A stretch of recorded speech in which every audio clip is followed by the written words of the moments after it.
And the timer reached 0. Hello everyone, welcome back to CPL9 Royale. I think almost everyone has started. Seems like Persian Zerk is not here again. I think he was missing last week as well. But we will have Worst versus Havior right now because they just started.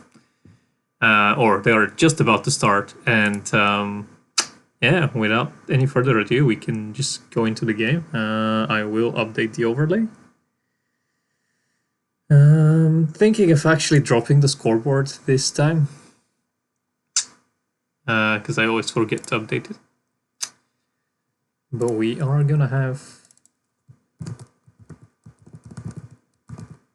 your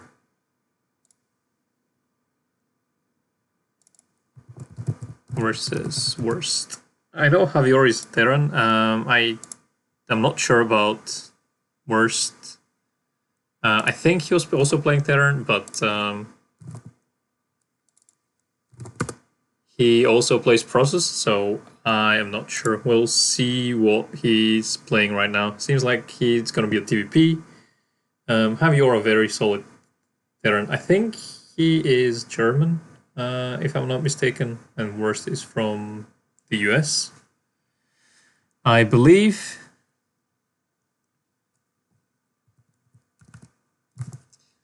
So we're just waiting for the game to start, and yeah, wow, that's happening.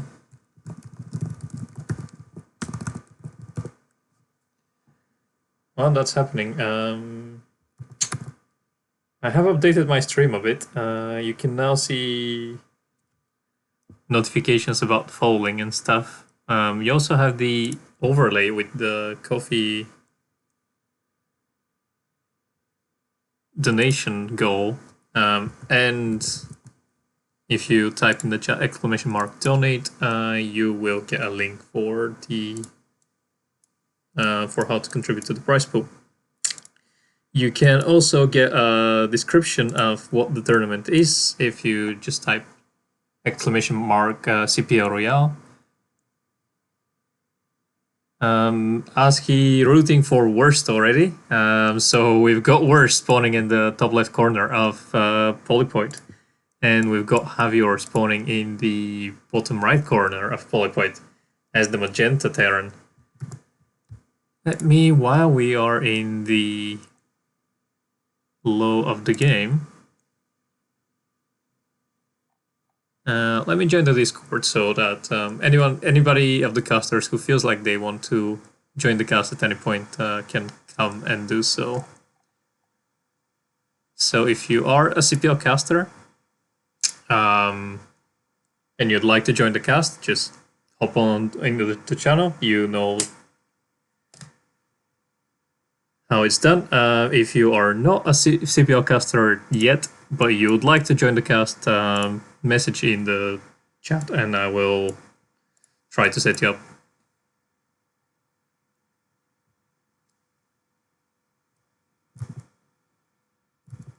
What are the KOK games?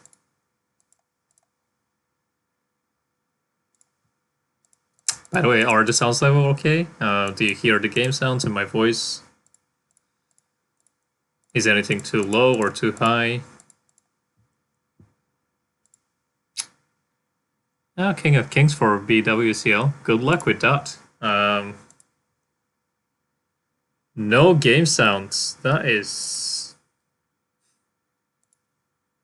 not really what we want. I will see if I can fix that for next time.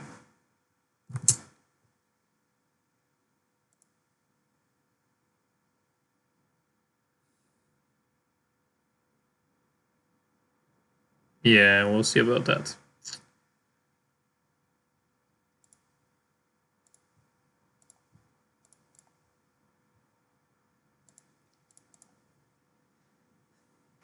Yeah, I'll investigate that next game. But at least on the bright side, I have game audio, and if anybody comes in the Discord, I'll also be able to hear them.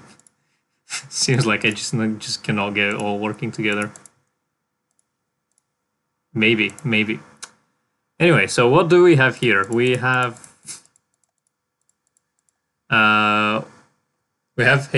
worst going for a very standard build. It's gonna be 23 Nexus, I believe.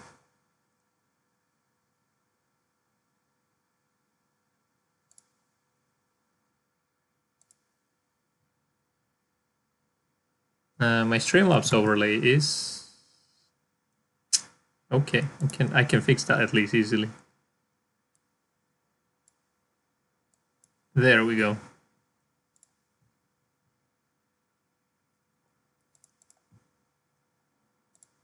That should be better now. Okay, so we had worst going for that 23 Nexus, and Havior sees that and he's taking an expansion of his own, not building the bunker. Wisely so, there are 3 Marines and there's only a single goon. He scouted that with the SCV, so a single Dragoon will not want to engage 3 Marines, and that is smart currently by Havior, delaying that bunker as much as possible. He possibly could have delayed the bunker for a bit longer as well, but he just wants to be playing on the safe side. Going for a quick tank. Oh no, as I say that, Vulture pops out. So he got the machine shop and the Vulture after the machine shop. Sometimes with these builds, in order to force the Protoss player to stay back, you get a Vulture before your machine shop, then you get your Vulture out on the map, and then the Dragoon has to respect this, and Protoss needs to stay back with at least 1 or 2 Dragoons in the main base to prevent any Vulture run-bys. Hello 440, thank you for the follow.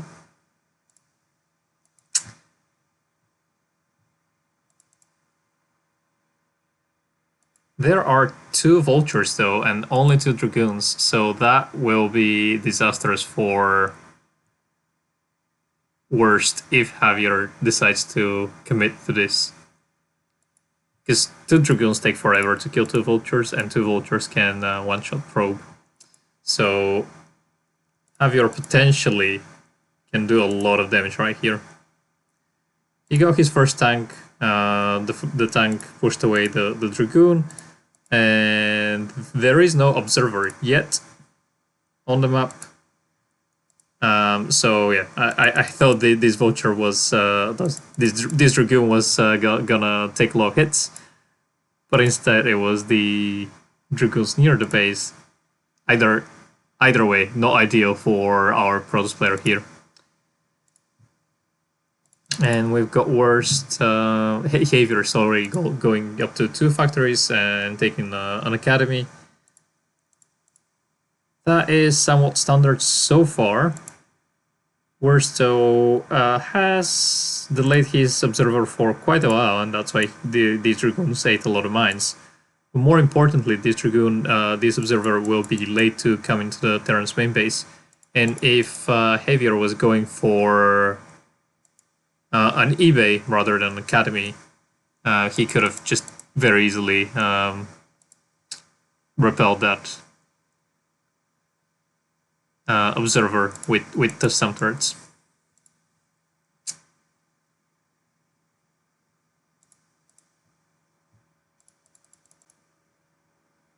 I know, right?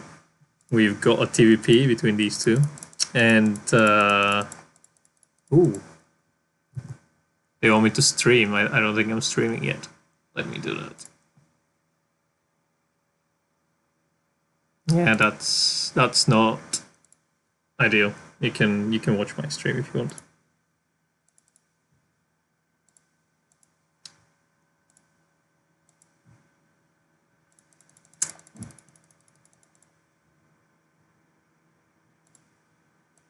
Yeah. I mean, this is fine, and especially with the 4 facts here.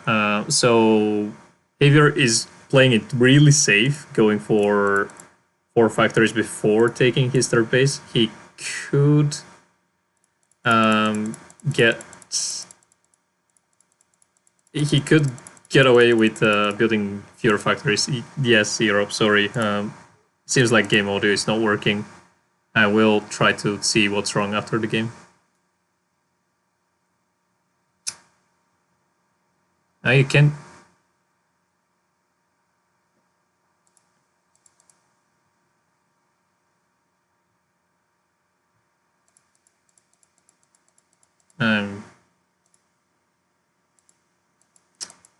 You are very loud in my ears, but seems like chat cannot hear you. Oh well. Yep, Airn will type his casting. It's gonna be the chat caster.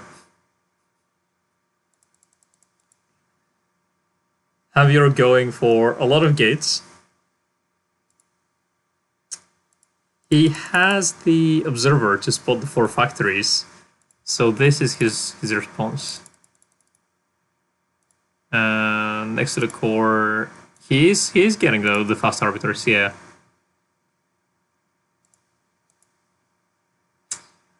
No dragoons out on the map though. That is a bit concerning.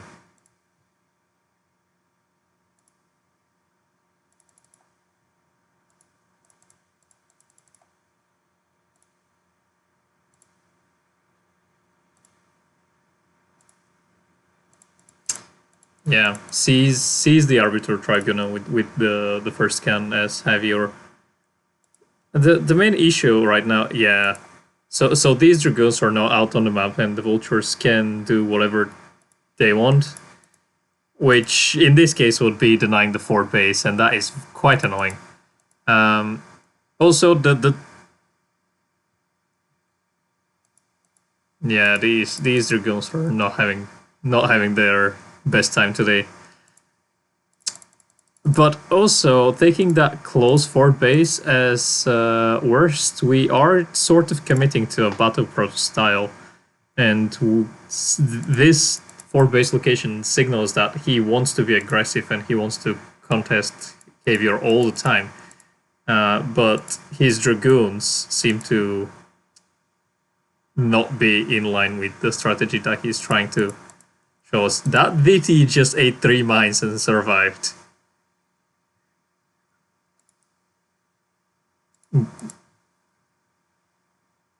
Yeah, but still, 3 mines. Still, 3 mines for a single DT. That's one single vulture worth of mines. Yep. 75 for 125, 125. But the DT survived. That does not happen often. Usually when you see a mine, you die. That is the last thing you see as a Protoss unit. Worst fixing his probes. Going up to double forge. So yeah, everything here so far signals that Worst wants to be aggressive.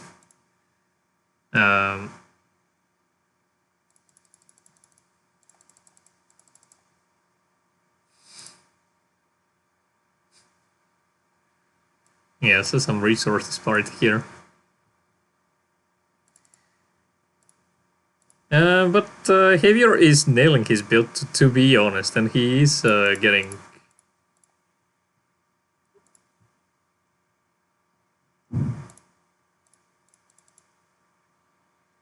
I don't think we have any arbiters out on the map yet, so...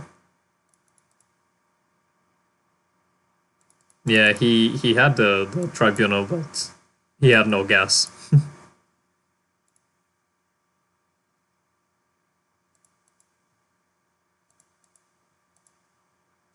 The dragoons keep eating all the mines. Oh, there we go, 1 arbiter. I lied. So we're about 1 minute away from recall, but given that Havior had the map control during all this time, I don't think he's gonna commit to a recall. but he might prove me wrong.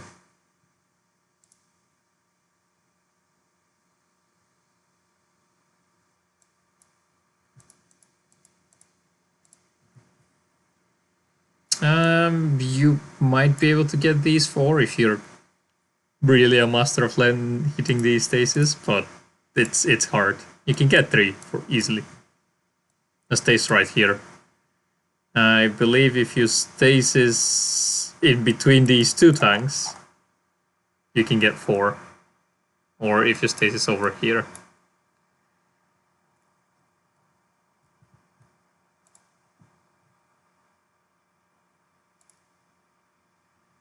Yeah, if you hit over here, that is your magic box for the 4 tanks. 5 tanks now. We have 2 arbiters.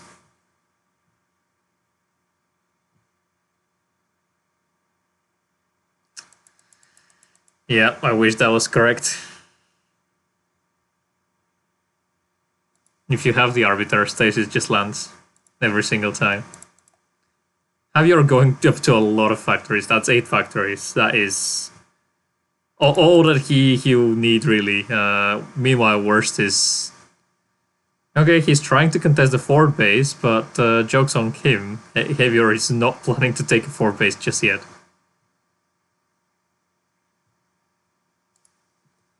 That's right.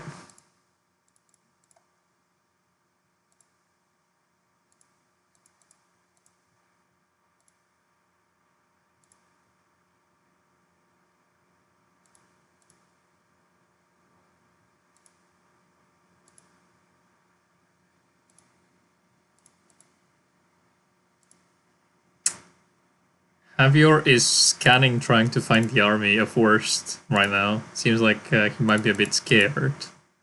Or he's just scanning in order to know where his tanks should go. I mean, he is up at 180 supply, and he does have 2-1. We only have 1-1 for Protoss, and 2-2 is on the way, but it's not gonna be beautiful EMP here. That... Okay. That was some good stasis, but only gets 1 tank, unfortunately. So let's see what the engagement is for worst.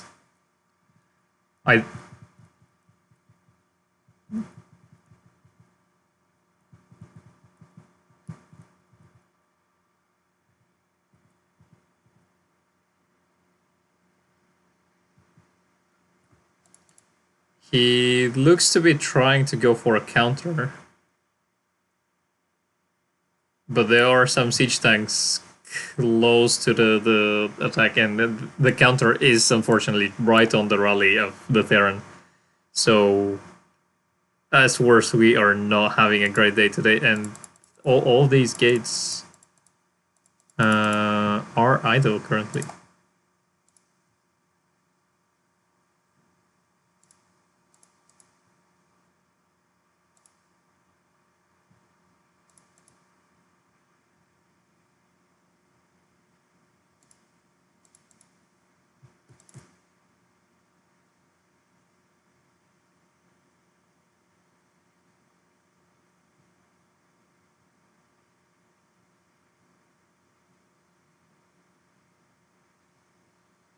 Havior seems to be moving with only 12 tanks, though. So that is definitely a bit of a misstep, I think. Yeah, Worst has plenty of stasis energy remaining, so these 12 tanks, the arbiters can make quick work of it. But is he gonna land it? Oh my god. That was... We still have quite a few arbiters with energy left, though. That is some really great stasis here, but is it gonna be enough? That is so many stasis. Let's see the reinforcement, and it seems like the only mistake for Havior right now was that he was moving out with not his full army, but as I say that, the reinforcements are gonna come, and they should be able to deal with this army. And as that is done, the tanks will be unfrozen for. So it seems like all in all, it was a win for Havior. It looked really great.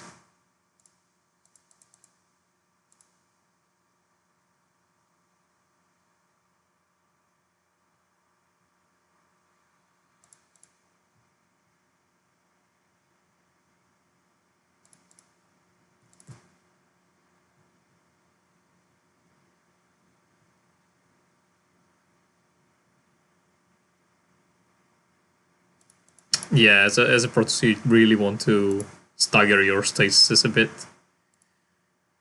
so you can fight the Terran army as it unstasis one by one.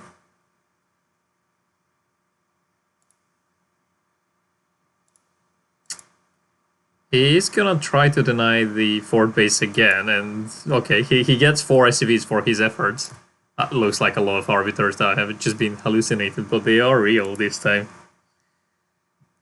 But in any case, as I was saying earlier, this expansion pattern out of worst is very weak if Terran can get to your rally point, which he is right now, because you don't have any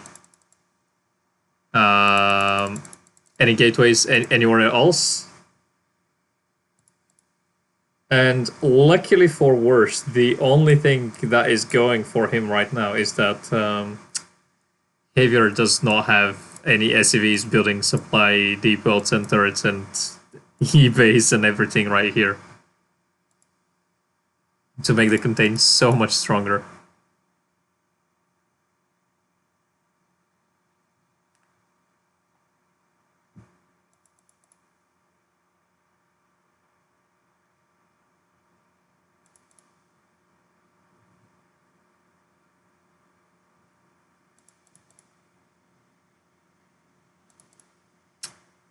Worst is making a great effort right now.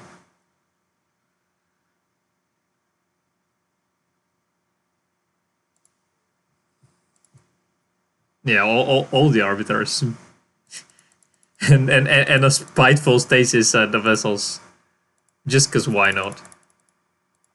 Yeah, I was wondering if this replay was broken because we have a lot of army at the rally point, but it seems like it was just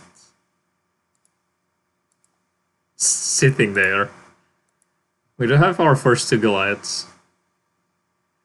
And Havior really smartly splitting some of his army.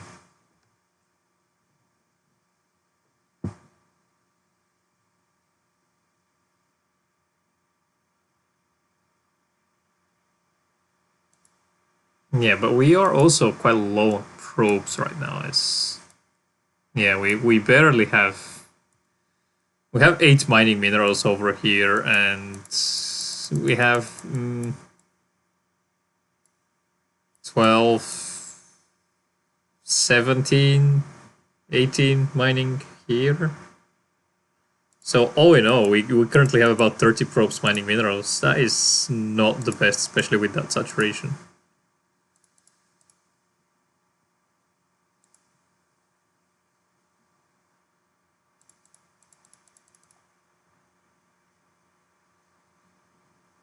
Yeah, we are currently at about 40 for worst, which is not the worst, I suppose. But the saturation could be a bit better. And he really needs to stop eating these mines. Oh my god.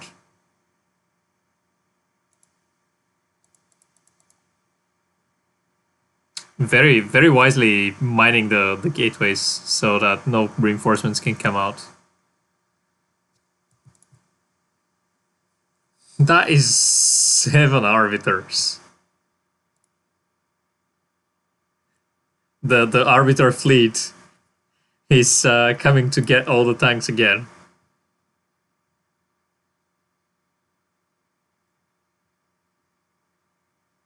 Our supply currently is all arbiters, but look at that. Havior actually made some Goliaths, and now the arbiter fleet is useless.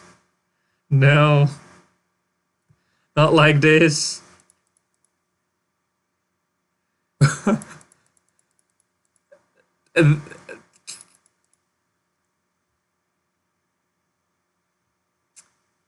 The funniest thing about that stasis was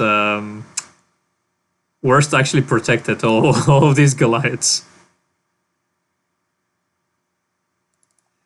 Yeah, Airn is talking and there is game sound, but it should be. I'll look at them after the game. Would be a bit rude to leave all these armies fighting while I try to resolve the sound issues.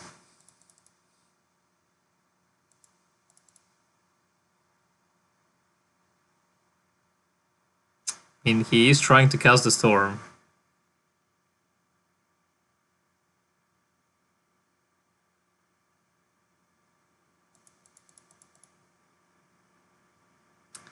We are breaking the terrain, but I mean, hey, Havior did a bad job of not expanding, so I'll give you that. But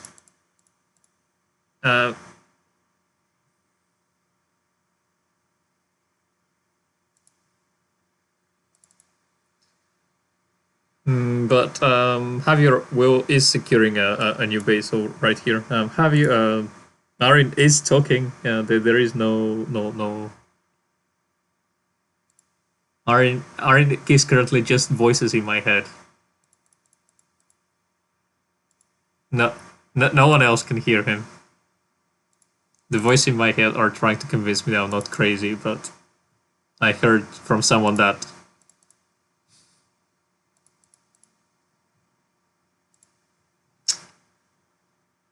The voice in my head now are reminding me of the Chicago LAN event that is happening. So if you are in the States, please consider going and attending that event. If you're not in the States, you have been unlucky, and voice in my head tell me that there isn't any funds for you to go there.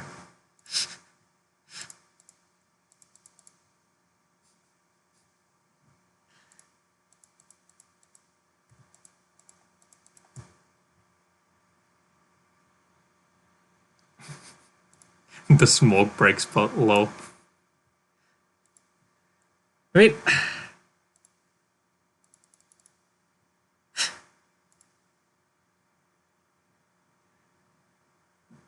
that game is so chaotic. Havior had it, but then failed to expand. Secured that expansion, has all the boys over here, and is breaking all these bases. Seems like some probes are also smoking.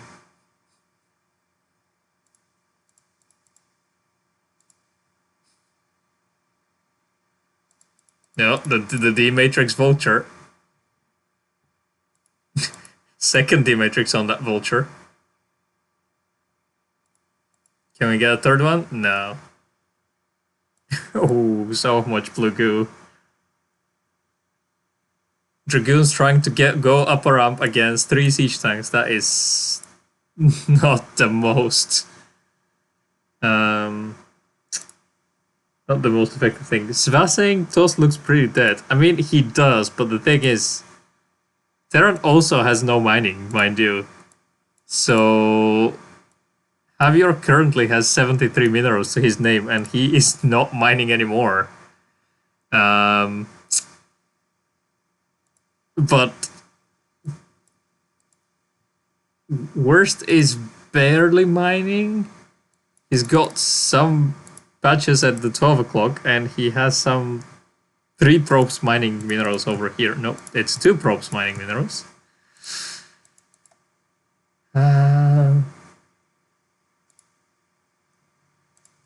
If Havior even distance mines these patches with the 12 ICVs that are chilling, he will have some chance. Look at him right now. He's thinking, where are all my SCVs? They're all dead. I have 6 SCVs to mine with. That's it.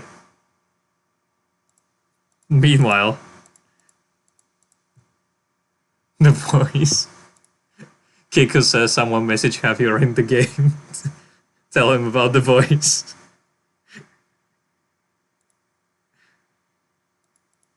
I think Havior has just not being very good with the SCV union, so they're all on strike right now.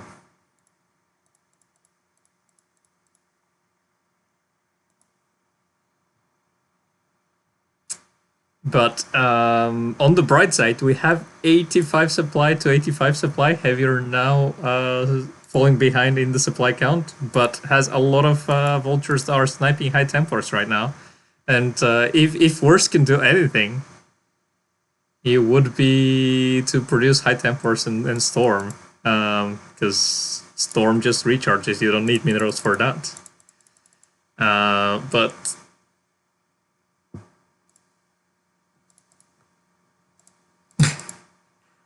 Worst trying to sneak that base over here. Is Havior able to see it? No, I think Havior does not see that gateway. And just assumes there is nothing over here. Meanwhile, the fleet of Arbiters has survived. There's 3 Arbiters right now on the map.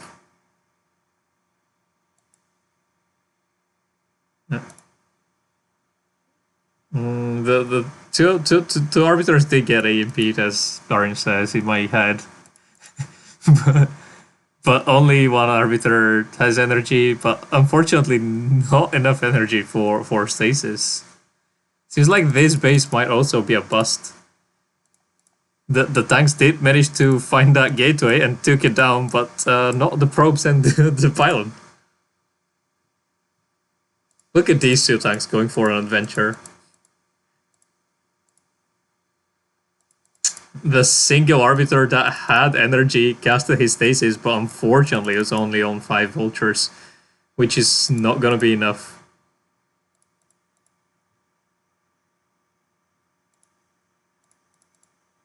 No mining here. Okay, some mining in the main base. And the 12 o'clock is also getting pretty low, so bad news for... Oh my god. Does he not? Oh my god, he doesn't see the Nexus. What is this magic?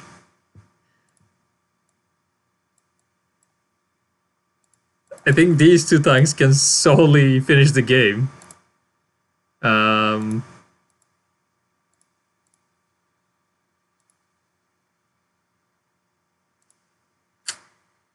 Yeah, Airn pointing out that not only the Terran does not see the Nexus, but Protoss also does not see the 2 siege tanks on the high ground.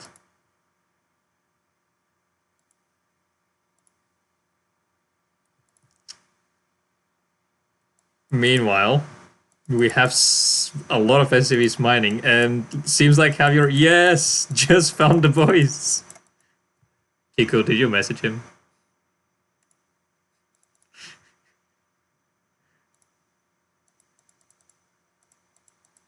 So happy. Oh, and that Nexus finishes, and he's building a... Look at that pylon also out of vision. How is that pylon outside of the vision?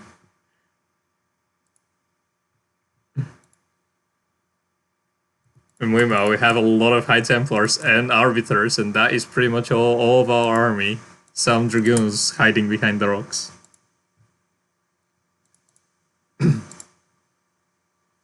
Havior has a lot of army at the rally point, so if he just consolidates his army right now and pushes the Protoss, he will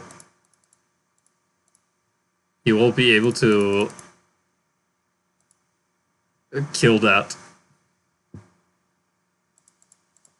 2 tanks remaining unstasis, and let's see how many High Templars will cast storms on them right now. Okay, so 1 storm, 2 storms, 3 storms. And that's it. Havior did find his army at the rally point. So all these high Templars are gonna die. He does have a... Okay, so he floated the CC from the natural to the 6 o'clock. And we'll be killing all these high Templars, so no more storm. He just fixed the weather.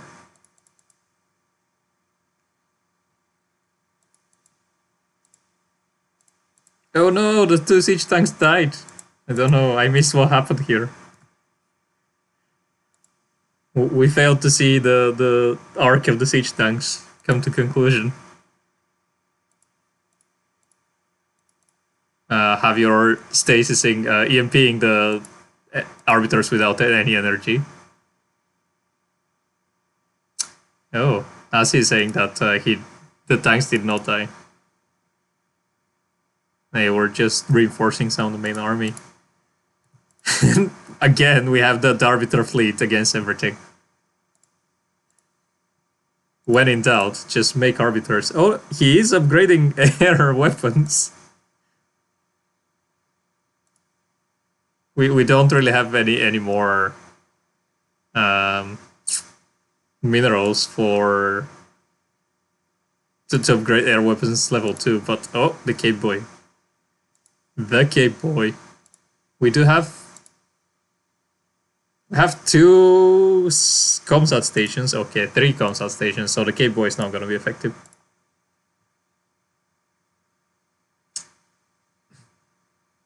Can the Cape Boy drag some mines? We are killing quite a few science vessels over here and eating mines. The Cape Boy, though, will make it to the mineral line. And we're gonna check on him in a second again to see how many kills he managed to rack up, but Shibal. So many tanks. Seems like you just need 4 tanks to beat infinite numbers of...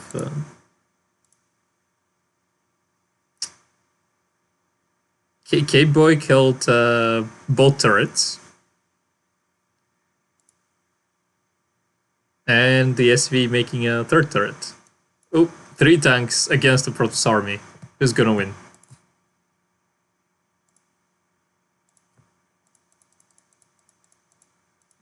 Are we gonna stasis the tanks as soon as they unfreeze? Just teach them a lesson. I think it might be close, but Protoss might have the edge of this engagement. I think so. That's my professional opinion. Okay. 3 siege tanks seems like not enough to beat that army. But never mind, Worst will eat all the mines to make up for the units that he just killed. Have your mining out at the 3 o'clock. And Worst will make his way there. That Zealot not really long for this world. The turrets will push back the army of arbiters. But we don't have any tanks. We have vultures, but the tanks are still to arrive. We are losing a lot of arbiters. But the Protoss army will back off as soon as he sees that tanks are coming to reinforce.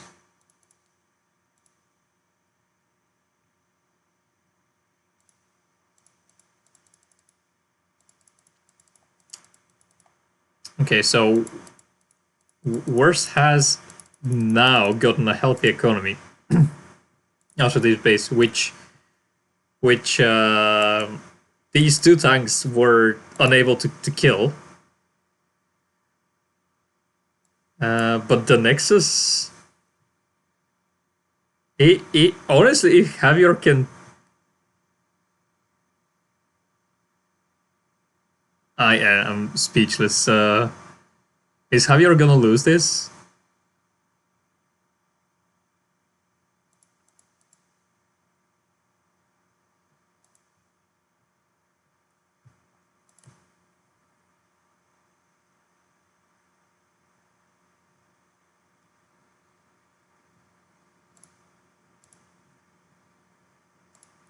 He is mining gas, so he is still able to make tanks. He does not want to reinforce and save his one siege tank though.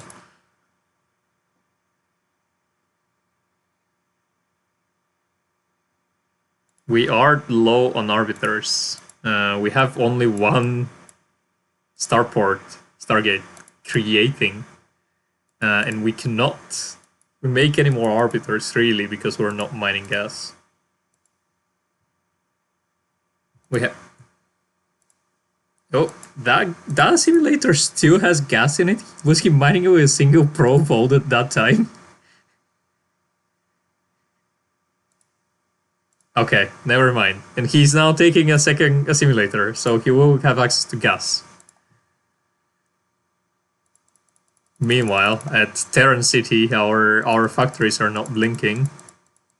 Or 3 of our factories are blinking, so that is not ideal. We do have 3-3 upgrades though, and upgrade Terran is, believe it or not, quite strong.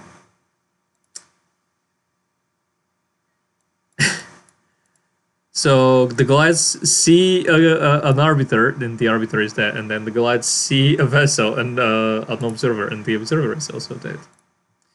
A new arbiter on the way. Needs about 10 more seconds to cast a stasis. Seems like our tanks are sitting at the back line and not really helping out, but is that gonna matter though?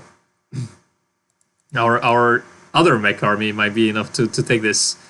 Seems like with the 8 of the mines, we might be able to push that army. Oh, look at that mine! What's going on with that mine?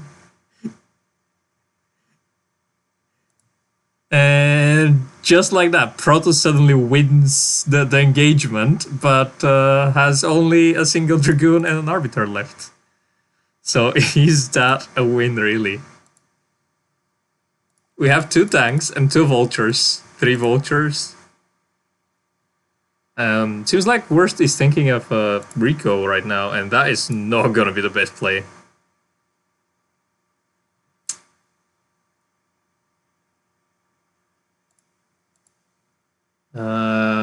So we'll come over here, try to see if Havior has taken the top right. We'll see the good news though.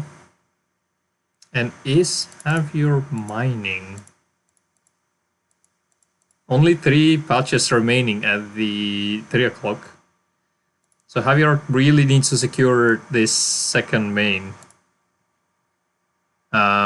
If he wants to cement his victory here.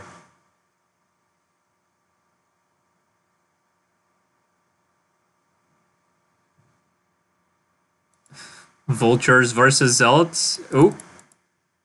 Spiteful stasis. Seems like we also sent an observer to check that there is no expansion after the Zealot already did, just to be sure. You can never trust these Zealots.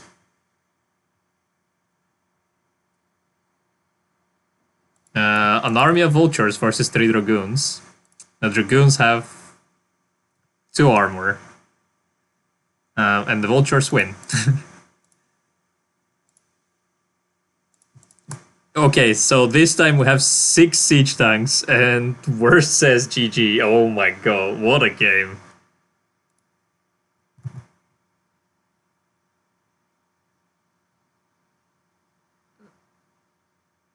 Right, let's see. Can we fix the audio issues?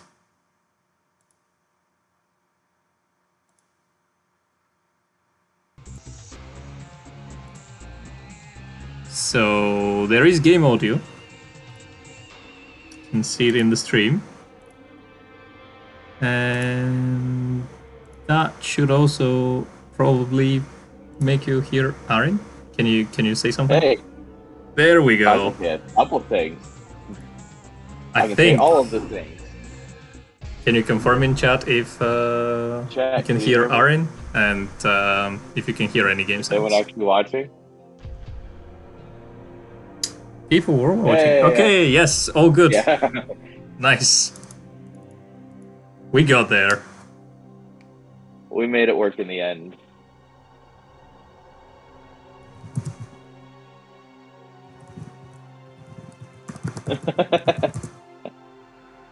Unfortunately, they can hear you now. That's what chat is saying. Yeah. Good old Ozzy. That's fine. That's fine. That's fine. Ozzy, we rely on you to end the Terran domination in the CPL. He's just upset because he knows that Hydra ZVZ is the best kind of ZVZ. Who have you been teaching your ways, Airn? Dude, Hydra ZVZ is the best ZVZ. So No one can convince me otherwise. did you actually see the pro player stats of the ASL maps? I did not. I'm almost done with this season of ASL. So I looked up the ratio distribution, and seems like there is not a single map where, except 76, where Protoss actually has a positive win rate in PvT. And even P-Clips, that people say is so good, has, I think, 51% win rate for Terran in this matchup. Of course. So it seems like Terrans are complaining when they are close to 50, but if they're not close to 50, then that's fine. Yeah, no, in order for a Terran to think a map is good and fair, they need to have at least a 65% win rate. Otherwise, they will assume that it's invalid.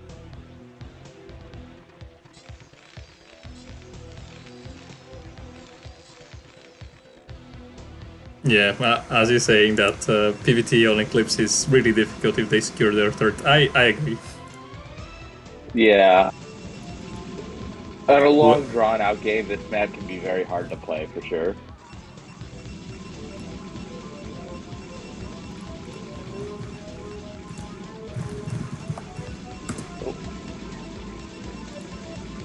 Just making sure that everything is fine with the tournament, because no one else is organizing. Yeah, okay, so seems like nobody has complained that their opponent is not present. Oh, for the stream, take the Discord overlay that shows our names and move it down just a little bit. It's covering Havior's resources. Is it? Let me fix it.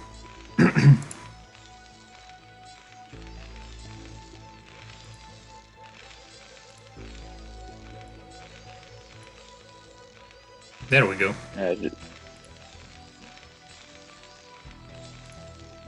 Yeah, that's plenty better. All right. Oh, what do we got here? Bottom left-hand side, we've got Worst, play with them Proby pieces. Now we've got Stream Pause in the middle of the map. Yeah, I'm fixing the player names. Yeah. No, you gotta do what you gotta do.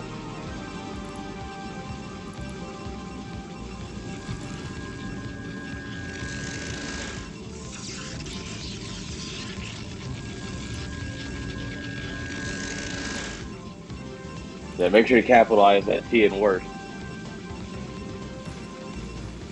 That's right.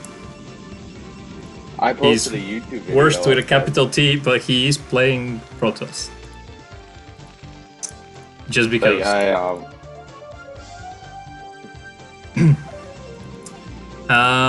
But anyway, let's see what's going on with this game. So no early probe was actually going out to... Yeah, no gas steals or anything. No real attempt to be cheesy. We're just gonna go ahead and play it. Standard. When are we gonna take our Nexus though? That is a big question. Exit asking if Azzy is playing. Azzy is already seeded to phase 2. Yeah. So Azzy will be playing for sure, just not in the qualifiers. Yeah. The winner.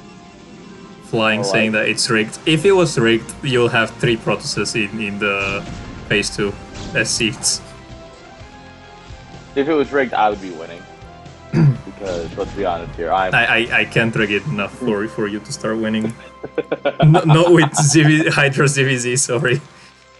Damn. Just build more Hydras, guys.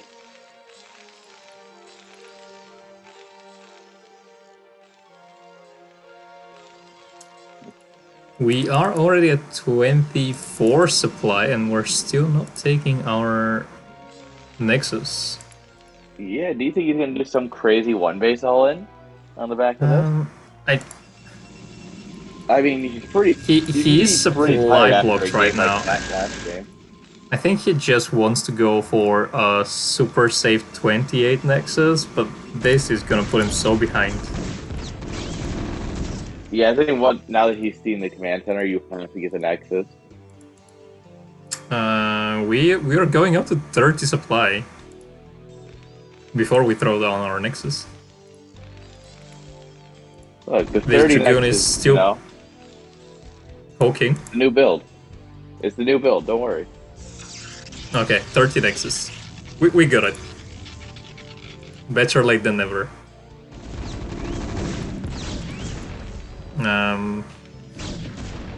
Poodle not playing, unfortunately.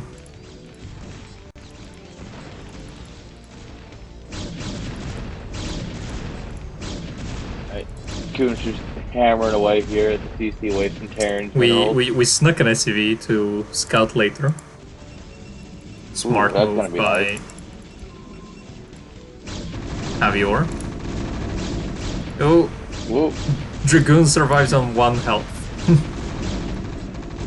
Oh. Seems like we're having a bit of a hard time with figuring out your unit like this is so hard. Oh, targeting down the low HP goon. Nice. This time has no shame. But I mean, doing this with like Hydras in front of a Protoss ball is 3 so hard. SCVs against 3 Dragoons, and the bunker will live. Yeah. As long as no more Dragoons. Protoss, she'll be fine. Yeah, no more Dragoons coming to reinforce. There's an SCV just staying here, I guess, in order to build a eBay if the Dragoons try to go in and snipe the tank. That's a smart play right there, being ready to drop it if needed. And the SV will back off as soon as mines are ready.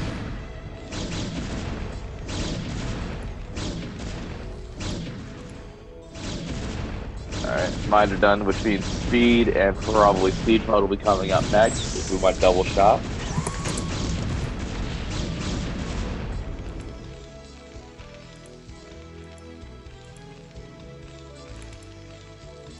Well, exit interviewing some of the players for us.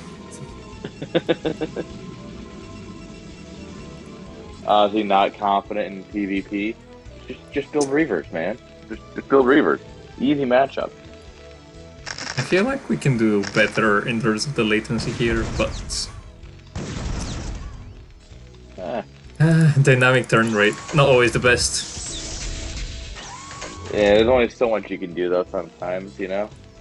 Yeah, players not complaining though, that is, that's good. Yeah, as long as the players don't care, then it's whatever, basically. Naka's getting some buys here. Naka, can you also, if you're not playing right now, keep an eye out and make sure that everybody who is supposed to be playing is playing?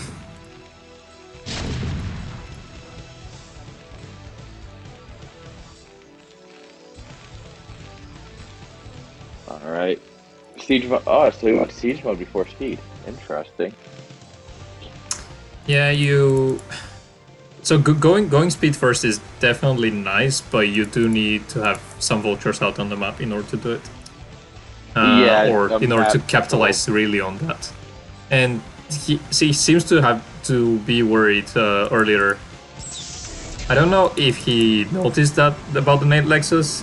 He didn't really. But he had that SCV being ready to throw down the eBay, and he got a lot of defensive mines. So Siege mode does make sense. Yeah, Siege is one of those like, alright, Protoss might try and do something silly, so I'm just going to be ready. Because once you have Siege mode, you just put a tank on the high ground, Protoss isn't breaking you. Not for like 3 years. Worst is really unsure about that wall here.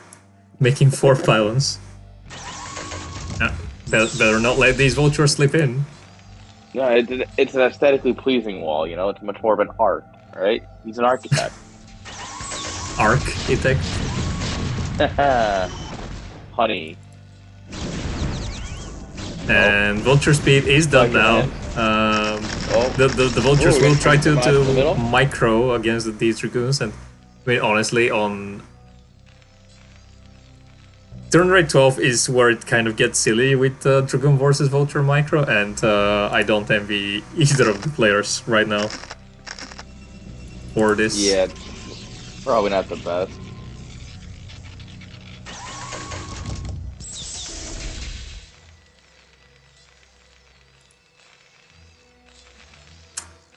Can we take our third base though? Seems like we are going up to 5 factories this time.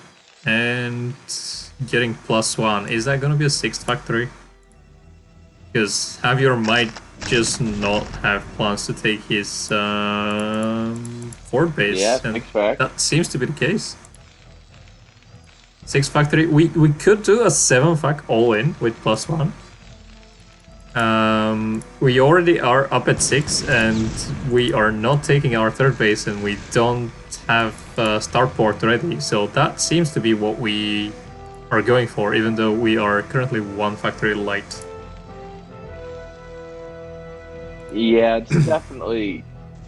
There's potential here for some sort of all-in. I don't really know. I've never really seen him do all-ins like that. He's not... He likes to play a bit more of a macro style. So I wouldn't be surprised if he just dropped, you know, more of a later CC, just, you know, tries to macro up a bit on 2 bases for a little too long. But we'll see. Well, what do you think of the fact that we currently have 6 factories and we have 6 gateways operational? We need another machine shop like yesterday. Do we have the gas though? Oh yeah, we definitely we have a lot of gas. We're not even mining with 3. You can do 2, if not even 3 machine shops. Oh yeah, that's right. He only has a single machine shop. We definitely do need.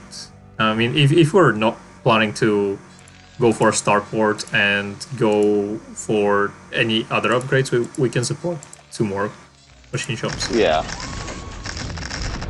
You are definitely right on that. We have 8 siege tanks already near the rally point. So, Havior did identify that Worst was not dealing so well with the early pressure of last game. And truthfully, the only thing that kept Worst in this game for so long was the fact that Havior did not expand behind this. Yeah. But as you say, we don't really have enough siege tanks, and if Worst can reinforce with zealots here, these dragoons will be able to take out all the remaining siege tanks. Yeah, there's not a lot of volt. Ooh, reinforcing volt jump. Just as I'm saying that, that actually might help out quite a bit against the zealots that are being built. Oh no, the shuttle got sniped. Oh, rip the shuttle. We couldn't do any zealot bombing. Oh, now we're on top of the probe line. Ooh. We do have Arbiter and Zealots. Yeah, so mine tracks are gonna be crazy, and we don't have any SCVs on the way to build turrets. So we'll have to keep scanning. Yeah, it's not... In order to not die to mine tracks. Pretty good mine track. That is the reason why we do need... Alright. Goons flanking. They come in just a little late. Those zealots pushed in, and now the goons are pushing in. They're just flat. The army is a bit desynced. That said, really nice stasis. Our missile turret. Don't drink the goon juice. Goon's being turned into juice here. Don't drink it. Oh, the reinforcements should are be able to close out the game. Almost. If the reinforcements were here earlier and they were just sitting on the high ground, if they joined with the main army earlier, that stasis would not have been effective. We are throwing down a lot of mines, and it's a Zealot-heavy army.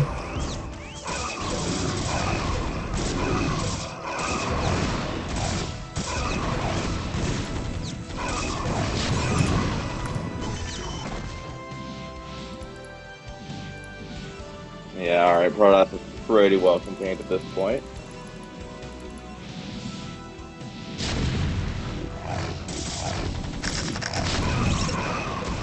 And sorry, it seems that 3 tanks is gonna be all we need here to close out the game. Yeah, once you get on top of Protoss rally point like this and tank, there's just not a whole lot they can do.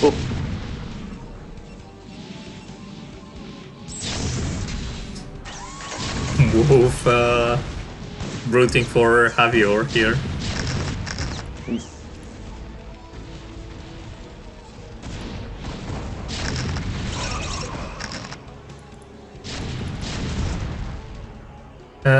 But yeah, we also have SCVs, which is really the final piece of the puzzle that makes these Terran sieges so unbreakable. So unfortunately, it seems that our boy Worst here will be going to the losers bracket after this containment. Yeah, there's still results. A little bit too much Protoss.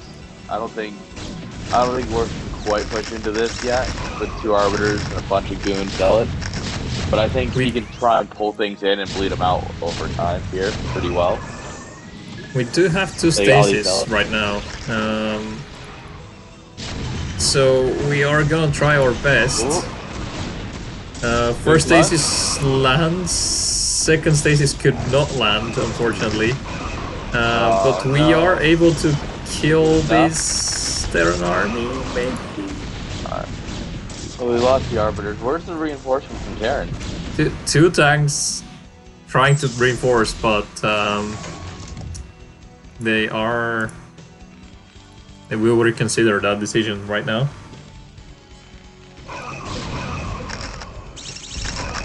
Yeah, I think. Oh my god. Oh, never mind. I was going to say go across the map, but then he walked into every mine in the game and lost everything. That was a thing that happened, that's for sure. We are showing great tenacity here as Worst. And I mean, last game, Havior did win it very decisively and then almost threw it. So we don't know. Maybe that's Worst strategy. Just wait for Havior to throw the game. I mean, he didn't break the third at all. He didn't even try, which means that our Protoss here has been on 2-base economy the whole time, which is a bit of a saving grace. Obviously, you know, more economy, more better, but you know, at least if you're on 2 bases while your opponent thinks you're on 1, you know, you got some potential there. Yeah, an Arbiter is getting ready for another stasis.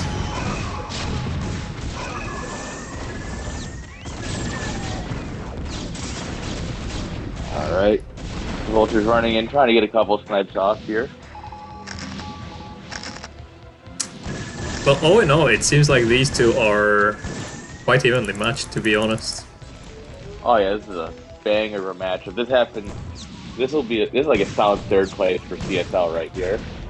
Yeah, I was not expecting that we I was not really expecting that we are gonna get very, very well balanced matches that early on in the tournament. Yeah, not very common, that's for sure. Yeah, it's an open tournament, so everybody is allowed to join.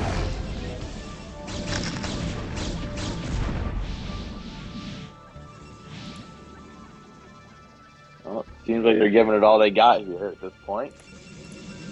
Okay, so Worst has managed to break the siege and retake his natural, thinking about potentially expanding to a fourth base. And meanwhile, we have Havior securing the third base, but no SCVs mining yet. He is transferring some right now. His main base is almost done, and he seems to be transitioning into Starport and a science facility, but still no upgrades. Yeah, this is about as late as Terry can get to the third base without just throwing. And it's still not Seems pretty. like we are headed for some sort of totally a base dead. trade right now. Ooh, never base traded. Havior did not lift his CC, but there's a lot of mines and a lot of siege tanks and the reinforcements, so you shouldn't really base trade at Airn. Never base traded. And Worst seems to know this lesson and will be backing off after killing the third base, so very wisely done by Worst. Is this army going to be enough to break it though? Not if he engages it like this. He needs to consolidate his whole army and then go. But maybe I spoke too early. Maybe it is enough, especially with the flanking units from the gateways. Oh, no, we're gonna see this full 360. Yeah, well, rush it. Some solid stasis there really helped. We still don't have any more upgrades for Worst, for Havior. And Worst is already on +2 attack, so I think Havior had this game in the back once again, and Worst has done the impossible once again. As I like to say, our boy Havior here is grabbing defeat from the jaws of victory. That is correct. I'm gonna steal this one. That is one of... I don't even remember when I came up with that. I made it as a joke somewhere. And it has just been one of those ones. It's just right when someone throws. And sometimes it happens, you know? Yeah, really good game by both. It was turn rate 10 though, so I will confirm with them that they're okay with me casting the next one. I think it's I shouldn't really be contributing to the lag because Havior was in Germany. Yeah, I think turn rate's going to be rough with some of these players. We have a very global community. Yeah, well, we had first game being on turn rate 20. I think that was fine. Yeah, I'm a bad host. I always host dynamic and then just make people deal with it. I'm terrible though, I'll admit. I know what I'm about.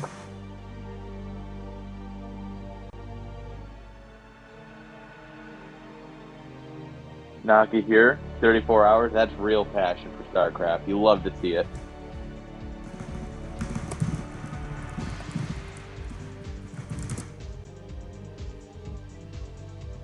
Nope, so... They are... Oh, in Germany.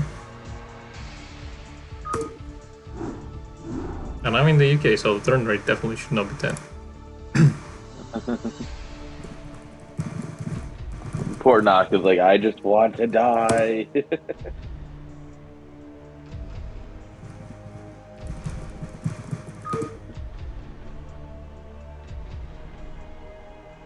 Look, all I'm saying is that there's a certain point where like your 5th win hits and you just play like an S tier absolute god. Alright, Naka, you're almost there.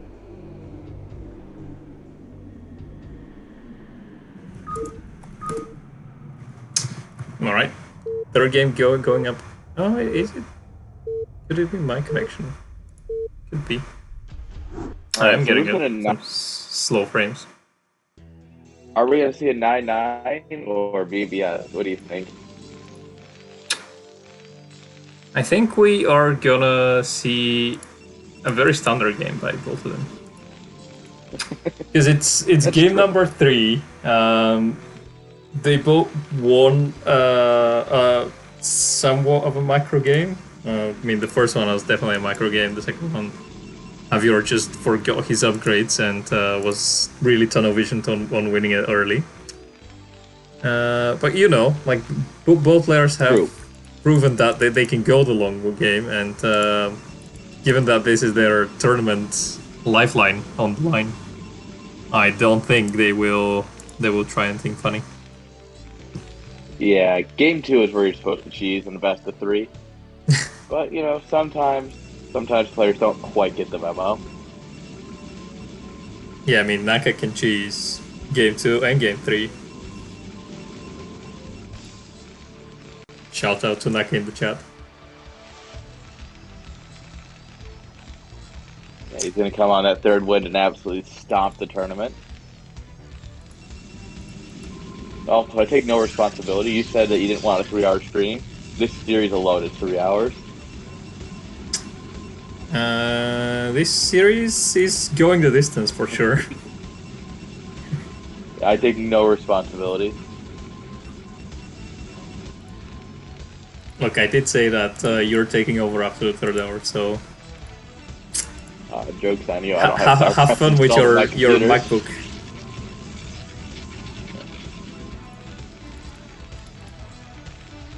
This is supposed to be my day off, you know? Yeah, day off casting Brood War. I mean, isn't that what you do? True. I didn't need to be called out like that, though, but true. There's no days off when there's more Starcraft to be had. We have... We're going for some Zealots early. Unfortunately for him, it's gonna be cross-spawns. Yeah, cross-spawn, this kind of aggression is gonna suck. And especially on a map like Vermeer, that is so big. It's 3 miles diagonally, give or take. Yeah, maybe more. Yeah, it might actually be further. And from Havior, we will just have the standard factory CC. For Zeld already out on the map, is he sending it diagonally? I think he is. Oh, this might be just lucky enough. I don't think so. And he was making a second Zeld earlier, but seeing that it's crossbones, he might just go and throw his Nexus early. Yeah. Oh, two Marines there to help push back the probe. I mean, two Marines against the Zeld. The Zeld definitely has a favorable trade. The Marine was the probe was a traitor, not focusing the correct Marine, and the Marines will make quick work of the probe. Delaying the factory a little bit is always nice, but that's delaying the factory is going to die here. It's annoying for Airn, but it's definitely not the end of the world. He denied it with like 8 milliseconds left of building time. We do have our second TC, second Nexus for worst.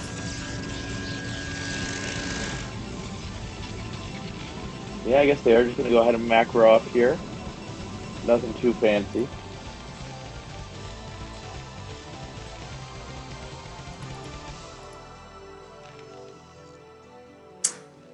We at least forced Havior to go up to 4 Marines. Yeah, forcing out the extra Marines is nice. Yeah, Airn doesn't really want that, but we also delayed our Nexus and took a late... and made a Zeld that didn't do much, so... I think it's about even right now for both players. And it will all depend on this single vulture. The goon's Vulture like, and yeah, Dragoon there's having an enemy there. That's cool. an interesting dance. Good old dragoons that don't know how to shoot. Gentleman's agreement. Vultures will glitch with their movement, and the Dragoons will just glitch with their shooting ability. They are all pacifists today. Goons forgot how to goon. I mean, no, that is gooning at its finest. That's true. They actually are expert gooners. They don't know how to walk. They don't know how to shoot.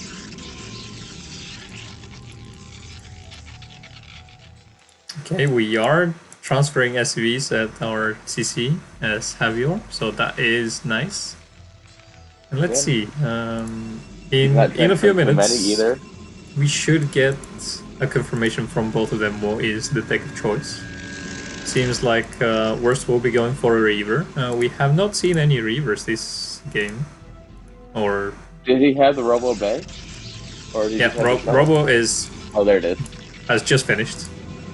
Yeah, I'm not used to just observing. I'm used to being able to do my own. I'm like, huh, where are the things?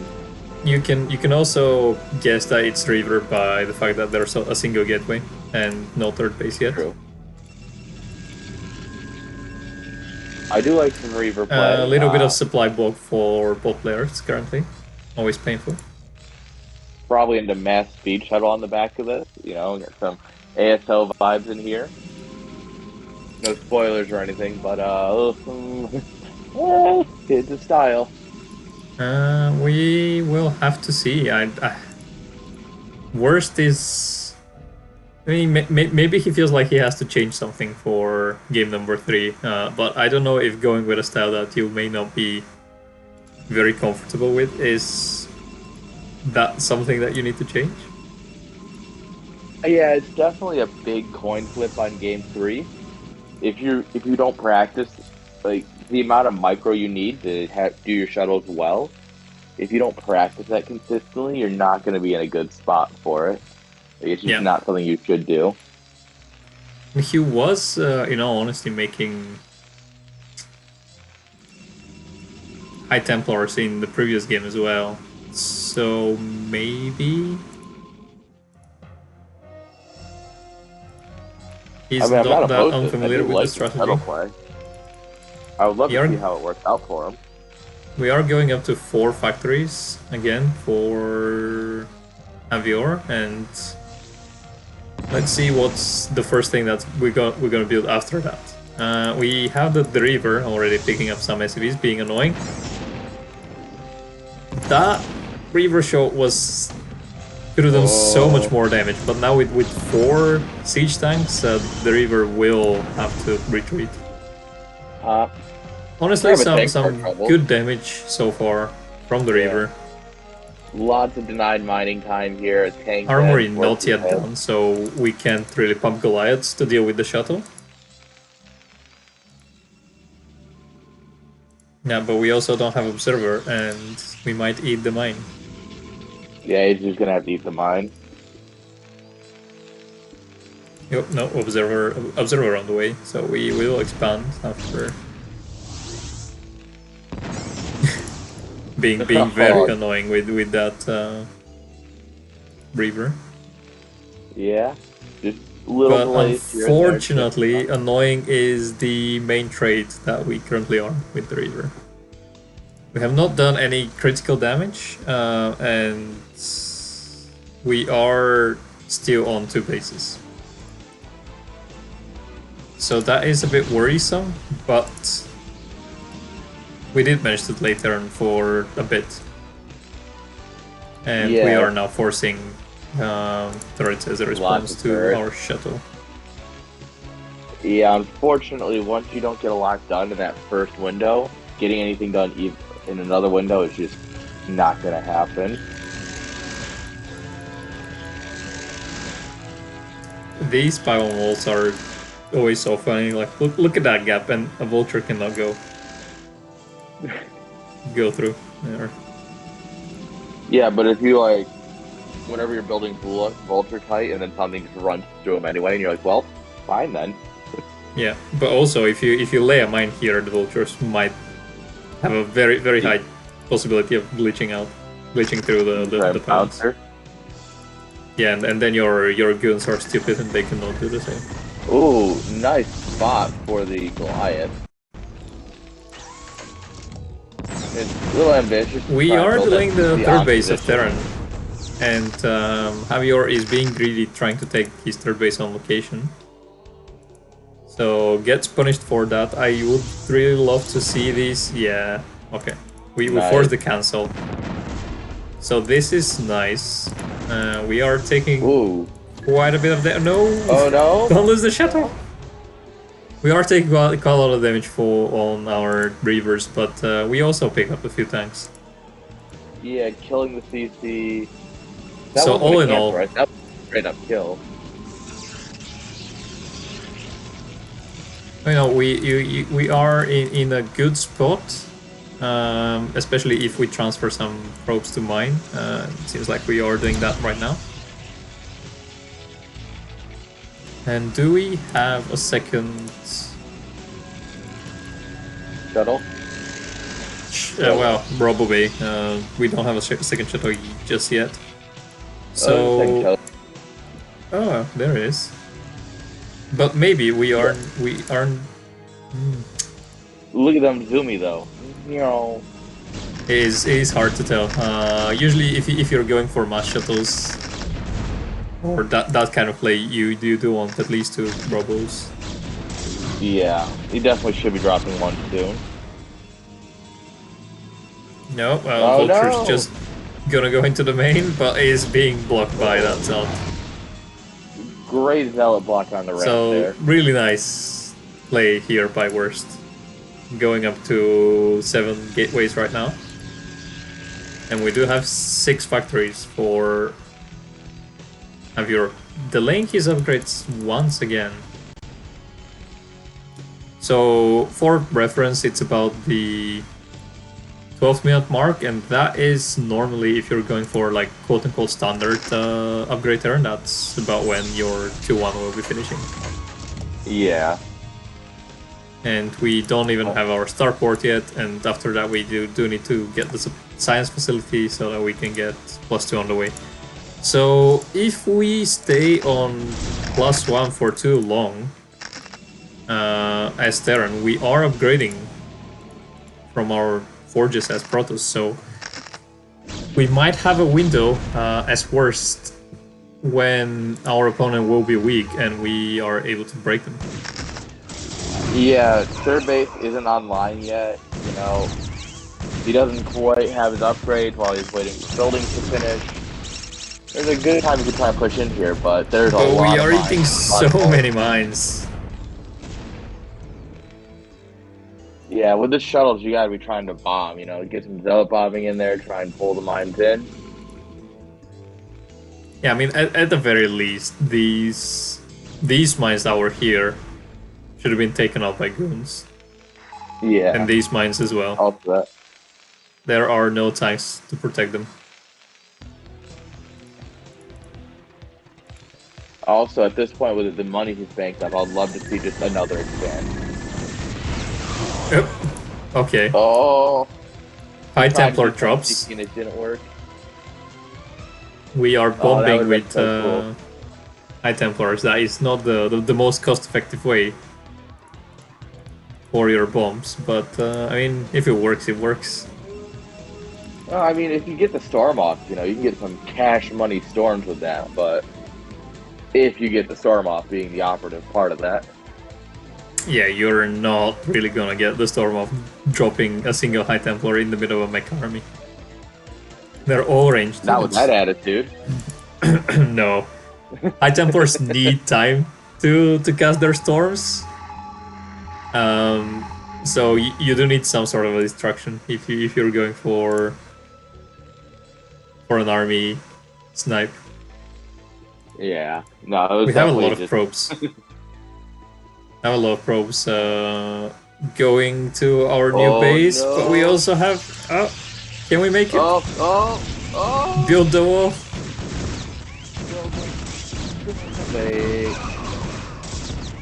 Mr. President. The vultures hit the second wall. We completed the wall. We did it. We kept the vultures out of our precious nexuses. And the Terran paid for it. Look at his mineral count. Basically negative. Yeah, but in contrast, look at Worst's mineral count. Yeah.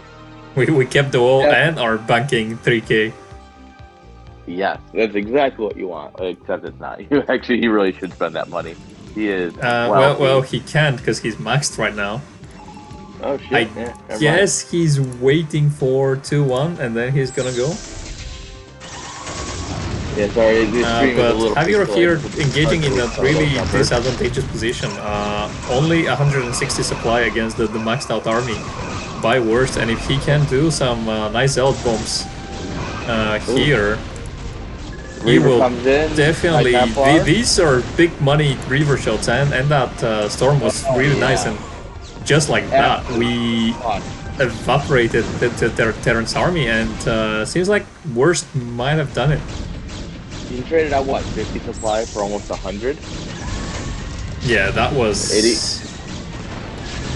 And +2 is finished. So, Perfect as I was timing. saying earlier, that he hit that timing of the window where.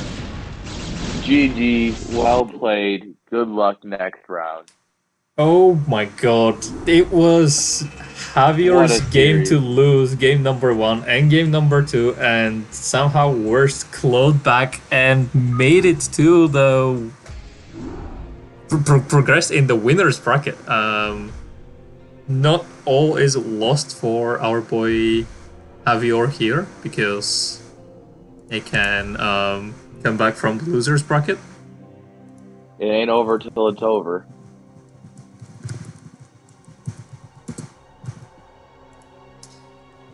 So let's see, what matches do we have right now?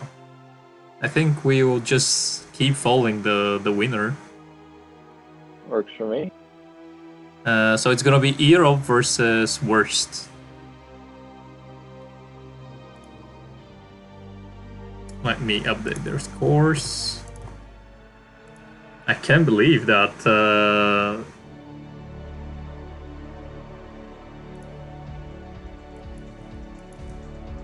that Worst was able to steal that victory pretty much from Havior, but well done. Really nicely played. One hell of a series overall. Very well done.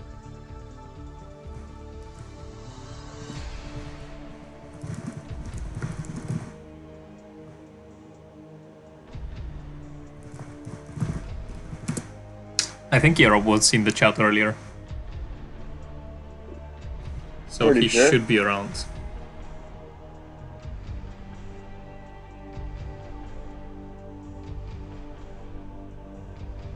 Fonger waiting for his Protoss victim here.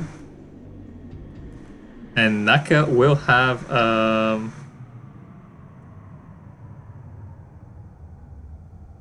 PVZ after that. Ooh. Go Naka.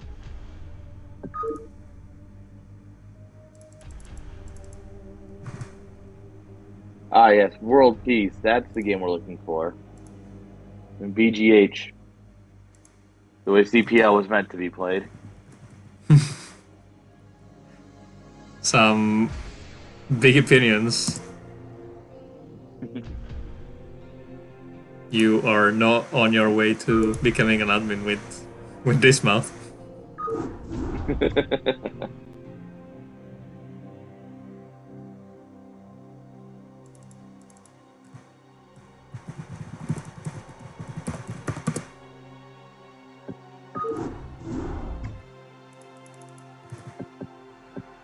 Oh, seems like Worst did manage to host.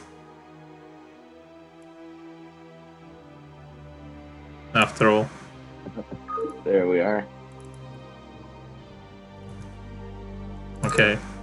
But we are all going to earob's game. Everyone partying. I think I should play, because Worst will need the help to defeat Hero. 2v1. Let's go. 2v1. Let's go. So game number 2 is going to be a PvP, and I will update the overlay.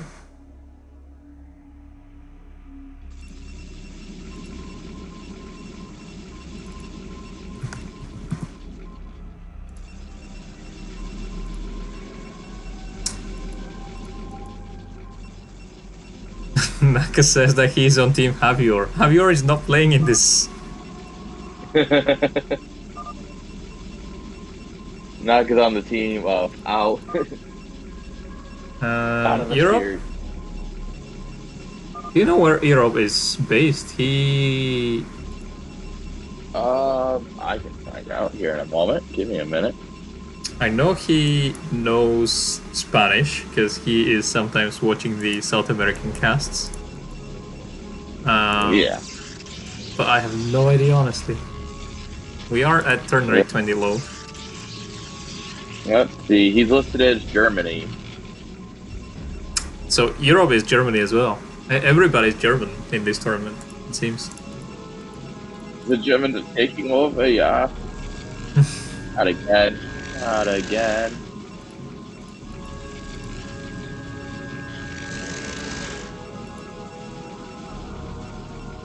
So fonger will have a Germany versus UK battle. Let's not go there. That's one for the history book. Seems like Worst will be opening this with 2 gates. Ooh. And earob playing standard. Earob has ended PvP to be played. Yeah, but earob's Dragoon micro is so good. And look at that. He seems to be able to get the first scout. So yeah, I am gonna make a prediction here, and I'll say that Europe will not lose a single Dragoon. Maybe he might lose his ult, but will not lose a Dragoon and will not lose any probes. Yeah, the Zealot's standard to lose.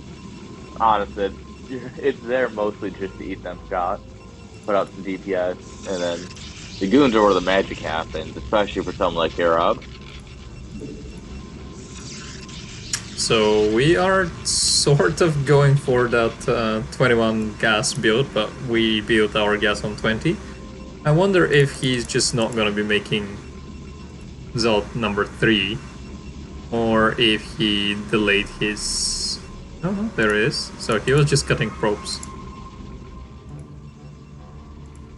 As earob here, we are blocking our run really well, and Worst will see the bad news. Yeah. Oh, we are going up to 2 Zealots. 2 Zealots. That's interesting. It's the safer way to play, but if you go Zealot Dragoon and then micro with your Dragoon to take poke shots out of these Zealots, this is definitely the way that you can beat that easier, and I've seen earob do it before. I was expecting that he would do it again, but no. 3 Zealots against 2 Zealots, that is not really the fight that you want to take. Yeah, unfortunately, and this little thing that Dragoon is not having a great day here, being a bit of a traitor. But look at that worker control. Let's go for the drill. So good by earob. Yeah, it's beautiful drilling. And look at that, he didn't lose a goon. You were right. He didn't even lose a probe, which was very impressive. Tech saying he's a wild card on this. Did none of your opponents show up? Tech's just gonna win on the account that he just gets buys all the way through. Yeah, the winner of the loser bracket is Tech. He gets no opponents. No, what Tech's actually doing is he's going to his opponent's house and unplugging their internet. Oh no, they didn't show up. Weird.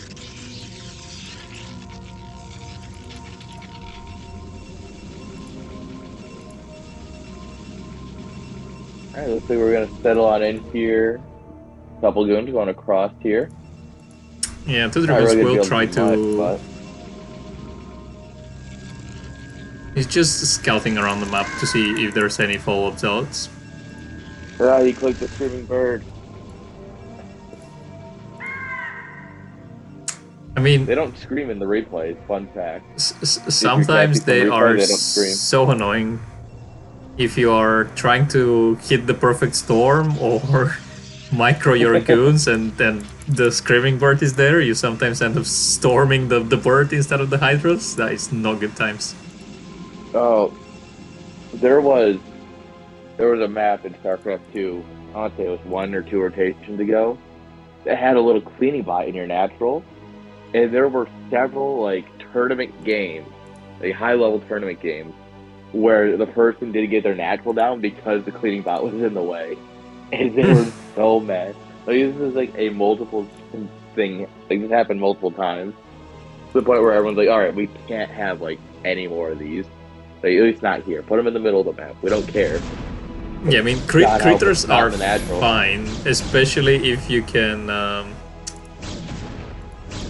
make them all down to 1 health, then it's okay. And also, the other thing is, I really like when they're only for the first 2 or 3 minutes of the game and then they disappear. Yeah, hallucinated ones. Yeah.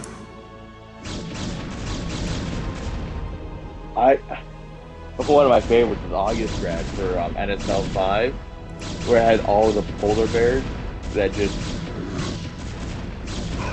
Oh man, those polar bears just... they caused problems.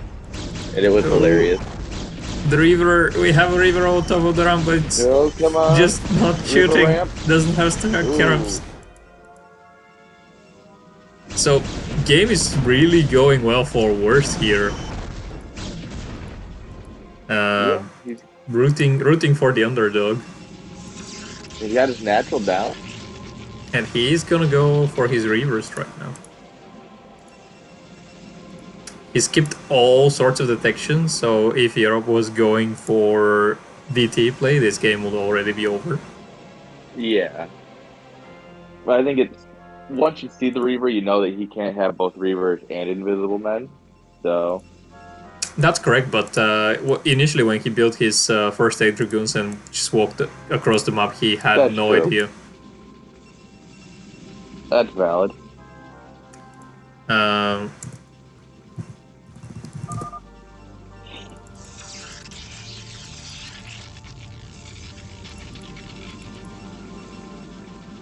So yeah, he can expand behind 2 Reavers, I guess. He can expand.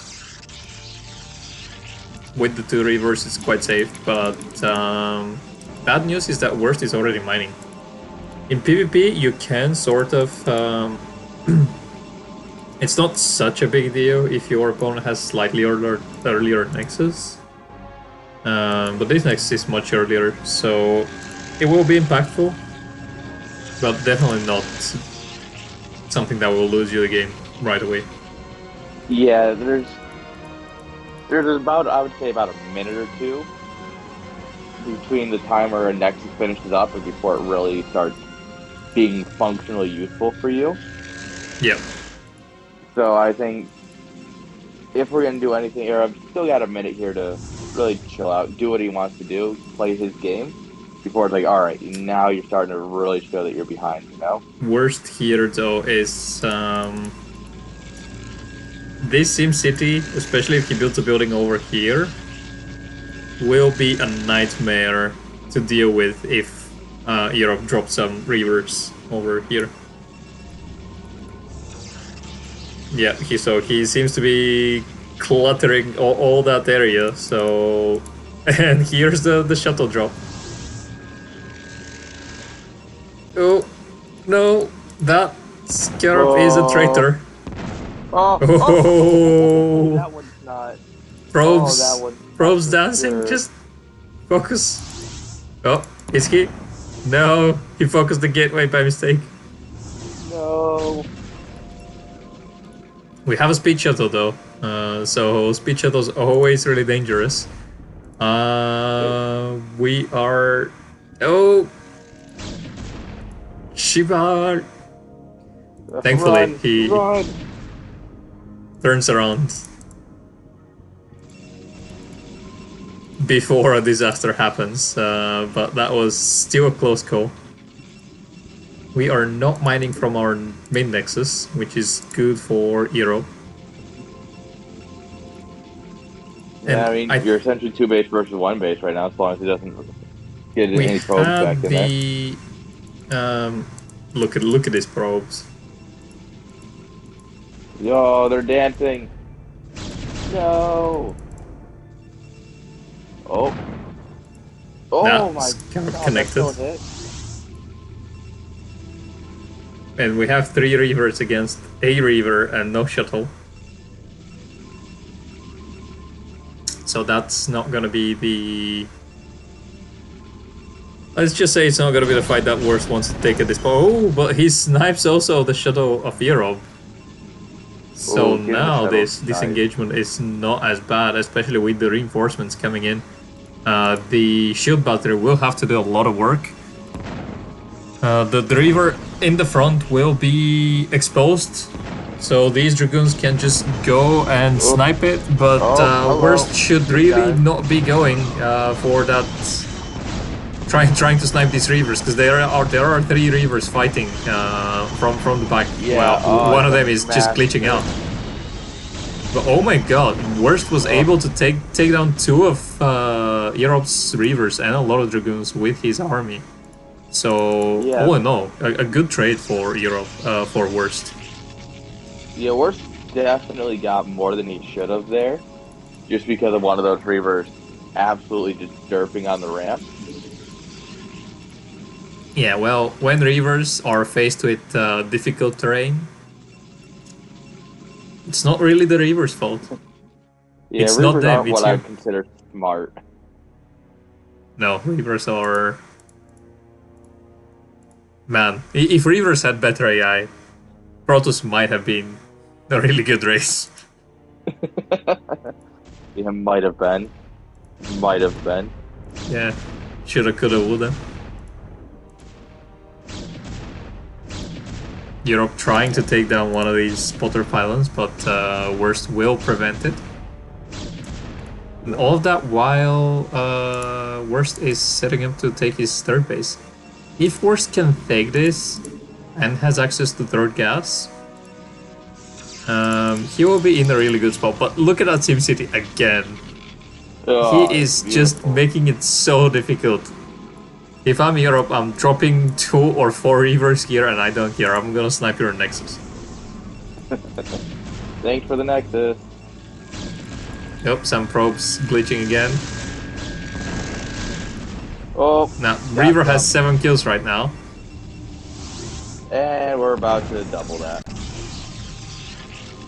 We're not really connecting with these.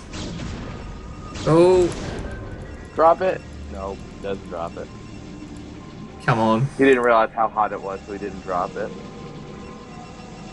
It was not hot enough.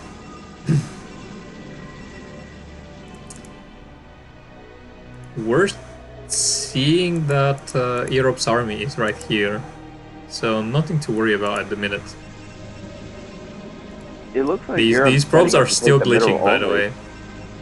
Oh, they're just gonna dance all day. Look at them. Let's just spend some time to appreciate how stupid probes are. Oh my god, they're just going in there to join their buddies in the stupid circle.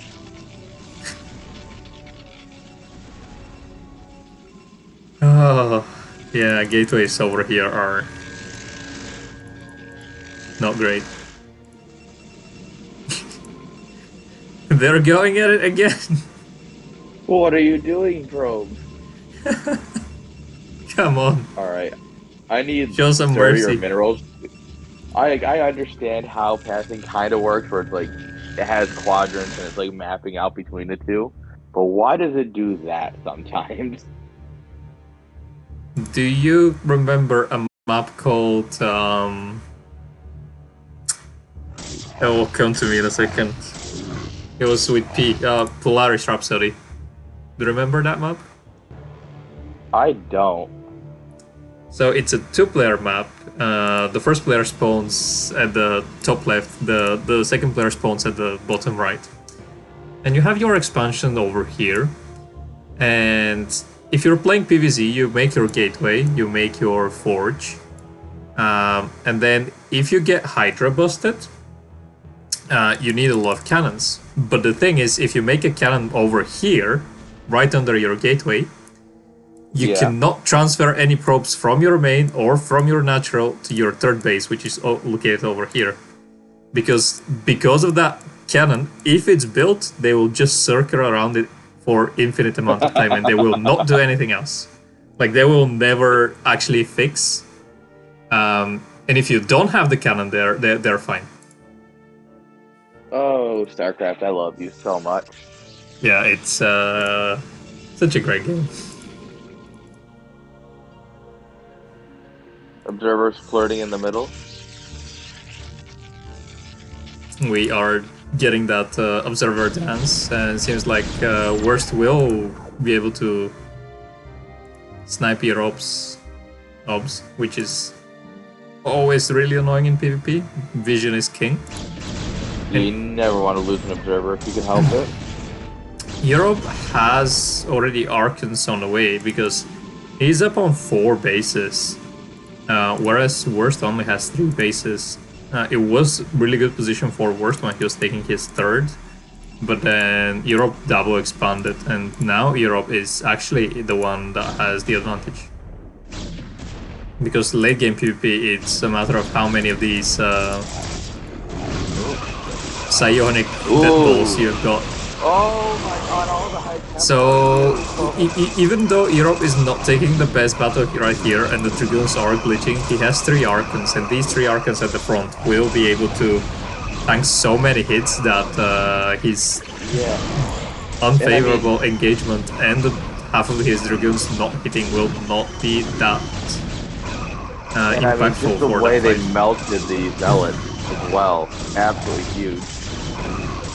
Yeah, and then Earob had a lot of Zealots that were able to deal with Worst Dragoons. Yeah. Overall, just not like a perfect fight for Airn, but he got everything he needed out of that fight. He got the right storm. Let's see if he's gonna send the reinforcements. Doesn't even need them. GG is called. Worst is gonna tap out. Well done by Earob. I mean, Worst had so many times in this game when he was in an advantage that I gotta say I'm impressed. And in the end, look at the resources tab. Worst still had more resources than Very Earob. close game, all things considered.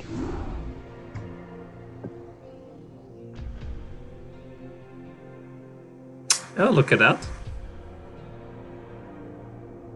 Good thing I'm not playing any ranked games today. Oh, what a shame. Not the ladder. Anything but the ladder.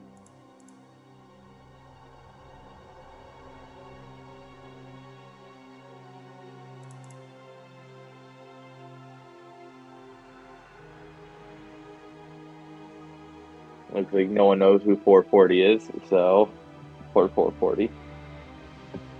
Oh, custom games is down as well? What? That's what Pandora is saying. I think I might still be able to make one. I mean, we can all go to Shield Battery. True.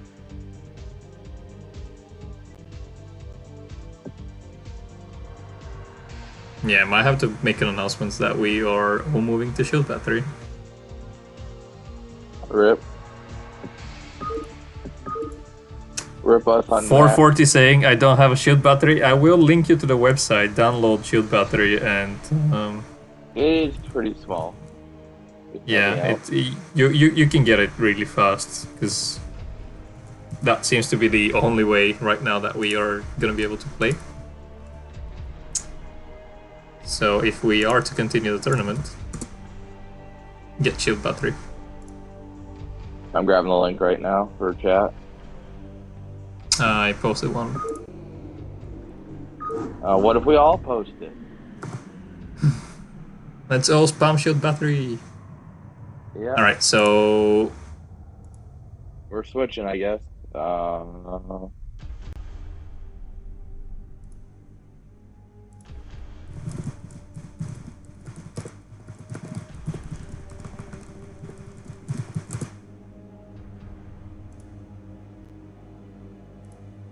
let me make an announcement about that.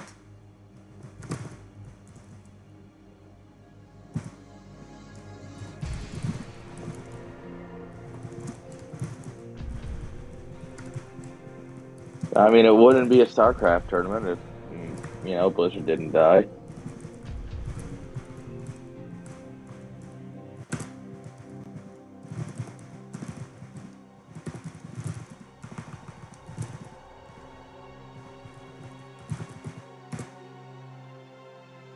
I don't know how streaming and shield battery work together, but we are about to find out. I mean, what I do is I just tell OBS to grab my screen. So I never have to think about it, and then just Discord share shield battery.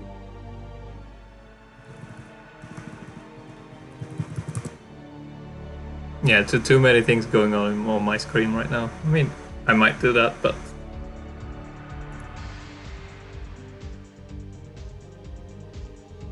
we can't make channels yet on shield battery, I believe.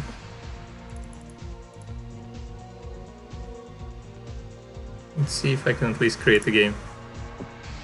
Yeah, Naka. First rule of streaming is never trust OBS.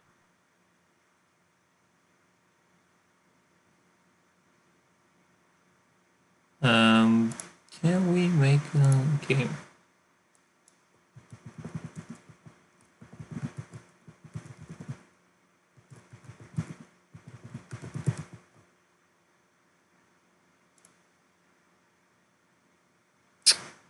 Oh, that is unfortunate. Can you have observers? Oh no, that'll be awkward.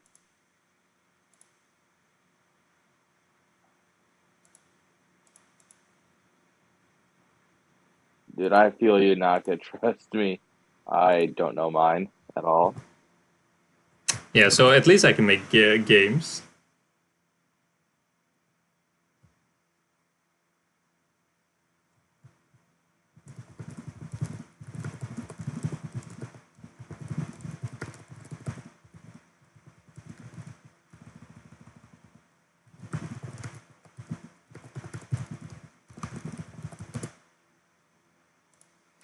We are gonna be making UMS games with casting as observers. Hell yeah, we're bringing it back, baby.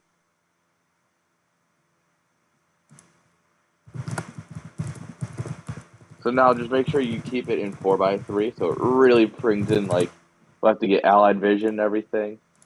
All the good stuff. We can get the maps with the observers, I think, from the CPL website at least.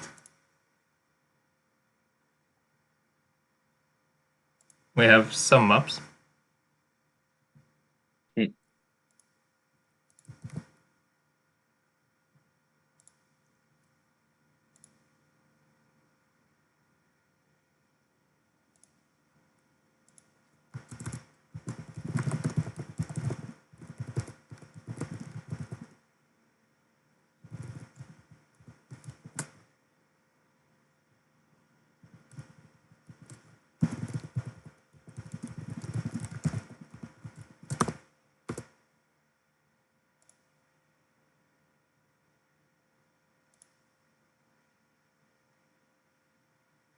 Okay, so let's see now.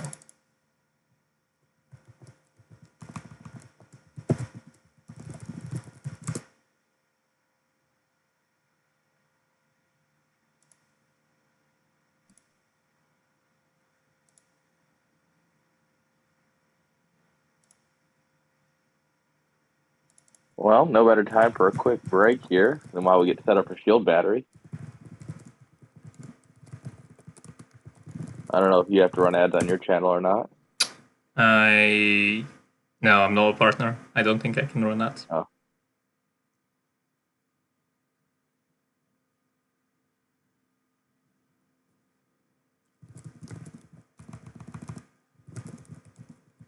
Yeah, I got nothing.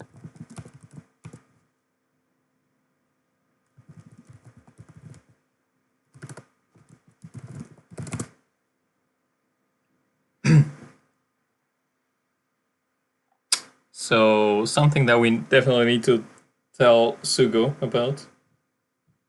We need observers. Yeah. Inside job saying that Borisu is AFK. What a surprise. Borisu AFK? Never.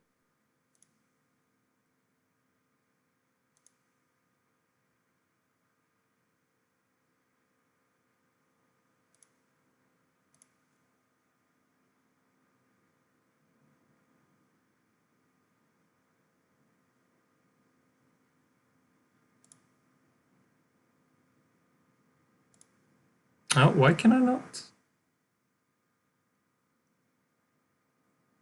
It's not letting me be an observer.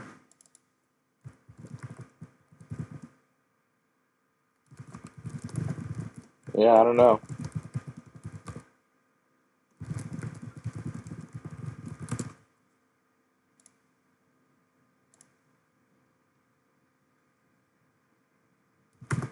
What map did they want to play on?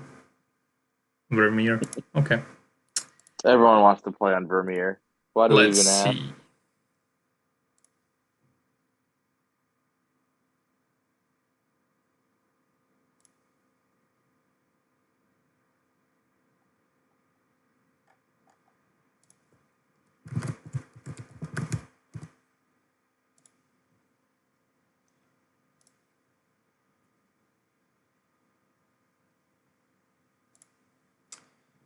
Oh, Batonet, why?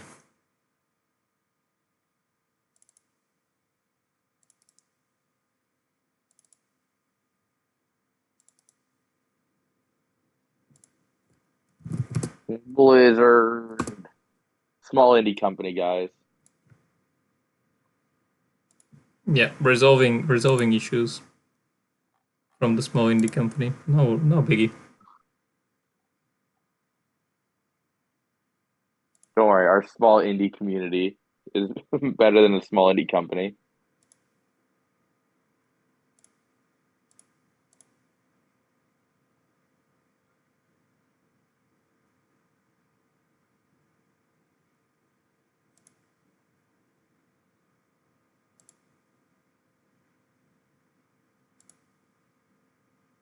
There we go. Okay, how do I move to observers? There. Okay. Yep. That Are we getting works. there? Yep. So everybody join Worst and earob if they are here. They should join my game.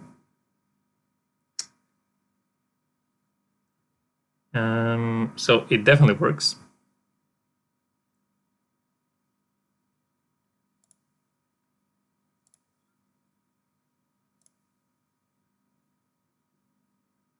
Okay, one of them joined. Don't forget to stream it in Discord. We'll have to figure it out.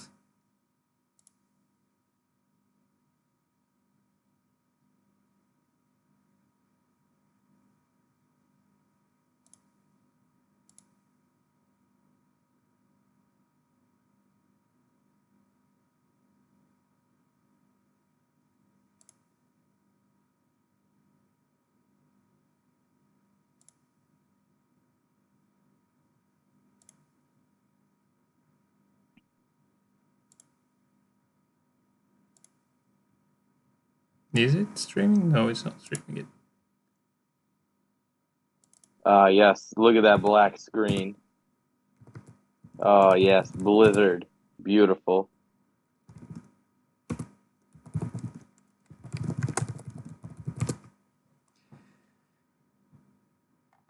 I will use my ultimate.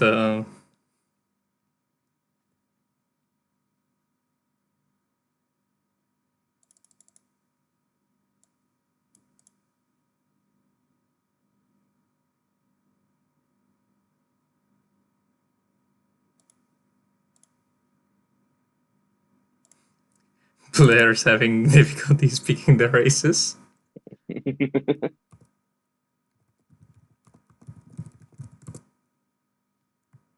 Look at that. That's a beautiful graphic.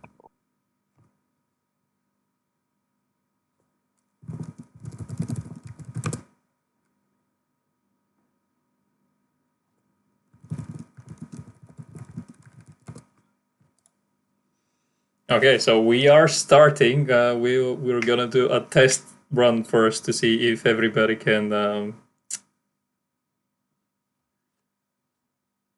do their thing in the game and needs to adjust their mouse speed and whatever. It will be nice for me as well because I will be able to see if we can get Starcraft streaming again.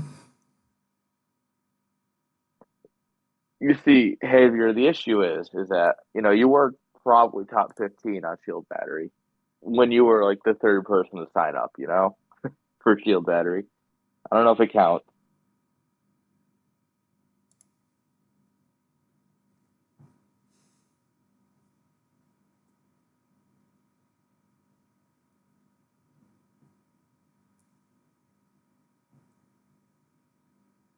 Can we fix it? Nope.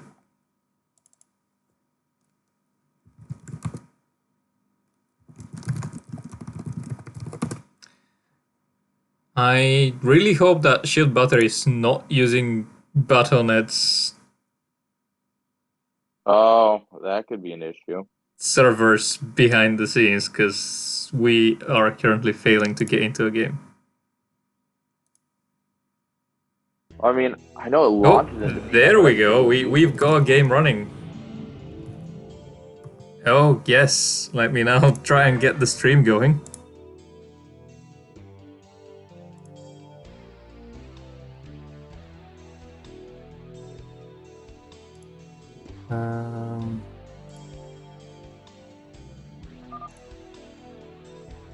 Not this one.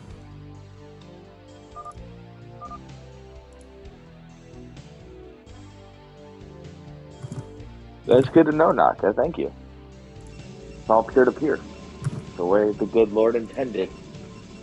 Rude Word Can really you is. see? Oh just yes, our best we game. are live on the stream. Oh, perfect. Now, can you be live on Discord? I can cast it on Discord as well. Yeah. All right.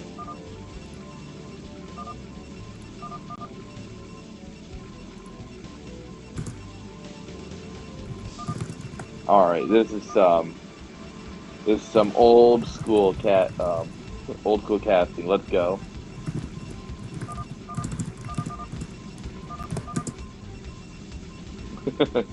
Okay, this is exactly how it was meant to be casted. Look at that idle probe. What are we doing here?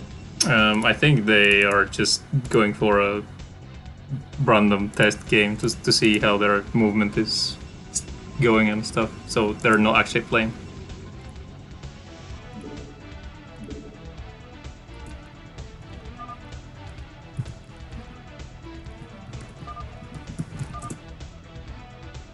I cannot whisper any of them. Get wrecked, nerd. No whispers allowed. Rip Lizardo.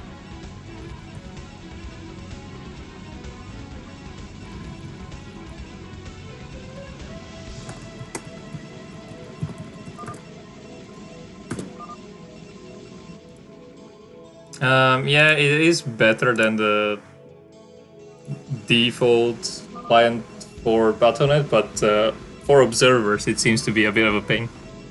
Okay, they both seem to be okay with going for a real game this time, so we're gonna go at it. All right.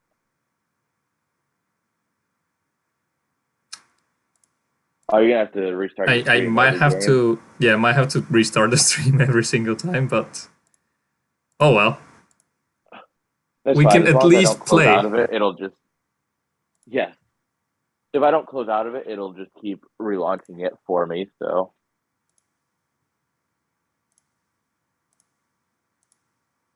what is this CPL? This is a CPL Royale Qualifier for a larger event going on during the off season.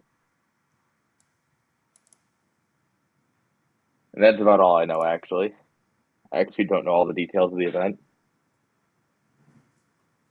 I'm a bad caster. We have we have the 3 qualifiers, so this is the second out of the 3 qualifiers, and then after, let's just make sure that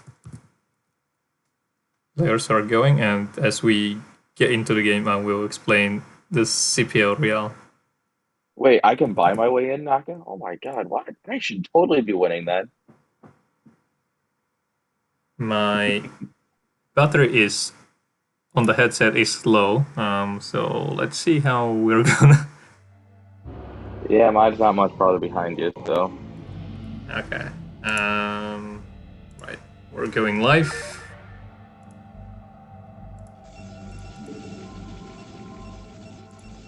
All right. On the bottom left here, in the purple probe, we've got a Protop, War. And on the bottom right, we've got earob.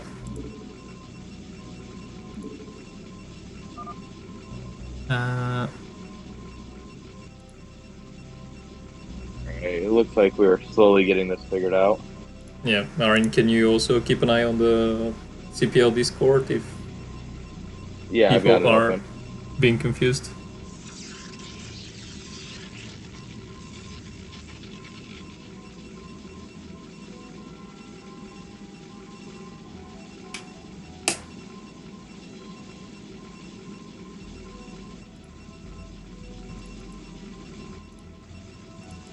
Oh, I cannot select multiple things now.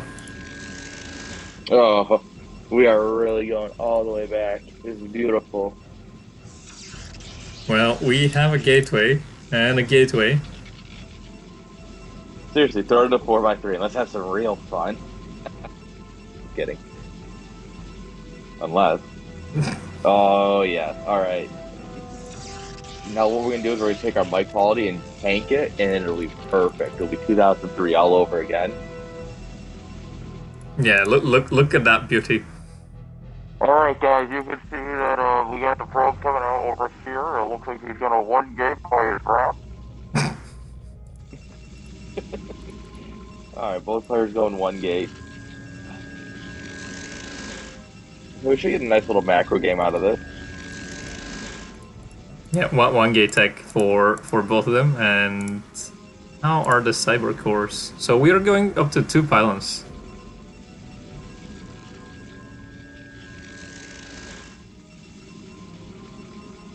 Interesting. Let's see what they're thinking about here.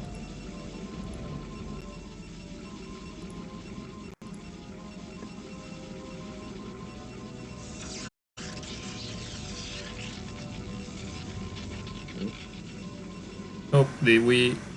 Yeah. You tapped out. They killed it for all of us if you tab out.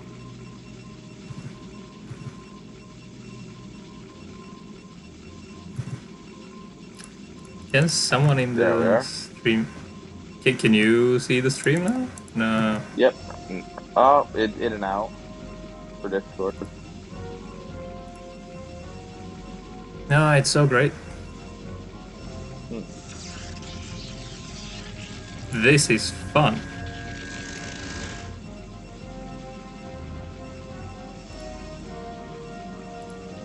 Yay. Yeah, technical difficulties. Sorry, chat. Oh, it's back for the stream. And it's back for me. Aha. Just in time for him to pause. We have a player pose.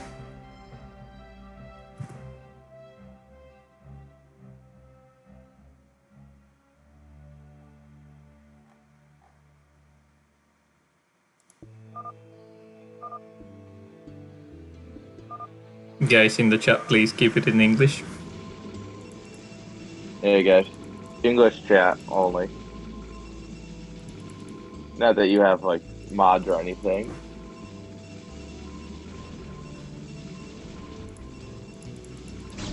Just know we will be very disappointed in you. I mean, see, the thing is, I'm good with Bulgarian, but most of the other people that will not be, will be watching this might not be. 440 was here. There may be confusion because of the Battle.net going down. He should be streaming as well. Oh, there we go. 440 is here.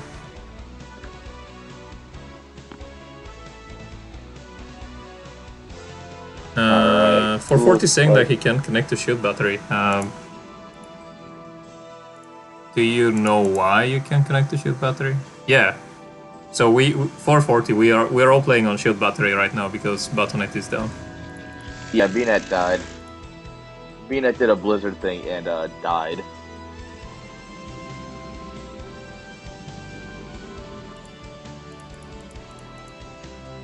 Because what else would you expect from the great blizzard?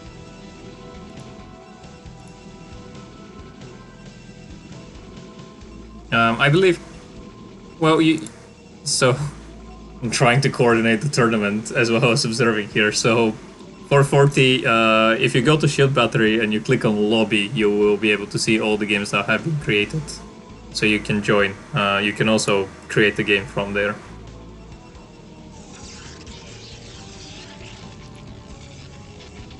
Best of luck. Shield Battery is actually a really nice platform.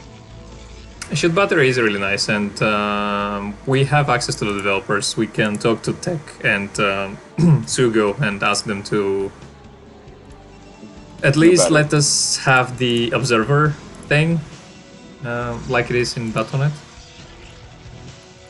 Just yell at them to do better. We can do butter as well.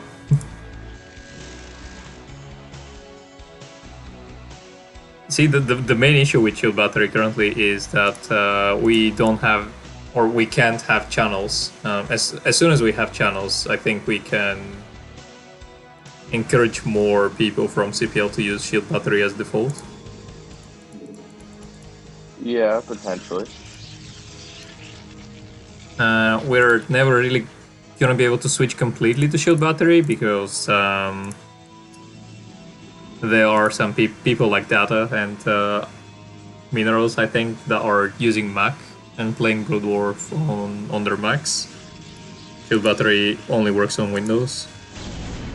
Yeah. I want it to work on my M1 Max MacBook. Come on. Make it happen. Develop it for a third platform. Come on. Yeah, not enough developer resources are being allocated there. Me, the literal only person using this. Come on, I demand it. I don't even use it that often. Also, the other really nice thing, and that's why we encourage Shield Battery by default, is currently the latency between these two and me is 104 milliseconds, which is pretty much 24 low in terms of Battle.net turn rate. Yeah, that's really good. 104 milliseconds, that's good. I don't even get that to my local servers half the time. Yeah, it seems like earob is just having his observer patrolling. And meanwhile, Worst is loading 2 Reavers in a shuttle and is getting ready to go. We do have Citadel Afadun as well coming for Worst, so he might be thinking of a transition.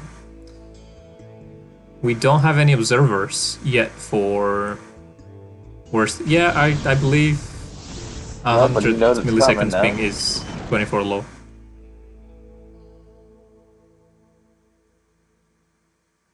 Yeah.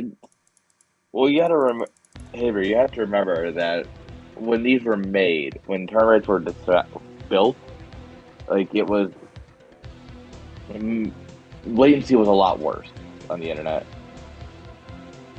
So a lot of these turn rates, like yeah, 100 milliseconds, early 2000s was incredible. Holy worker transfer, what the heck? Oh, is there something going on in the main? Yeah, there's a drop. Where? Killed her. Oh, I missed that. That's why Hopefully a good this enough massive well. transfer happened.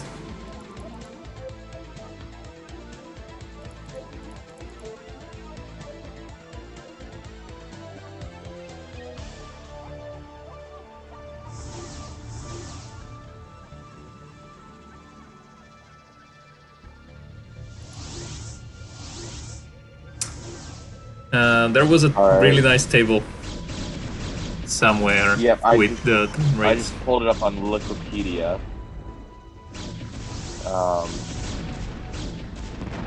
According to Wikipedia, 24 low is 125 milliseconds Yeah, that versus sounds on about right. field battery, 24 low is 63.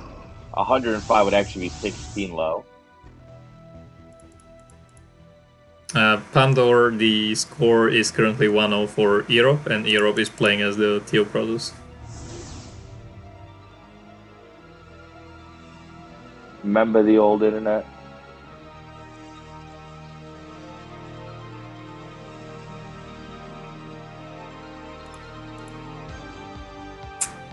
Worst having the flanking zealot, lonely flanking zealot, just trying to see where the army is. And we do Go, have Zealot, two go. reavers by earob.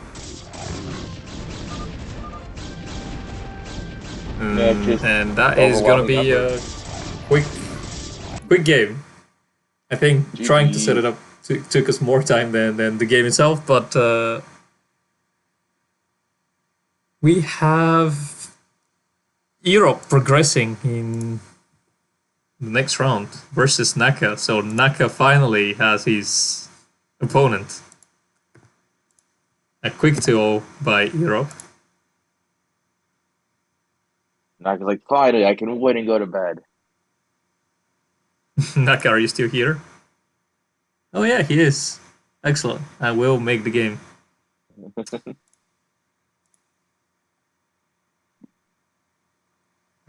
Let me download the first map. Was Polypoid.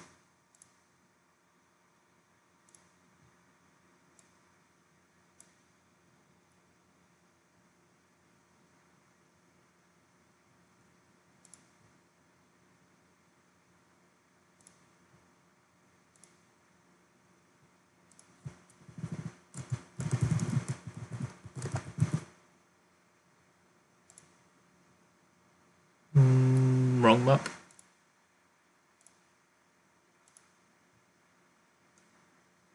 Seems like Battle.net also is. Is Battle.net running again?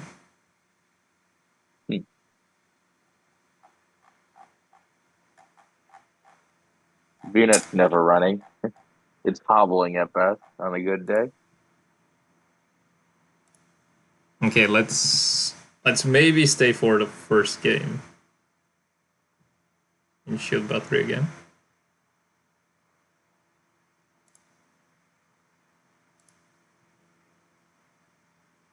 It's gonna be old school style observing PVZ.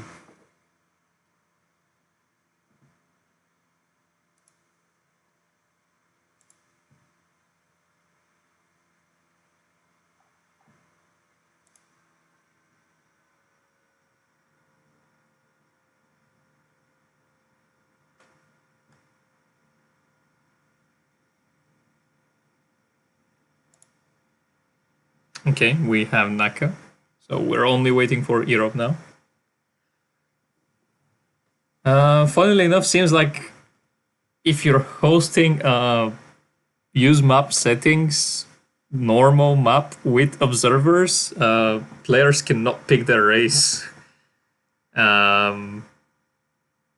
without having to switch their slot that they're currently taking.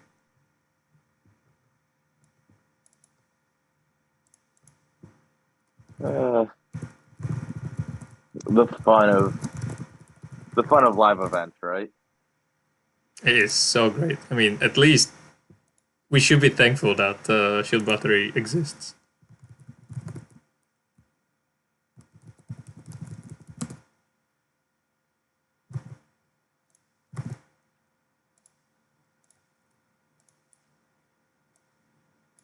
Let's see what is happening in the... So, Worst and Fonger. Don't know if they have played.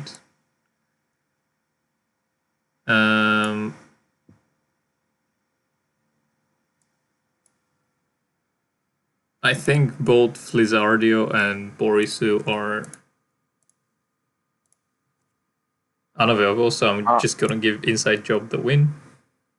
Yeah, someone said Flizardo wasn't able to play. And then they were trying to get a hold of Borisu. I think is what was happening. I haven't really paid much attention yet. Persians got knocked out, it seems. Unfortunate. Where's my nuke? And Havior as well. Pandor knocked out Havior. How could you, Pandor?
Europe saying that he would rather play on Battle.net because his mouse settings are a bit fucked, but we don't have that luxury right now. Yeah, unfortunately. I mean, if he wants to go on fixed BNet, I'm not going to say no. Yeah. You can play on...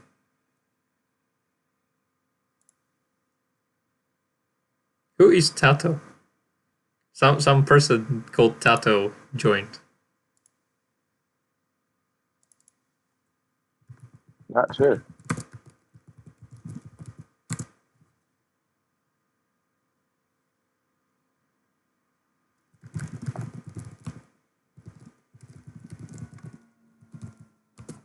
So if I could do melee with ob slots, that's neat.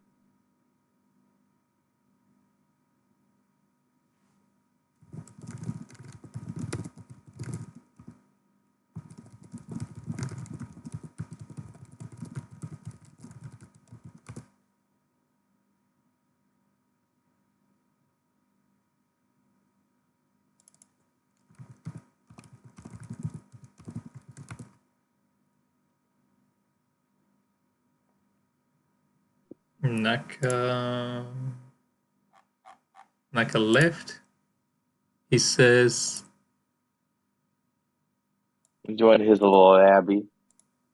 Okay, so Naka says to join his lobby. Fine, let's try.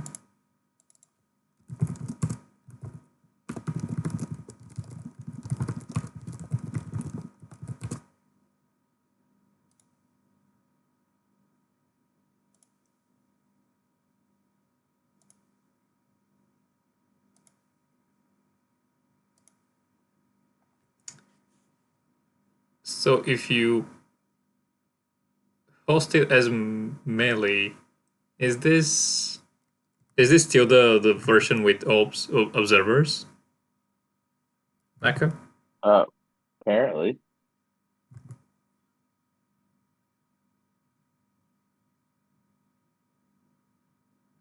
Okay, so he says that this hosting it as melee should give us the obs, like the not 90s observing capabilities. Oh, dang. And here I was enjoying the classics.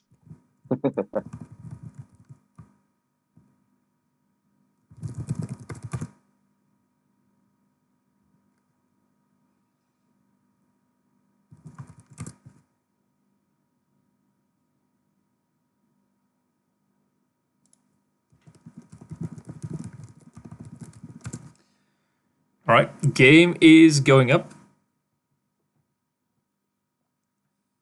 Let's see if the stream will pick it up, and I'll have to restream it again Yeah, on ideally. Discord. But you know, the pains are not as big. Yeah, Discord is weird. Well, we are able to select multiple units, Well, but we are moving up in the world. we don't have a minimap. All right, And I'm down. and yeah, it's the scrolling is really bad. And I don't think I can message. Yeah, I pressed A. It's not working.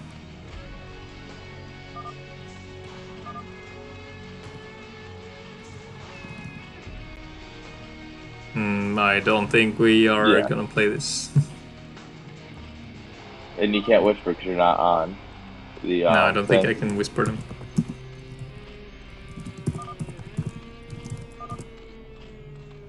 Oh, we can still observe. I mean, we could observe, but it's We're playing in hard mode now. no. We will find some other game to cast. Yes, 440. I think you are currently waiting for Worst and Fonger to resolve their thing. If you'd like, you can take 20 minutes. Just remember to come back in 20 minutes at most. Never.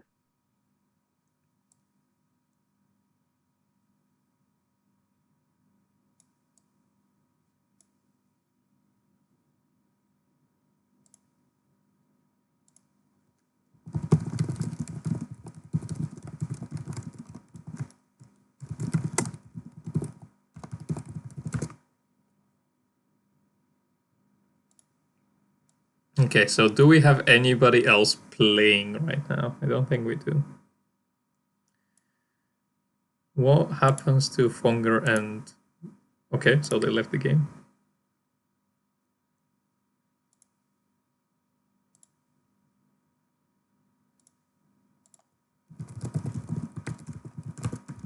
Yeah, observing is broken, Naka, unfortunately. So we couldn't actually do anything except kind of watch. There was no overlay.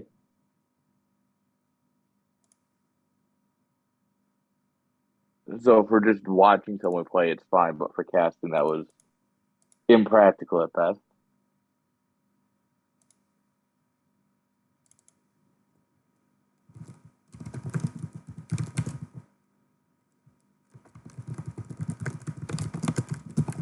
Unfortunately, shield battery is not really made for casting. It will...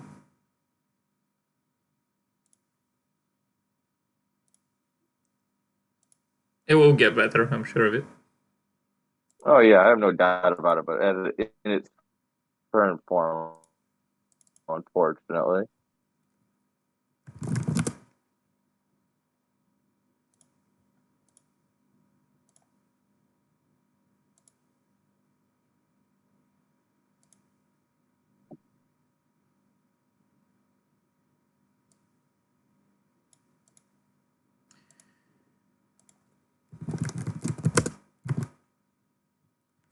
Okay. We will go at it 90s style again.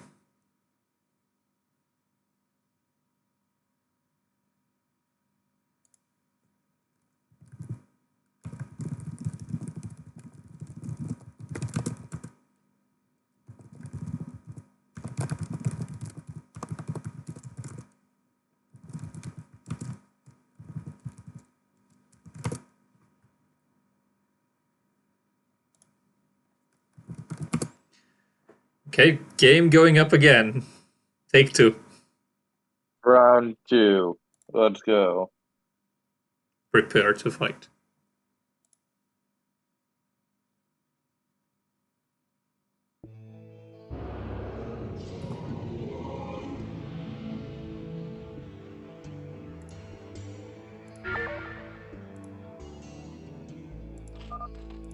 I can watch. Let's go.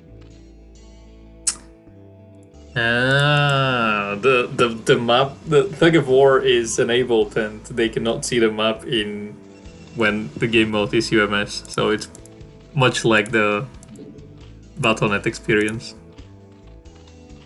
Because normally on... I cannot reveal the map here.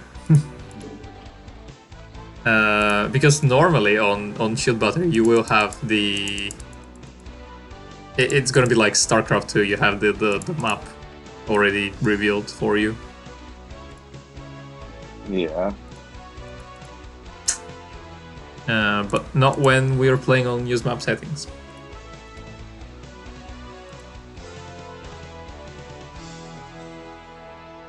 And also Shield Battery is incredibly loud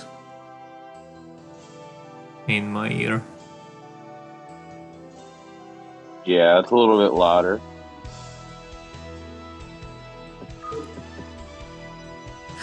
Look at that volume. Hella. Volume, just hella.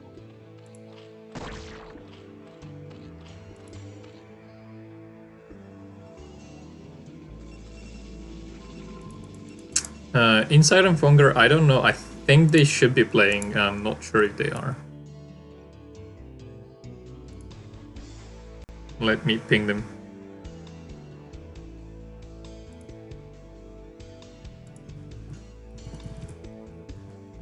Alright, looks like our Zergies are here, so we go ahead and grab his natural.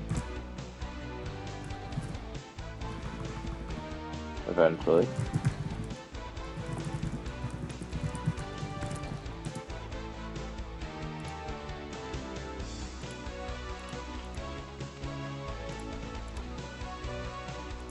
Alright, so that's what an overpool looked like?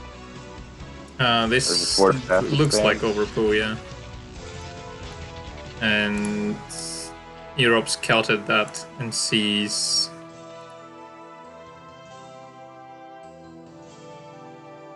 Is the Zerg overbind that ugly in on Battle.net as well? Yes. I'm pretty sure these... No, these are different. The unit icons, aren't they? No, well, at least I know the Overmind Eye is the same. Okay. I think That they're one I just... cleaner The in portrait Shield size Battery. is different. Yeah, maybe. The menu... Yeah, the size is different, so it might be... It might be just scaled differently to fit. Yeah, I think they're slightly bigger. the wonders of shield battery. Anyway, we have three bases from Zrok and the lair, so it's gonna be a normal game. earob is able to confirm that with his undead probe, never dying. Probes never die. Haven't lost his shields yet, which is quite impressive.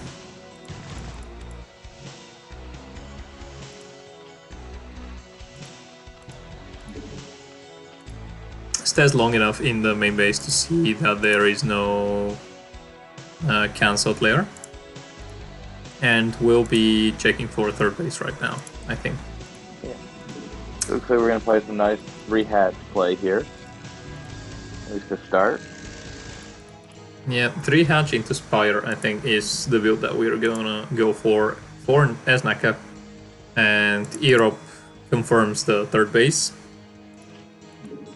Sees currently that there's a single drone and 2 more drones coming. So with that, he already saw the 4th drone on the way to the third base, so he should hopefully know that this is not any Hydra aggression really early on. And he sees the Spire now, and his probe dies. Basically has done its thing. So with the Spire being scouted, though, the question is, do you commit to, 4 or 5 mutas and a Scourge or 2? Or do you go straight into Hydras on the back of this? Because he still only has 1 gas. Yeah, he can definitely not go for 4 Scourge and 5 mutas out of 1 gas. He can maybe get 3 mutas or 2 mutas and a pair of Scourge with the resources that he currently has available. But let's see when the Spire finishes. He doesn't seem to be banking Larva, so he's not going to do any of it. We do have a Zeld. Yeah, hiding it's a in good that. spot for Zealot right there. Yeah. The good spot. Well, because it can also hit drones that are mining from those mineral patches, I think, there. Yeah, if the drones are mining over here, he might be able to, depending on the links.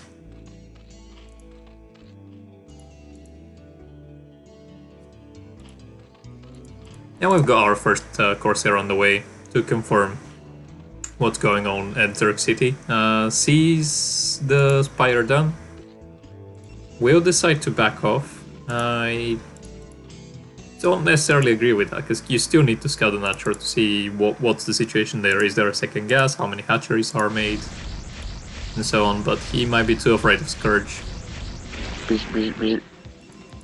Poor Overlord gets destroyed. 2 Scourge on the way, trying to intercept these Corsairs, but that said, we do have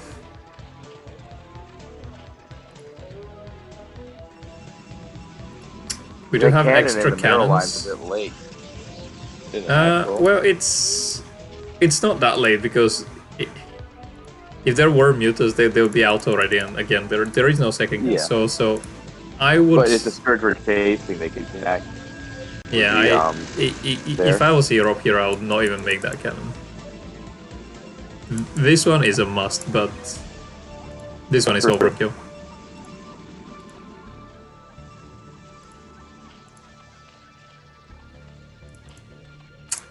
We are getting the 5th and 6th hatcheries at the 3 o'clock, so Naka will be aggressive with his Hydras. Yeah, he's gonna have a lot of larvae to play with. Hydras are basically free, so. And meanwhile, it seems like what earob is going for will be a quick 2-1, but his second forge is not spinning yet, so a bit of a mistake, or maybe he was expecting a Hydra bust. And he really wanted to get his fast upgrades going. 4 Corsairs are gonna try and scout, see what's going on. He sees the Hydras hatching, so he should have pretty good idea of what's on the way. Let's see if he's gonna go to the third base to confirm the 5th and 6th hatcheries there. We'll try to get some Overlords. The Scourge turned around for no reason whatsoever, and as a result, did not pick one of the Corsairs. Earob finding really good damage with these Corsairs right here, and sees the three hatcheries in the at the third base. Old Naka is now supply blocked for the next 3 hours. Naka is unhappy with this hatchery. Yeah, honestly, I would be too. Like, come on, Hatcher, you were supposed to do the job. There we are. Blaming the hatchery for not pumping enough hydras, but he already has a really scary amount. And let's see, we only have a single storm. We don't know how much energy we've got on the High Templar, because Wonders of Shield Battery. But we only have a single storm. This High Templar just spawned. And a DT is headed to the third base. There are some Overlords to intercept, but the Overlords are now too far away. They will be able to eventually catch up with the DT, but the DT is not gonna stay in the mineral line and will back off very wisely. Yeah, very good DT movement. We have 2 storms right now, maybe 3 storms, but that is definitely not enough to fend off all the hydras that we have. And if Naka commits right now, he can definitely take out the SimCity and the Zealots, and if he dodges the first 2 storms, he will be able to just outright end the game. Yeah, going up to 7 gateways, he still needs 1 more gateway, and I feel like he's either supply blocked or he's just not macroing as well as he could right now, which is in either case not ideal for Protoss. Yeah, he just spent a lot of money on infrastructure, and unfortunately that means that it's not going to pay off immediately. So there's going to be this moment where... Well, if you see that the Zerg is going to up to 6 hatcheries on 3 bases, you do have to go to 8 gates no matter what. It's just that his macro is not on point. But here's the deal breaker. He does have a shuttle. This should be fun. And I don't think this link can intercept the shuttle. I think this Overlord can spot it, but Naka is currently busy microing elsewhere, so I'm not sure if he's even paying attention to the shuttle. The shuttle has 4 Zealots, unfortunately. If that was DTs or High Templars, it would have been much more effective. That said, 4 Zealots is still a lot of damage. They will be able to take down this Spire for sure, and they got a single drone, which is still good. Oh, did you update the overlay? Oh, what is... Yeah, I will fix the overlay right now. Let's just watch this engagement first, and then I'm gonna fix it. Lurkers finish and get in the dirt. Observer kind of being pushed away by the Hydras. Because I cannot zoom out to let you all just watch the engagement while I fix it, so... Yeah. Oh, battle drone coming in. Battle drone, let's go. That storm, though, was insane. Oh. 7 Hydras killed by that single storm. Damn. Dang. That's impressive.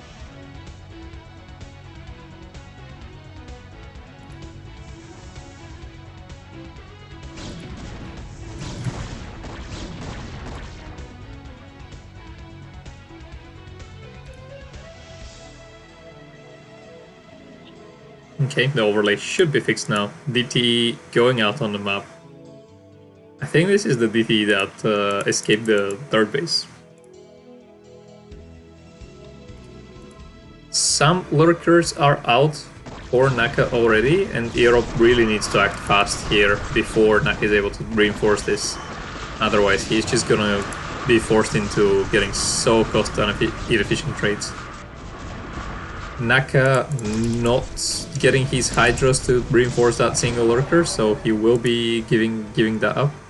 And a lot of drones going to the rally point. So not what Naka wants right now. He was busy dealing again with some Zealots. Zealots seems to have managed to take down the layer as well. Yeah. Man, so much respect for the old school observers. That thing is so much harder. Yeah, this is definitely not as easy as it is today for us. Yup, Scourge. I cannot believe that this Scourge did not connect. Earob down to 3 Corsairs that have almost no health at all. Naka mining gas from 3 Gazers, so the mute transition could be very real here.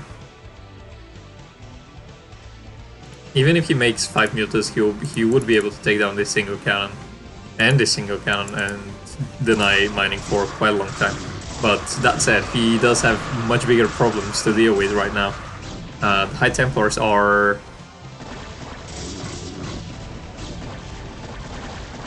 pushing in, and the storms are very good. Let's see, the next storm, that was a bit of a whiff.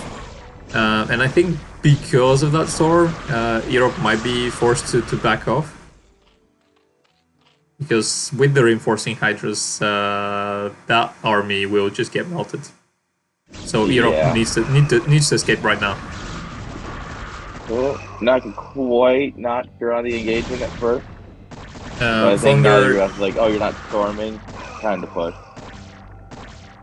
Fonger in the chat looking for 440. He was here and he is playing on shield battery, but he said that he'll be back on the hour.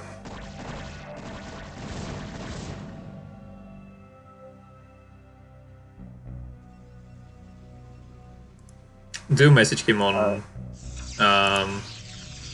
Discord when you're ready. We're taking a super aggressive base for Produster. Alright, you two coordinate over Discord when you should play. 440 is here, and Fonger, I think, said that he wants a quick break. Alright, we got Fonger versus 440. That's gonna be a very good PvZ. That's gonna be a fun one for sure. That might find its way onto YouTube very quickly. Alright, so what do you think about this 12 o'clock expand for Protoss?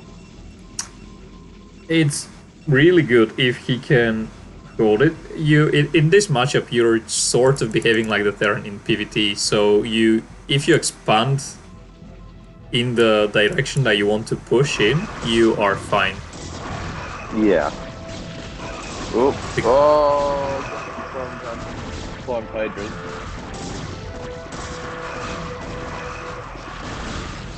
Oh, that storm! That was the money storm, and I think what are the upgrades?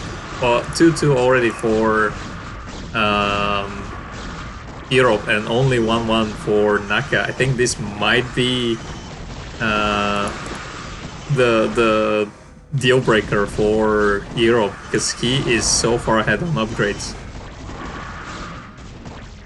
Yeah, I mean, honestly, for the man who's been awake for, what, 30-something hours at this point, he's not doing too bad.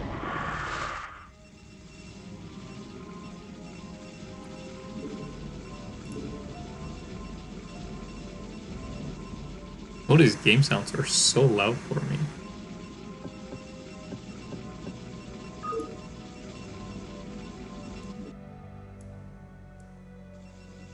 Doesn't sound too loud for me. Yeah, they're very loud in my ear. I may need to boost your microphone a bit for the cast. Or I could just, talk louder. I am kind of just being lazy about it just today. Shout at the microphone. Alright, so... Alright, yeah, there's... Protoss gonna push in here. Naka's got no choice but to get out of dodge. Real quick. Naka... He is taking... already has 4 workers. Fuck. Oh, I did not say this. Lurkers here. There you go. I knew, if you believe in me, I can do it. These Oh, God, storms storm. are... Naka just does not have enough lurkers to push that back. He's got no So, lurkers with his army. They're all defensively played. yeah, which is... you can definitely go Hydroman, and the top Koreans are going Hydromans for a very long time. But if you mix in a few lurkers in your army, you just get so much better. But it seems like Naka has different ideas. The first defilers are already out, and unfortunately are not at the second natural. So Ooh, but there's a nice little fight here. Ooh, good storms though. Good Storms loses one of the High Templars though. Where is the Defiler? The Defilers are... all the Defilers are just chilling. Nope, no, I one of think it them died just to the got killed. storm. Oh, did not die to the storm. Yeah, he hadn't had time to set up a knight or anything, so his rallies aren't right where they need to be. He really needs the Defilers to be right here in the fight, and they are chilling at the natural. Yeah, he's got a Just, little bit of a just third imagine conga line going one on. Dark Swarm over this army. Oh, how about just? Oh man. The Lurkers have arrived. The Defilers, not quite yet. And this might be too much for Naka to handle. Yeah, unfortunately, this is not The looking good. I army, think. unfortunately, just a bit out of sync. The Defiler now arrives, but there is no army. Megu? Nope. Defiler just kind of walks into his death. Yeah, Naka unfortunately losing too many, bleeding so many units. Meanwhile, Earob will be taking that next expansion of his at the 9 o'clock position. The natural is mined out, and so is the main. But Proto still has... currently is on 3 mining bases, 2 of them with gas. He really needs to take that assimilator, but Proto is in a very good spot, and Naka just lost his natural. Yeah, I don't think. Actually, this might be just enough to win the game at this point. This might be just. Yeah, I think Naka led too many units, and there we go. Yeah. GG is called.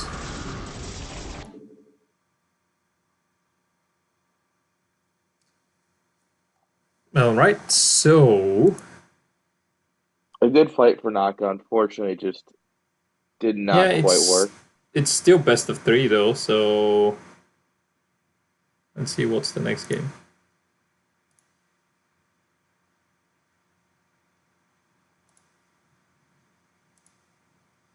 What is the next map?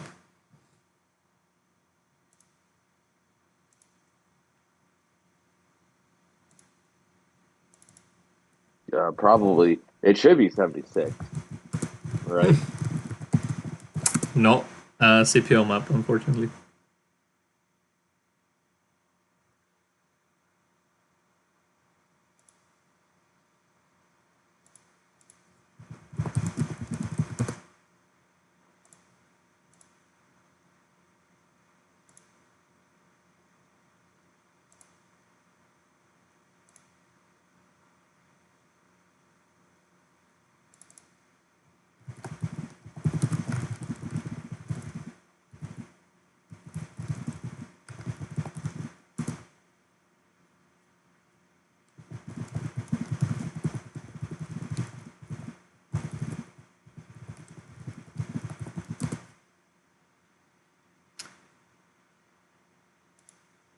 Do we know if... Alright, so Inside Job and Fonger just finished their game. Alright.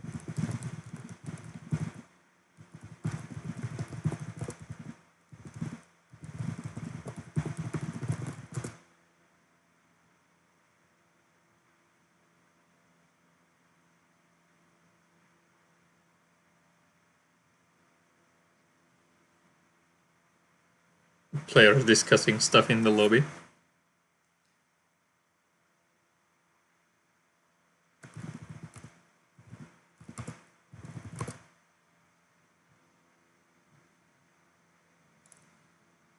Alright, so game is going up.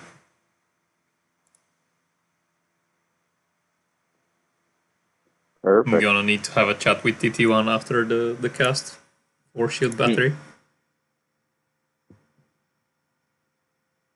Burn it all down. Don't burn shield battery down.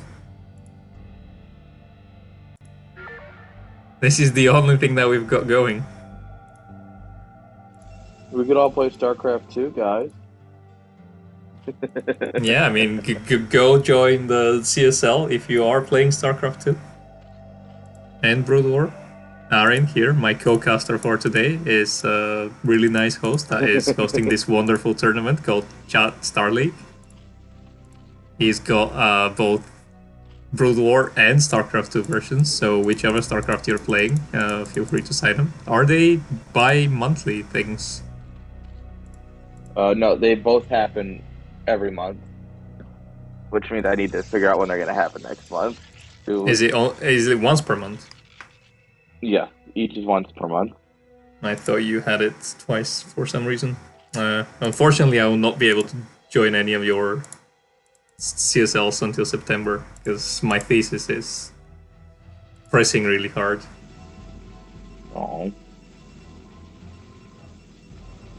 So I'll not be able to see my creative Protoss plays. Let's just go with that and not cheese. Until September. What a shame. Exactly what we needed. Yeah. So, are you flying across the world to go to the land in August? In Chicago? Yeah, I mean, I definitely would if I had the money and the visa.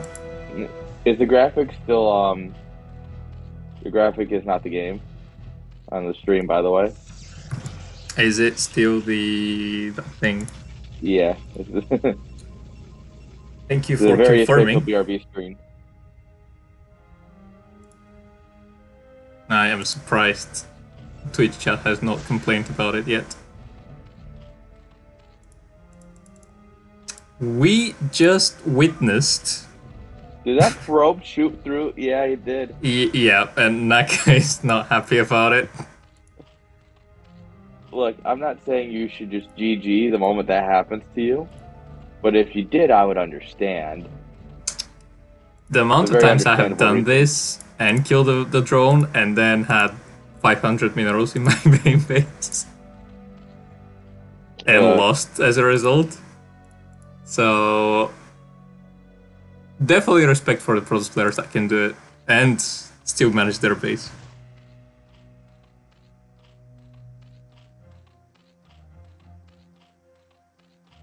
Alright, it looks like that probe's going to be chased away. It's not going to get a chance to get another kill. Oh, the very nice round by Naka. Doesn't even see the gas timing, which is beautiful. Well, he knows that it's late already because it's 3 minutes and there was no gas taken. That might be because Naka is planning something more aggressive, but might also mean that he's just frustrated from that first drone loss. But it could also mean he's not planning on taking it. So if you're going to do some hydras, you can push off your gas a bit and get more droned, and just jumpstart your economy and then go straight into heavy hydra play. Yep. Although this, if you are doing something like this, you are vulnerable to DT and Sailor play. True. Corsair DT is powerful against something like this. So we'll have to see what earob sees here. Because he did send his second probe the moment his first one died, which is very good, very well done by him. And Naka will be blocking the ramp with his 2 Zerglings. The blocking the ramp is very nice here, because now Protoss doesn't quite know what you're doing. If you're going layer, if you're going hydras. What I'm worried for Naka is that we're still not mining any gas. No, he was. He stopped. Also, he stopped mining gas? Is he doing a ling speed all in? I don't think so. He has way too many drones for a ling all in. I think he just never started mining. But maybe I'm wrong. Let's just watch the lings. So if there was link speed, the link speed should be kicking by now.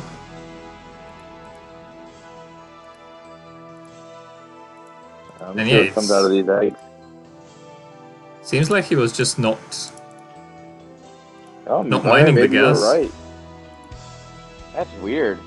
Definitely a bit of a blunder. I don't know. We'll see. It's Naka. He might have some crazy plan for this. No problem, mate. Well, he might have a plan, but this is a drone that has... Okay, now he goes. This is a drone that was sacrificed early to make a building that he built at 3 minutes, and he's now using at 5:20. So for 2 minutes and 20 seconds, this thing was just not paying off at all.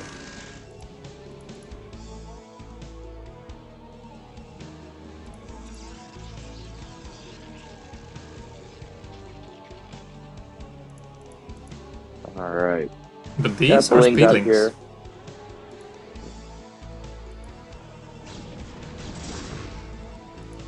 Link gets pulled into the cannon.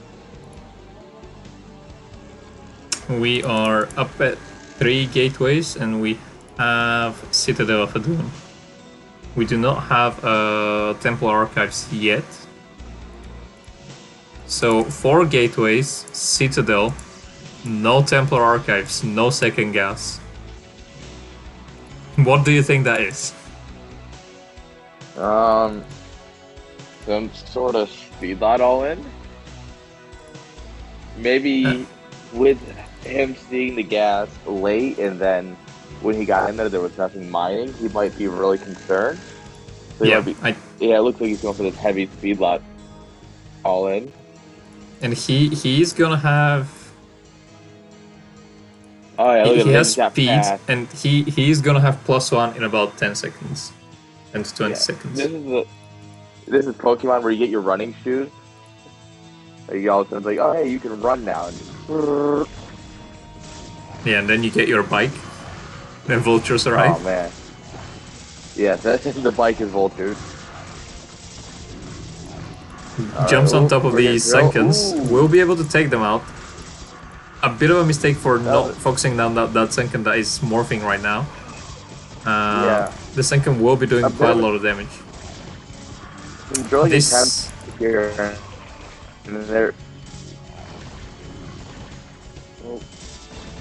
This single Dragoon could have focused the Senken, and he would have been almost dead by the time it morphed.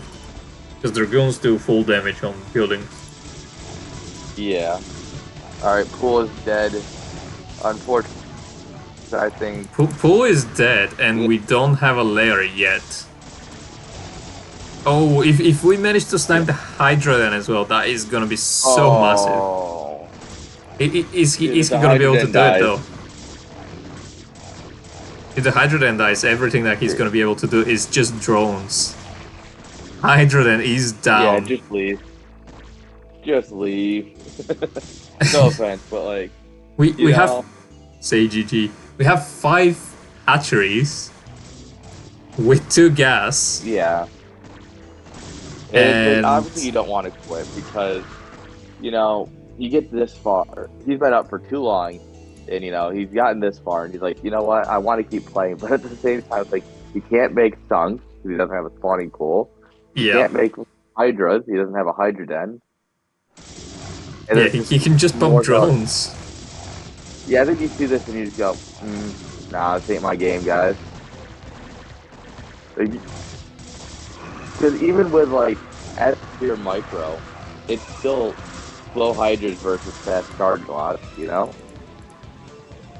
Yeah, and he is pressing on with the Zealots a lot. We're not rebuilding our spawning pool, we're not rebuilding our Hydra den. I think this is just processing the loss. Yeah, GG. GG. Fuzzy Branch saying he could hide ninja bases. Yeah, he could do that, but he does not have a pool, and he's not able to make any units that attack. Yeah, at that point it just becomes whack-a-mole until you lose. Yeah. But well done. I mean, too bad that Naka was waiting for so long to be knocked out into these games fast. But oh, it's gonna be Kiko versus earob in the All right. Well, unfortunately, Semifinals. one of my headphones just died, so I'm gonna hop out here because the other one's also about to die. All right. It was a pleasure One of my headphones co-casting. died as well, but I'm casting with the other one. Good luck. I will probably cast a lot of these later. Don't you worry. Yeah, we'll seek the replays for you. Don't worry. All All right. right. Thanks for You have a joining great me. night stream. I hope you all have a great day on the stream, and I'll see you all later. Yep. Thanks for joining again.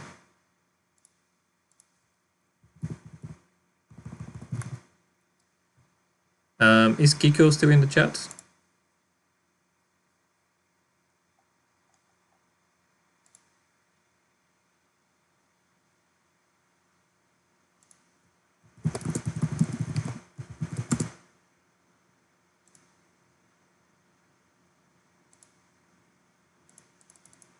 Yeah, mass drone army was last game's best strategy for Naka.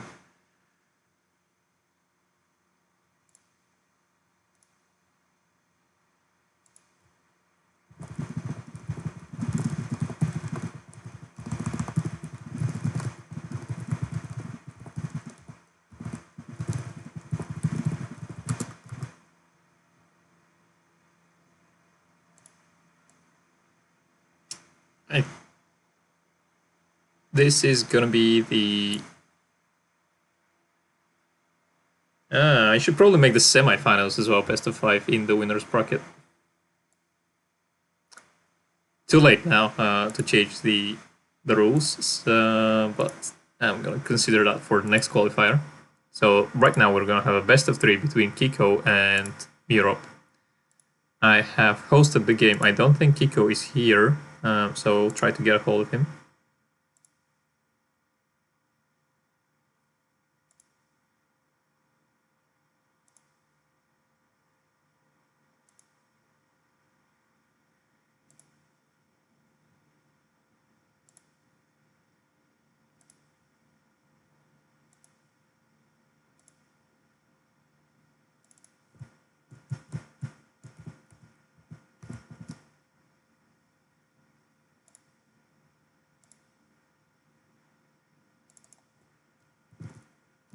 Yep, Kiko is here.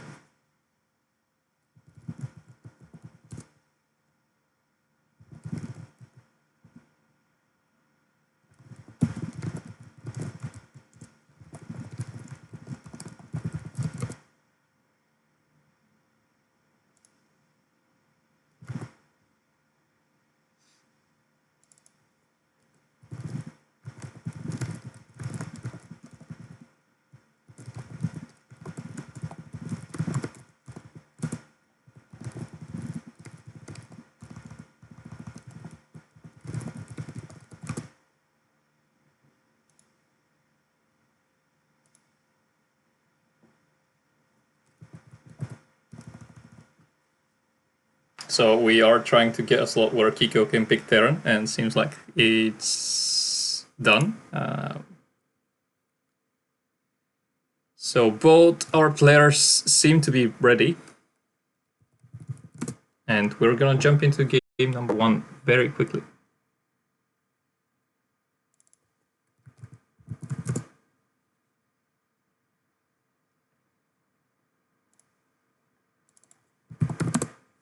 Game is going up.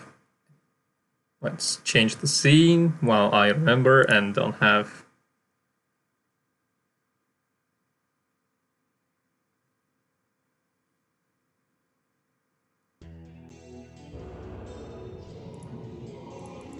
So now I can watch the chat again. I have no idea what was going on. I saw Pandor talking about the medic strategy. I don't know if that was TVT, but if it is, I'm gonna be quite excited. Anyway, we've got earob spawning in the top left corner of Polypoid, and we've got Kiko spawning in the top right corner. This is currently the finals, or the semi-finals for the winner bracket, but it's gonna be the last match of the winner bracket before the winner of this match faces the winner of the loser bracket. a bit complicated to explain, but if you have ever watched double elimination tournaments, you know what I'm talking about. And as we discussed earlier with Airn, we are doing it the casting the hard way here, with not being able to see their supplies and not being able to see pretty much anything. At least we have the game timer, so I can still analyze a lot of things just solely by the time. Would definitely be more helpful if I had access to resources. But that's something that hopefully TC1 and Sugo will be able to get done.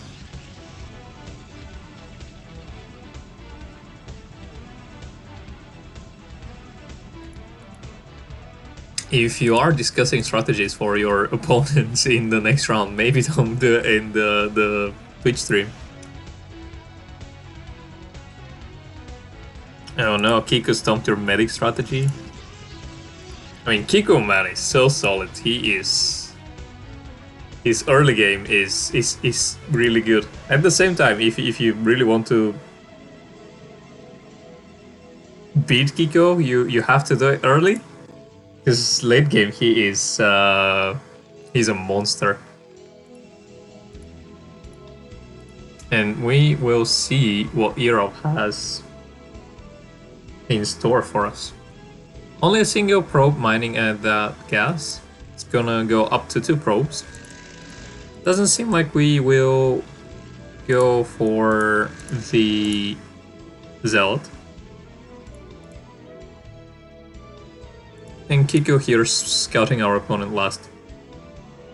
Earob will be taking, I think, an 18 Nexus.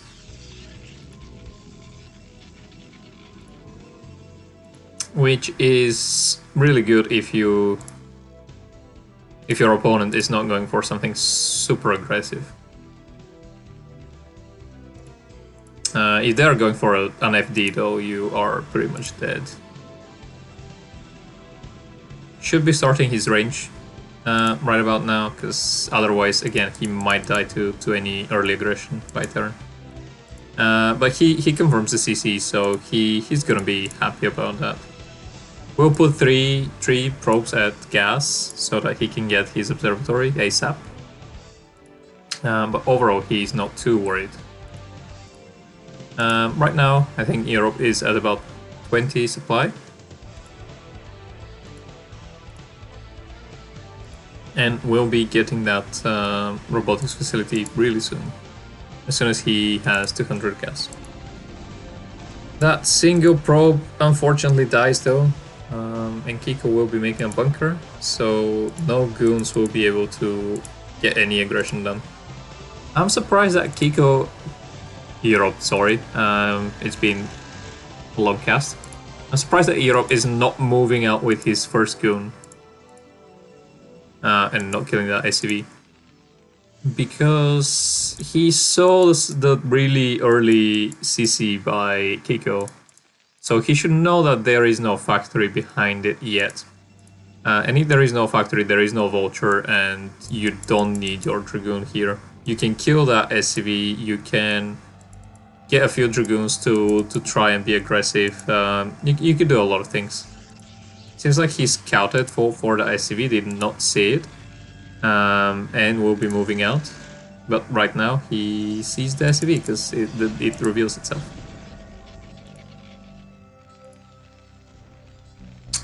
Kiko going up to 2 factories, should be adding an armory really soon if he wants to play the upgrade terrain.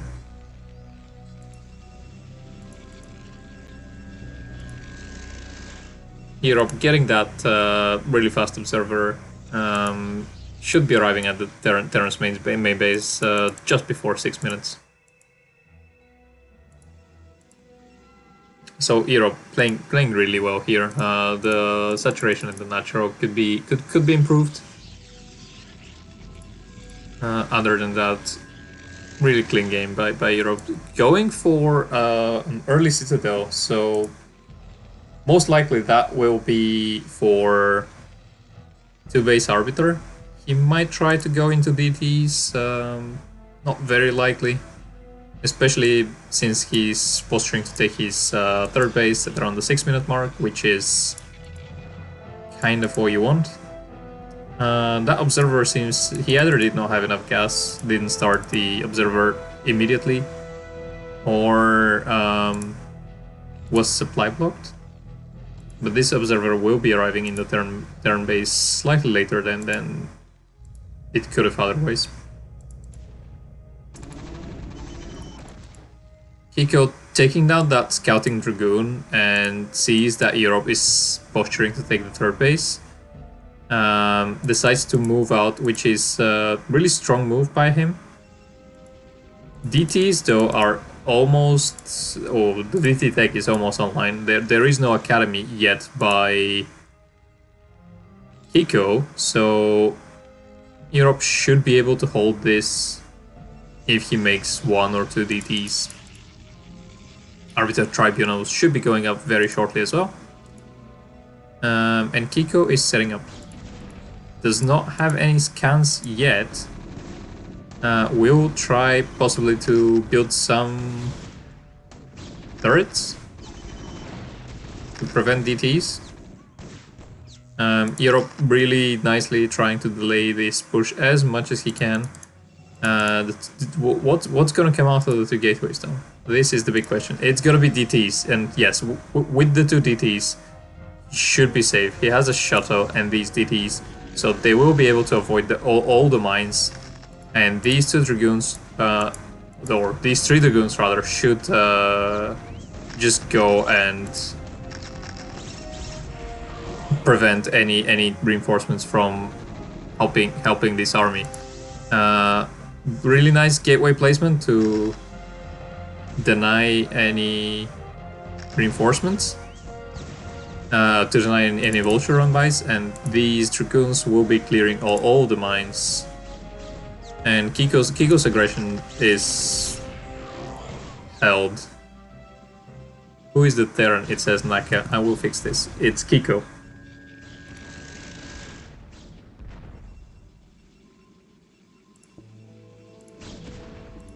Thank you for reminding me.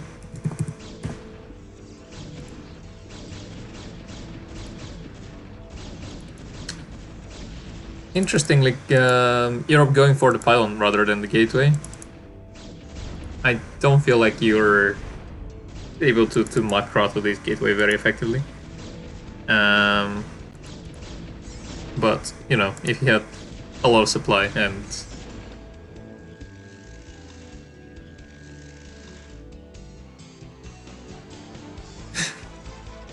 Oh, he had to kill that pylon because he needs his dragoons to move out. And denying any damage from Kiko, really nicely done. I can see what this observer currently is able to see, but my best guess is not much. He's moving it in the Terran Bay base. As I say that, he sees 3 factories. I don't think he's able to see the starport, but he did see the 4th factory and he saw that the CCU was being started. So that should be enough information for earob to know that Kiko is not gonna go for anything super aggressive immediately. And as I say that, Kiko is moving out, but that is just to secure his 3rd base. Really nice, sending observer here first to spot if there's any vultures and mines. Shuttle, that's the shuttle with the DTs. I don't think it tried to go into the Terran main base. Look at that dragoon, 11 kills. Insane.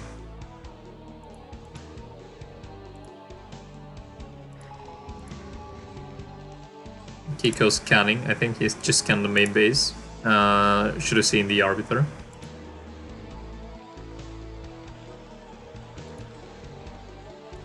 Yeah, he definitely saw the Arbiter because he's building anti-recall turrets.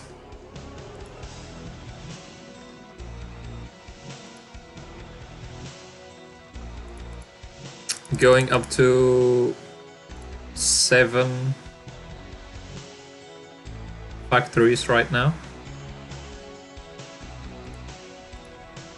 As one of his armories spinning, I think he should have a second armory spinning as well. No, that's not right.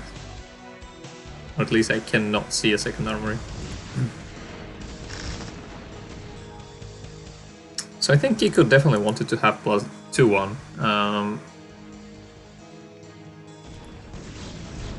But maybe he has something else in store.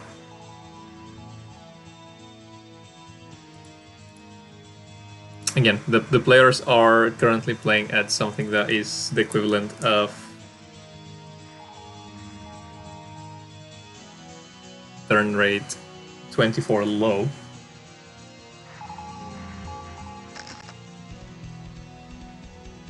I did receive a donation earlier,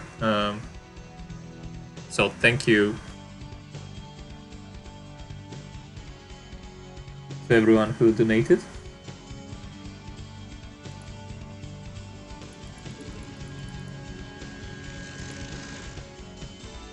We got 5 more bucks towards the prize pool.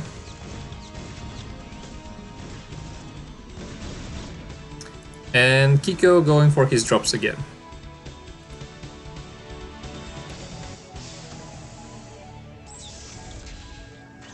That is a siege tank though, and it's a siege tank behind the minerals. I don't think this Zout can get to the siege tank. Maybe it could. And it's time to swap my headset again.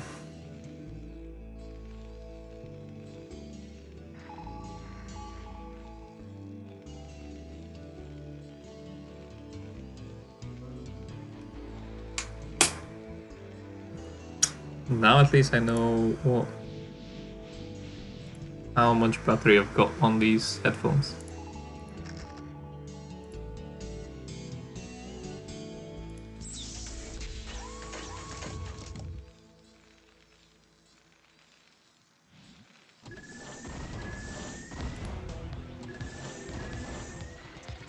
I will take a short break after this. Yeah, I will take a short break after this cast. I will get into the game, but I will probably miss the first few minutes.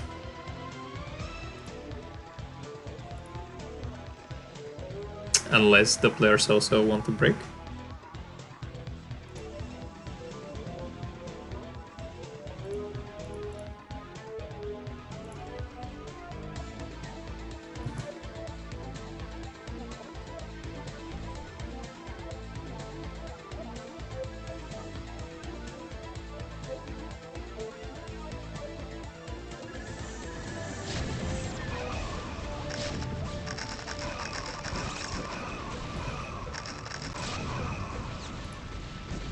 Europe will be trying to break that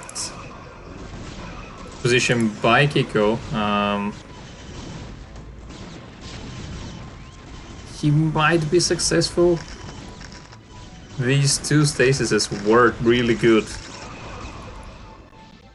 And wisely backs off when he's got only goons left. Possibly should have pulled back his army a bit earlier, but that is almost perfect. The main issue though is that we don't have a 5th base from the Protoss. These 2 Zealots are... yeah, this is life. These 2 Zealots are possibly trying to secure that way to the 5th base.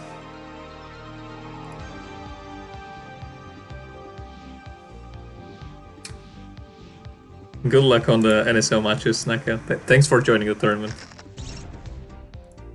It was really good games versus earob.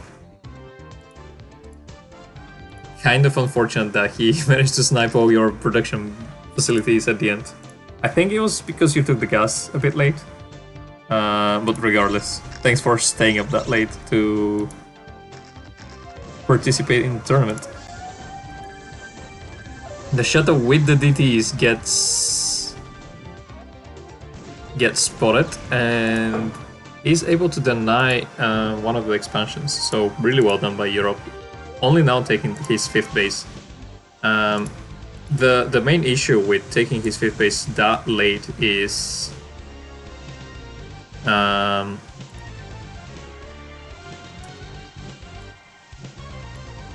that you don't really have time to set up your... Oh, wow. You don't have time to set up your gateways in your second main. But killing that dropship that right now, that Naka... sorry. Europe just did. May have bought him just enough time to get these gateways. As he needs. Interesting SimCity here. We've got 7, 10, 11 gateways in the main base. And we are near max. We did recall somewhere. I think the recall was a bit unsuccessful.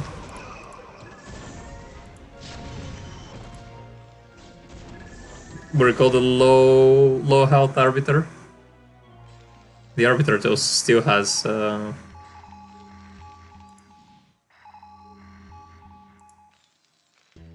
we killed the SCVs and that was nice, but we sacrificed the whole army.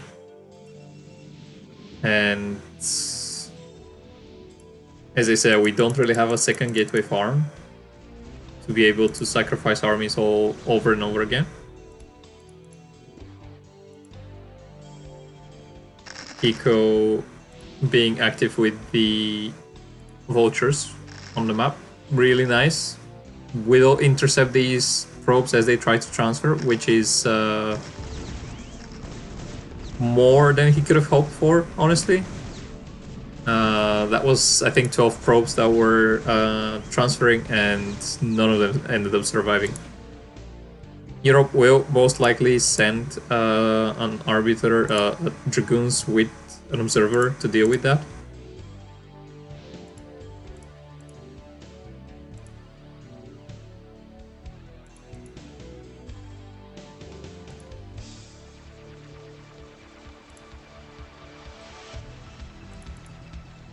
Kiko preparing to take his 5th base.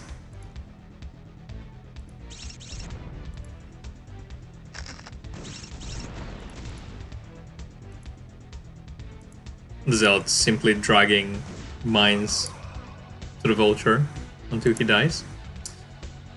Kiko doing only attack upgrades, only now starting his armor upgrades. That's because he's got a single... Oh no! He's got a single armory upgrading, and this was an EMP that dealt at least 1000 damage. And also rendered that arbiter useless. So Kiko definitely with a big win right here. Europe will try to counterattack. Kiko is on top of it. Will not allow the counter to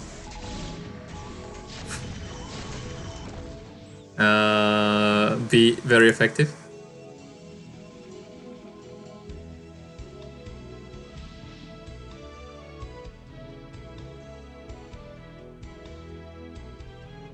Worst giving us insights about the Terran race in the chat.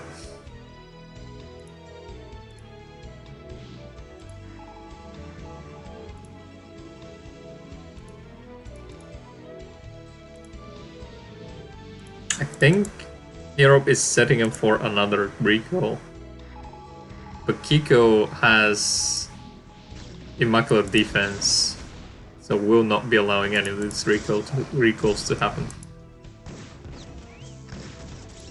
Zeld versus Vulture. Not the fight that you want to be taking as Protoss.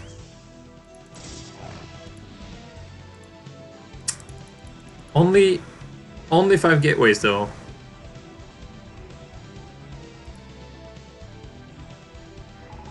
In the second main. That is the biggest issue. That and the fact that Kiko has secured a second main of his own. So that attack is not really gonna go really well for Kiko. And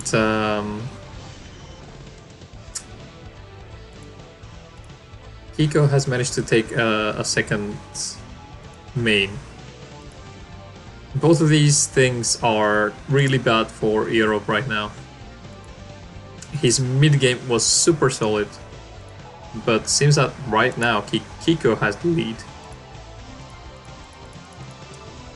3-1 upgrades are working, not yet working on the 3-2. A bit of a surprise there. earob catching the SCV is trying to transfer to the new main base. Really nicely done, and scouting the fact that the base is up with his shuttle. Kiko pushing to victory from by sieging the main rally point of Protoss. Still only 5 gateways in that second main.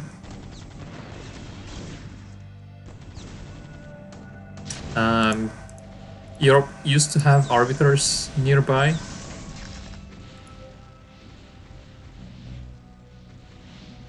Seems like we are going for another counter again. With all the arbiters that we have, this counter might be effective. We are going behind all the mines, but these arbiters are bleeding way too many health points.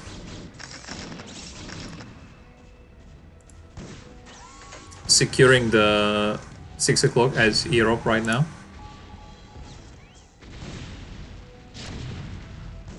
He has stasis his own goon. Will stasis now his own Zeld to prevent the mech army from going up the ramp. I don't think he really needs to go to such great efforts, because generally mech does not want to go up these ramps. Loses most of the arbiters right now and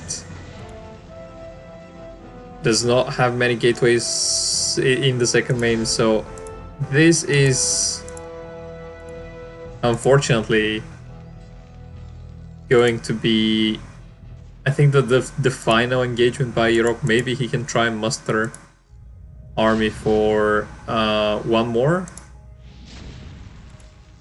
but it's not going to be very likely. Kiko is just way too strong in the late game, as I said earlier.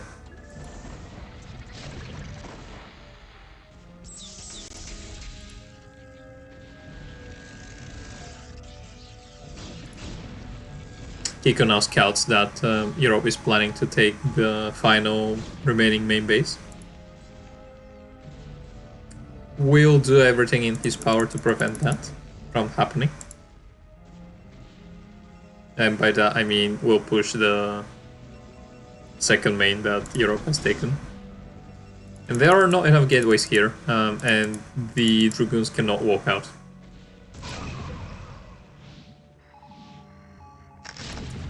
Let's see if this arbiter can do any miracle stasis or recall. He recalls on army of Zelds on top of some of the tanks. This is effective. And it actually might be just enough to break this contain. Kiko simply did not have enough army units in the contain. He was trying to attack here and to defend at home and to contain the main base of Protoss. So trying to be everywhere at once, not gonna work out for him.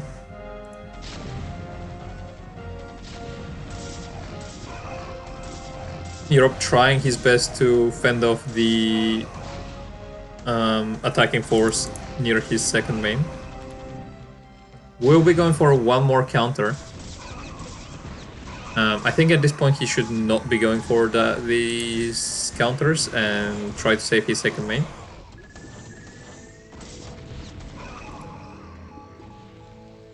Zeld squad roaming the map. Single vessel could be targeted by sound dragoons.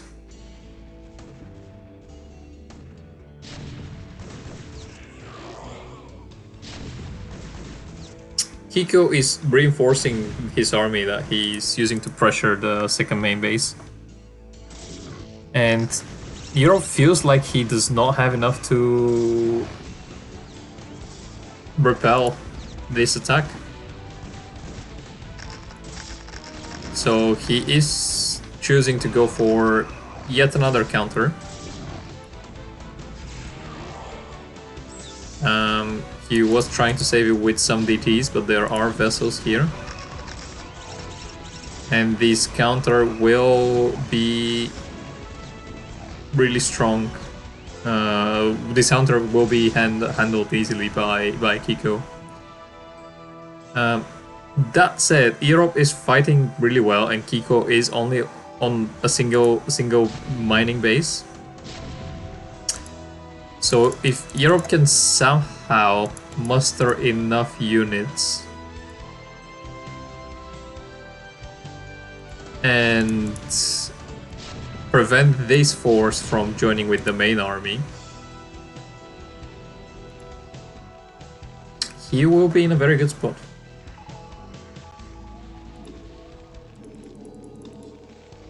Kiko has about 4,000 minerals left. Will now be harassing the 6 o'clock as well. Let's see if earob will decide to go for another counter. I feel like the counters were effective for him at some point in the game, but he should not be doing anymore. Instead, he seems to be going for the 12 o'clock. But that one vulture, one tank will be enough to kill that base. Some reinforcing zealots coming through.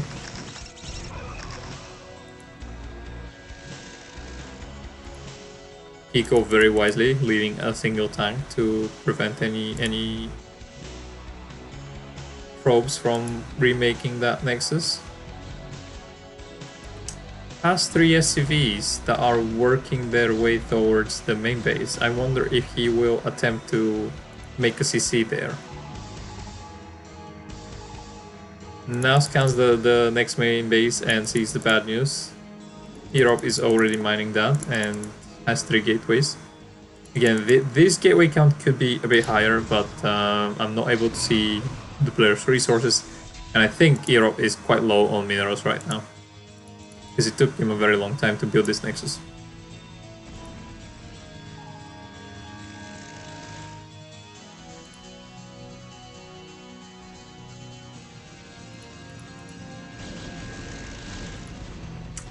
That EMP catches the High Templar, unfortunately, which means that earob's defenses at the 12 o'clock have been vastly reduced. Let's see if this Arbiter has energy for stasis. 2 tanks and 2 vultures going to this extra main base. And yeah, as I said, some SCVs trying to take this new main. earob fighting in the best way possible to defend the 12 o'clock. He might just be able to do it, but in the process, Kiko is yet again utilizing his drop capabilities. And Kiko is just making a statement, flying his CC towards the 12 o'clock. He knows that he's gonna take this base sooner or later, so he is already flying the CC there. CC at the bottom left, almost done.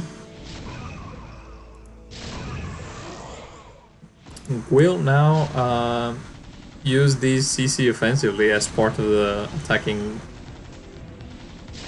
army. Very smart by Kiko.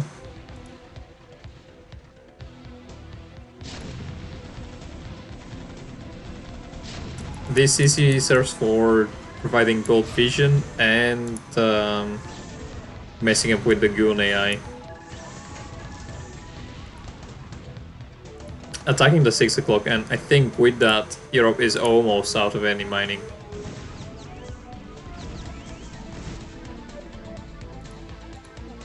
With the 12 o'clock falling, we might be seeing the GG very soon.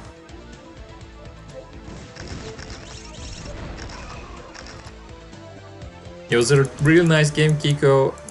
It's almost out of minerals, but managed to secure that 12 o'clock and has a CC already up and running at the bottom left. So great effort by earob. He just needed a bit more to be able to break Kiko. And if you have to be honest, I was really impressed when Kiko was pushing at the rally point of earob. He did not have any gateways in his second main, and yet he was able to turn this into a 32-minute game.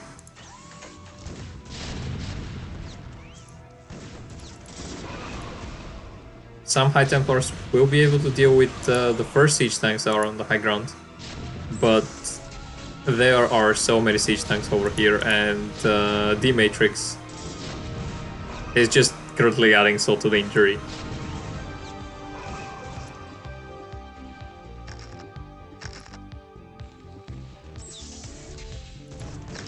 Kiko is able to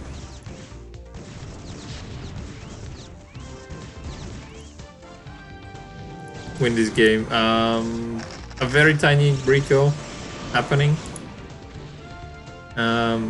Almost managed to kill Siege Tank. Did get some SCVs. But this is everything that we have for Europe. We are not even producing any more units from none of our gateways. And I think Europe is just taking a moment to think about his game and where it went all wrong.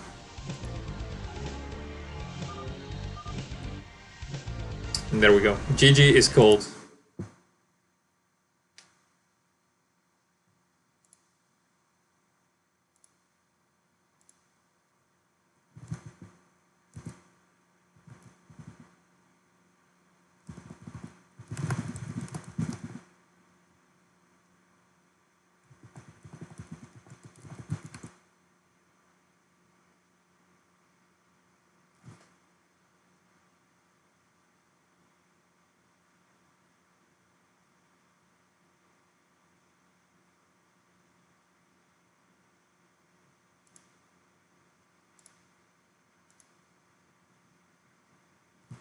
Next map is gonna be Vermeer.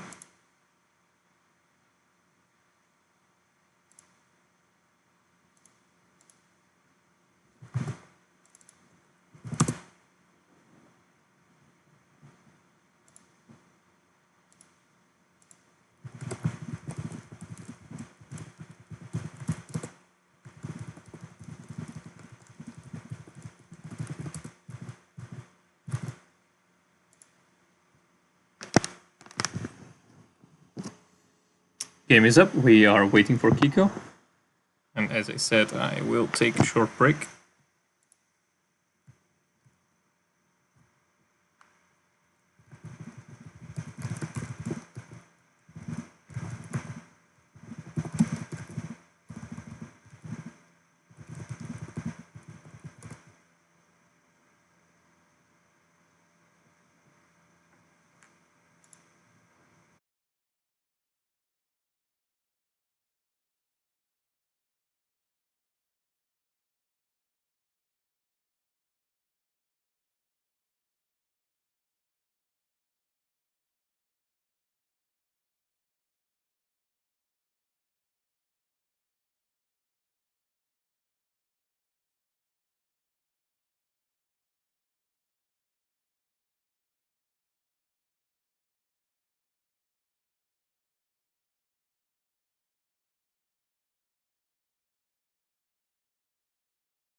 Alrighty, I'm back. Let's see where the players are. Then we can start the game.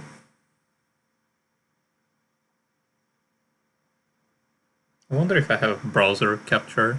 Oh, I do. So while we're waiting for the players, we can look at how the bracket is developing. So we've got earob and Kiko in the semifinals for the winners bracket, and we've got Fonger waiting for the loser of Kiko versus earob.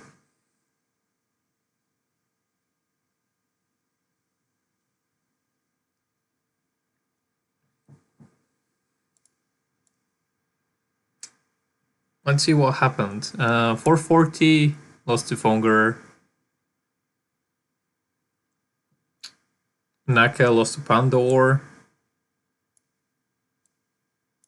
Persian Zerg, who was not sure if he would be able to play this tournament, was able to play until quite late. Got knocked out by Fonger as well.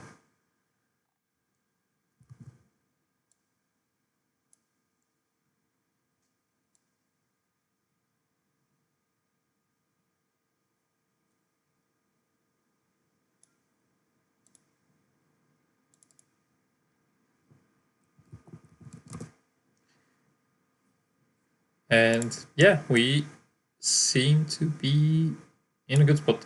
Actually, I was thinking of making the semifinals best of 5 as well. But given that Fonger is already waiting in the loser bracket final, possibly that's not a great idea.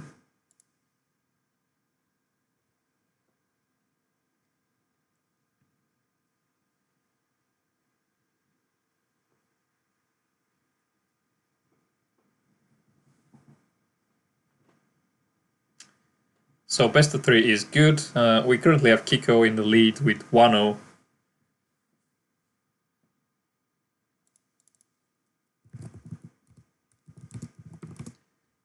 And game number 2 is going to be on Vermeer.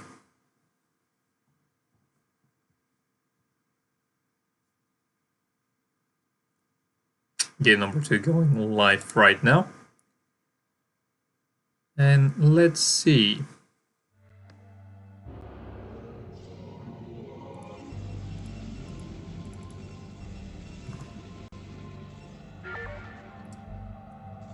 How to play in this tournament. You can type !CPL Royale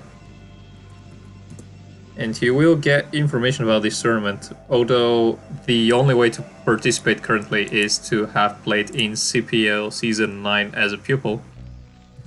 I don't recognize your name, but if you are one of the pupils, you can play in the third qualifier.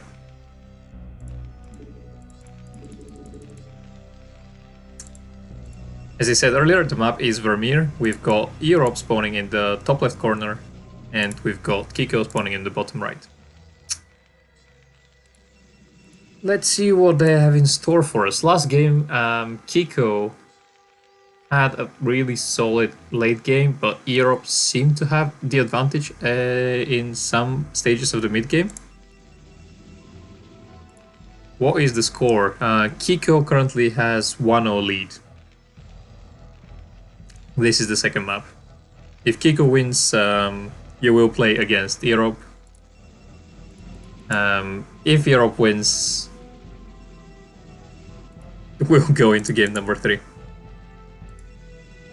I was also considering making this the semifinals of the winners bracket best of 5, but given that you're already waiting in the losers bracket, I don't think I'm gonna do that for next tournament.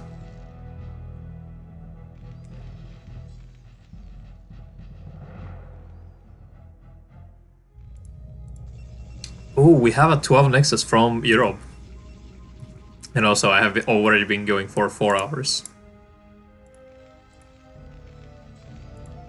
So I would like to close the stream in about 5 hours, which is not going to be possible today.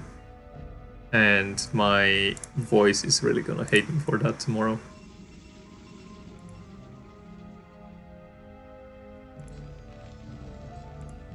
But good job on qualifying at or being placed at the losers bracket finals, Fonger.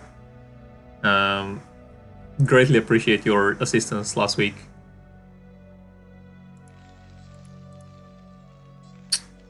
Kiko had an SCV in a defensive position, but will now spot the 12 Nexus and will probably not be very happy about it. Europe going for a Forge. This is to deflect any Marine Vulture aggression at the 12 Nexus, and Kiko is already moving out with a single Marine. One cannon going up, an SCV tries to attack the cannon. This shouldn't really be signaling all too much to Kiko or to Europe right now. But he sees the second Marine being made. And the second Marine is not going across the map yet. Kiko saw that this cannon finished just in time when his second Marine arrived, so he will be going back with that. Second and third Marine already up for Kiko. He should be starting his bunker really soon. Or Kiko begs to differ, he will just defend with good micro.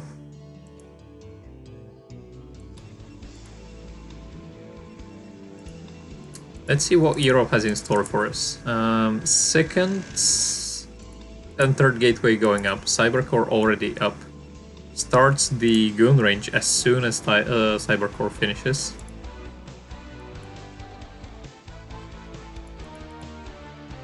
Kiko, on the other hand, has already gone up to 5 Marines and is building a second factory. I don't think that Kiko will do any crazy aggression with these two factories, because he's not building any more Marines. But we don't know. Let's see what the first upgrades are. An SCV poking out to see what Europe is up to. Sees that there's no Dragoons at the natural. And no third base yet. Seems like we've got a tank and a vulture in production.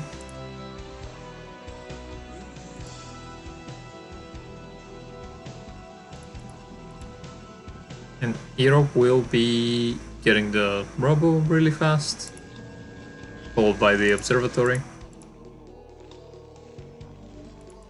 Oh, 2 vultures, no tank and a vulture, so he must be researching vulture speed right now.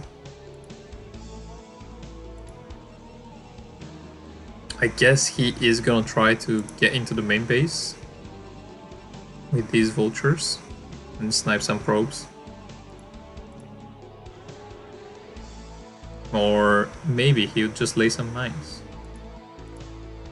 Yeah, that's his strategy, which is wise. He's laying off some mines, so he's preventing any move outs from these Dragoons. First Zealot saw that he was going for some mines. And now the observatory is ready. We have a shuttle. Kiko sees the shuttle. And we are pumping a lot of vultures. We don't have any siege tanks yet. So, as Kiko right now, we are putting a lot of eggs into the vulture basket. Europe suspicious of some drop play, which will prove to be useful, all these cannons near the mineral lines. Because they will neglect any damage if the vultures ever try to do that. He possibly just sees the high number of vultures, and that's why he's suspicious.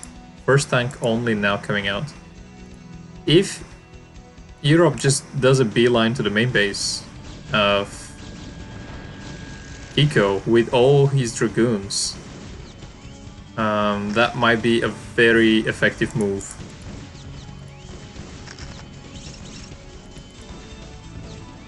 The Zealot ate some mines, and oh my god, Kiko found a sweet spot. Yes, it seems like earob is just preparing for some sort of a bulldog move. Dragoon at the third base unfortunately will be taken down by these vultures and will not be able to defend that poor probe. But nevertheless, third nexus is going up. earob will save his observer near Kiko's main base. So that is pretty big. The observer will spot this vulture moving out.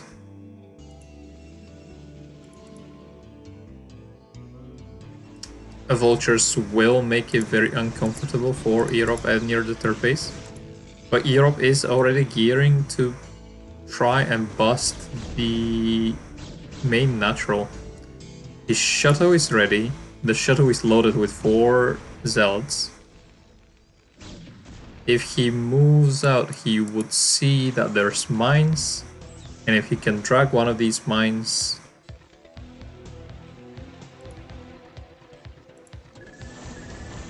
in these 3 siege tanks, he definitely has a really big chance. He sees the third base though, so he will try to just deny the third base, which is again a very strong move because now Kiko is forced to move, so these shuttles will be very effective as the tanks are not set up in a position that they necessarily want to be. Only drops a single zealot though. Will be dropping out the remaining zealots right now, but the second shuttle is AFK, not doing anything. If that second shuttle was in the fight, he will definitely would have won that fight, but with that, earob just fails to bust the third base and GG's. And Kiko takes quick 2-0 and will be proceeding to the winner bracket finals.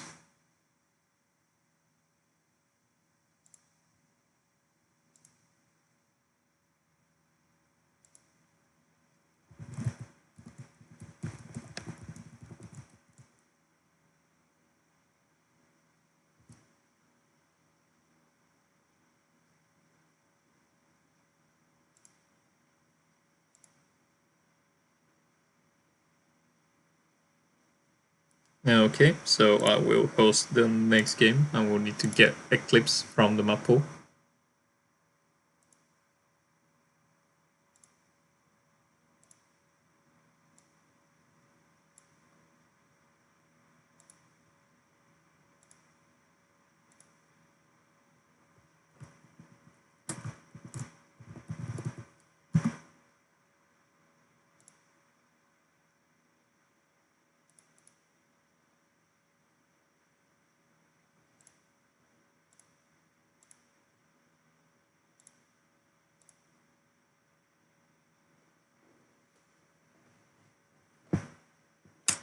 Next game is going up right now, so we are waiting for Fonger and earob to join.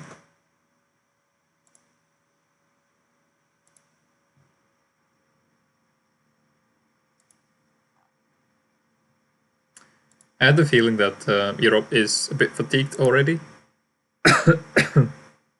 Excuse me.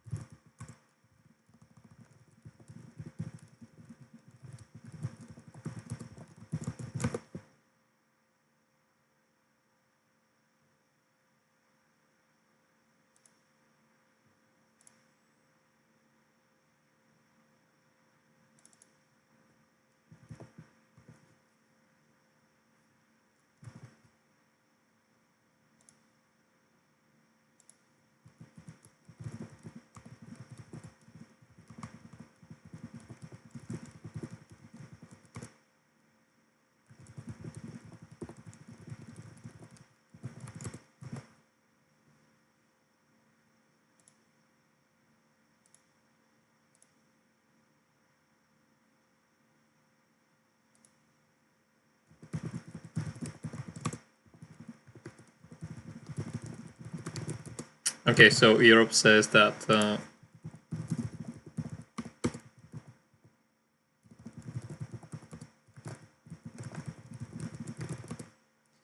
Battle.net is up. Let's see if that is the case.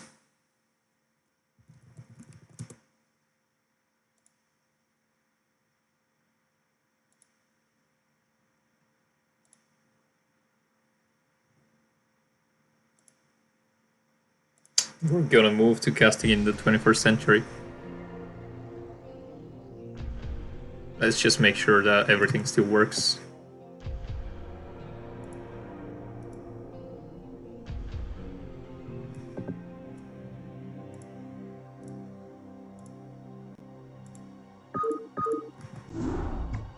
On stream.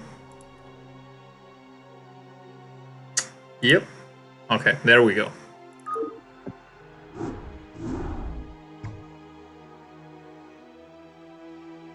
We are back at Battle.net.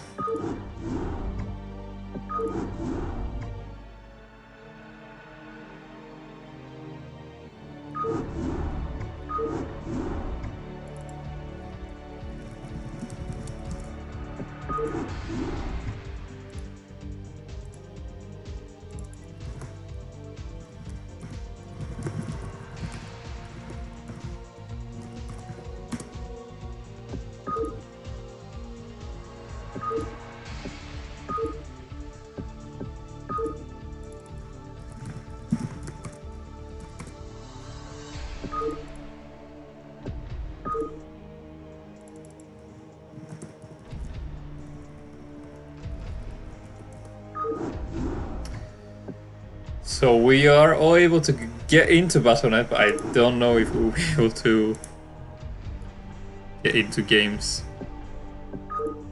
No, Fonger managed to make his game. And I managed to join that. Impressive.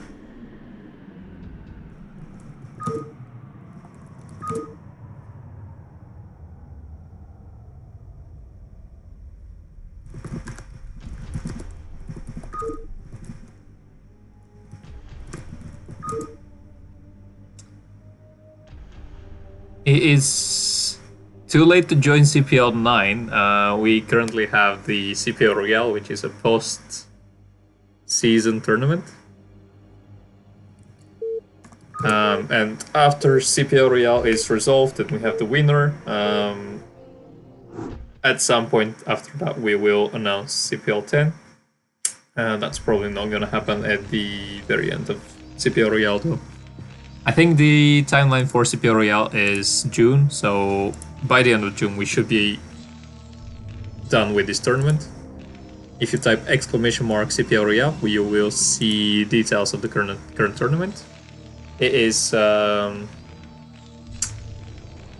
invitational tournament based on... Oh, it's a mix of invitational and qualification tournament for the best pupils in CPL. So we've got 3 seeds already from each race. We've got Silent Storm for the Airn race. We've got ASCII for Protoss, and we've got Zune for Zerg. We also had Exit qualifying in the first qualifier, so he also takes a spot. And we have Ashbal taking one of the special buy-in slots. So the special buy-in slots are anybody who donates over $20 to the prize pool can nominate one player that was participating as a pupil to participate in the or to be seeded immediately for the CPL Royale tournament. And this is currently the second qualifier, and we will have one more probably next week, same time. You are currently watching the finals of the second qualifier. There are loser bracket finals, and we've got earob spawning in the bottom left corner of Eclipse and Fonger spawning in the top right of Eclipse. The first map is Eclipse, and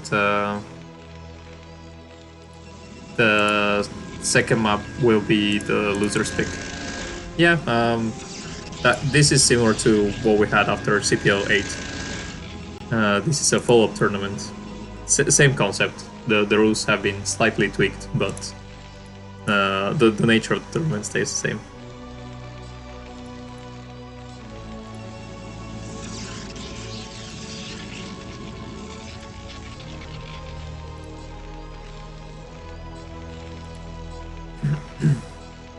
No problem at all, Tade. Good to see you again. Back and running. Do you have your Discord situation under control?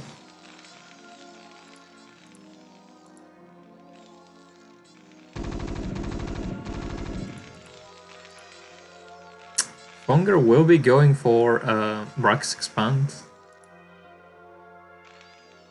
Earob, oh my god, this observing is so much easier.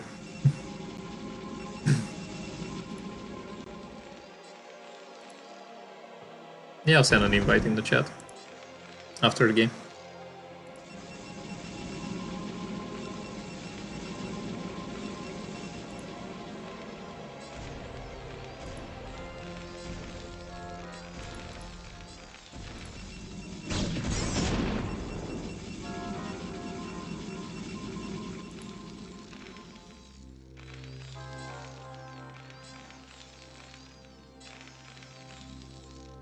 I think if you actually go on our website, you should have a link to the Discord already there. But if not, I will send you a link after the game.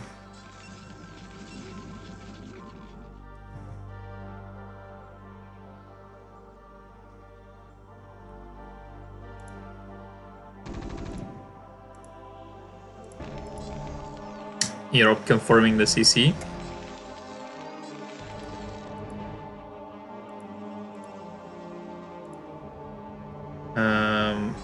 Although his first probe was not able to see that this is gasless expand,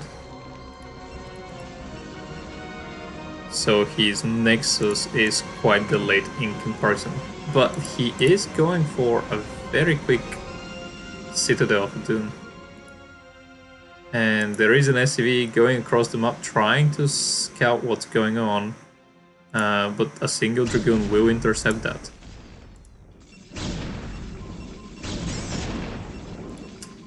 Let's see if he's going for Dragoon range and... Yeah, he's going for Dragoon range and for DTs.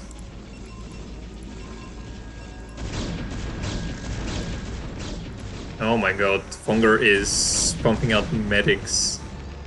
So Academy already ready, and he has comsat stations. So it'll be unfortunate for our boy here, earob. He's going for the DTs because earob will, Fonger will have the detection.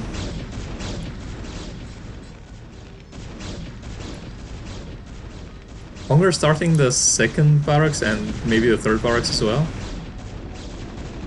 Will be starting very soon.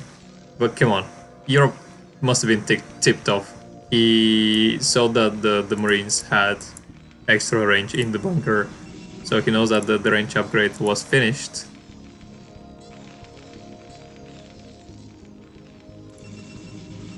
Let's see what is his response. He's going for a forge, very smartly done by earob, and he will be going for cannons, I assume.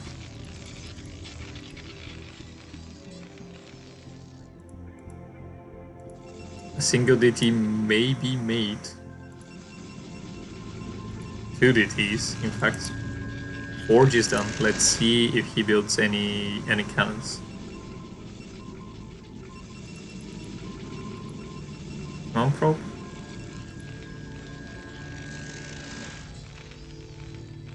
Okay, so he sees the Marine range, and as a result is he's playing it a bit cautious. Got the forge. 2 more DTs. Okay, so it seems like he just got the forge because his detection would be so late otherwise. But the DTs are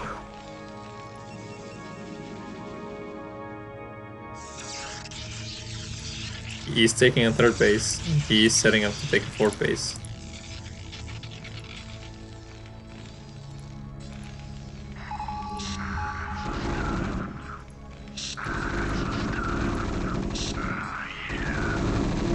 I missed where I think yeah, Fonger just scouted the scanned the DT. He still has one scan left in the main base, but the DT walks inside of turret range. Anyway.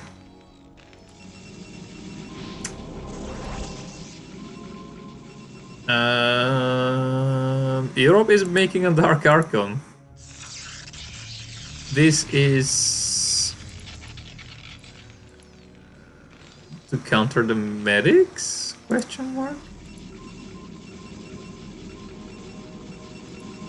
This is, I mean, it's it would be a sick play.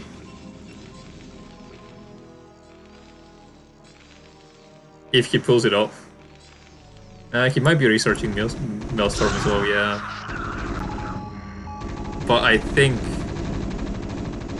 I don't think it was misclick, it was elaborate, but killing of the medics will actually be insane. Yeah, Batonite is working again. Oh, he sees a siege tank. He almost escapes with that DT.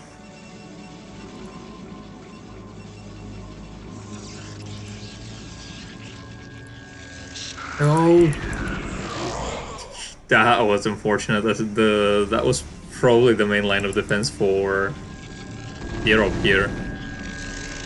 3 cannons on the high ground though.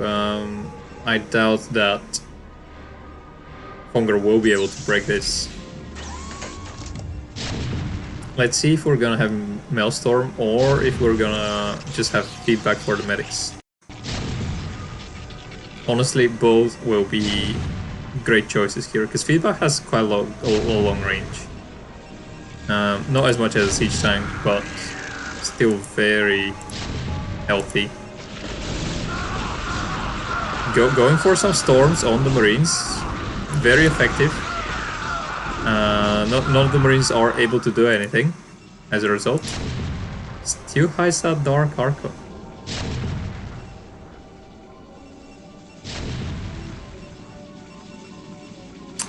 Are we any close to getting Zelts with legs?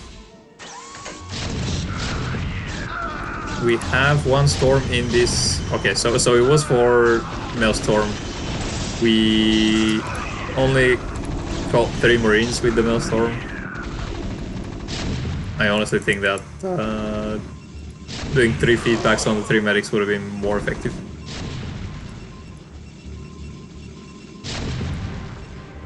Oh, legs is completed, and this siege tank is 1 shot away. Siege tank is dead now, but we do need some more Templars to fight the Terran Bio. We are trying our best to get some cannons. We are building a second forge for some reason, but we really want... in such a case, we want the armor upgrade.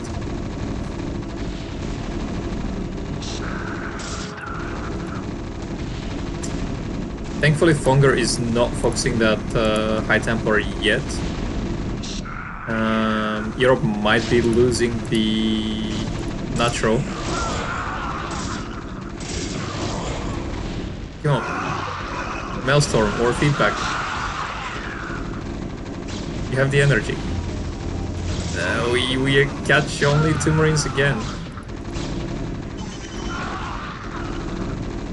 Feedback on medics will be insane, because, well, not right now, because the medics are out of energy, and so the army should be dead relatively soon. But when the medics had energy, single feedback kills them.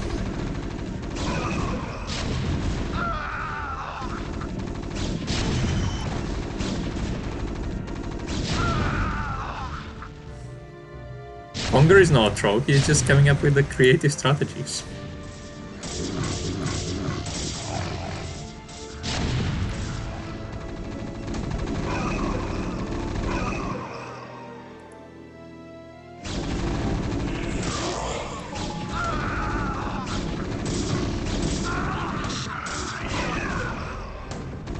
It seems like Fonger is able to kill the...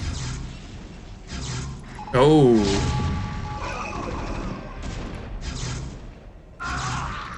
Marines already have armor that he is no longer able to kill them in one swipe.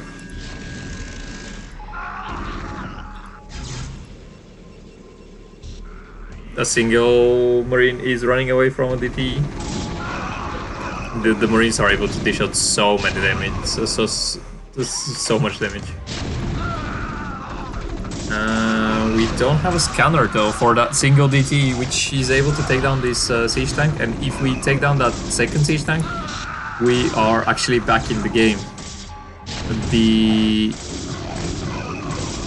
natural is down, but we do have the third base mining. And in the long run, our units scale better. But that might not matter. We have a huge army going across the map. Yeah, he's on 3 bases, but 3 bases with Marine Medic is not as good as 2 bases with Temper Tech.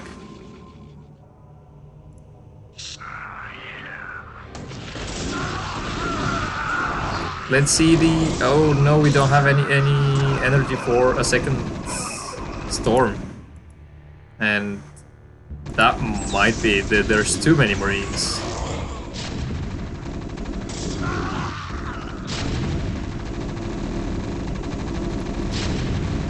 They are able to take down the last remaining buildings of the natural. That high temper casted a storm. Did as much damage as it could. Earob trying to sneak a base in the top right corner, in the bottom right corner. But at this point, I don't think it's gonna matter. Marines are now on top of the production, and their damage is so high that yeah, this is it. Wow, what a game by Fonger. The question is Earob gonna... or is Fonger gonna try to do that in game number 2 as well?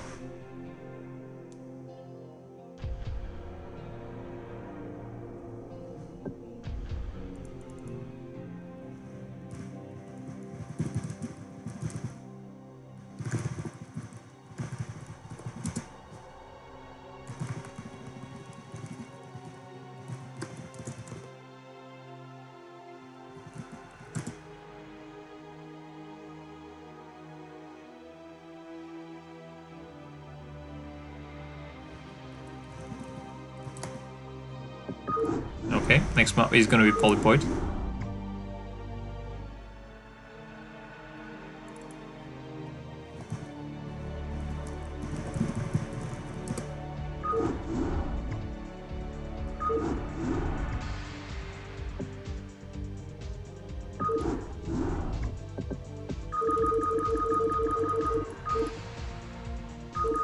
I wasn't able to make any games before, so I'm not gonna chance it.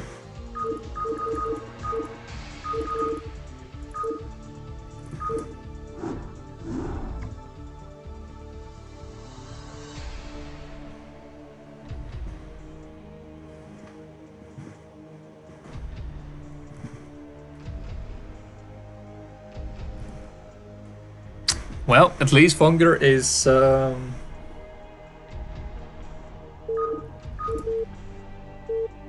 working towards the not making this a 6-hour cast. We can definitely say that much. Also, apparently this build was Vode's idea. For those that don't know, Vode is has been a great coach this season. He plays all the races. And he does have some creative strategies in his pocket, as he was able to teach Fonger about that Marine Medic push. Okay, so map is Polypoid. We do have Fonger spawning in the top right corner, and we have Earob spawning in the top left corner. I wonder if this last game will have impact on Earob's play. He did try to rush DTs, which is hard countered, unfortunately, by what Fonger did. But not many Terrans do go for these builds.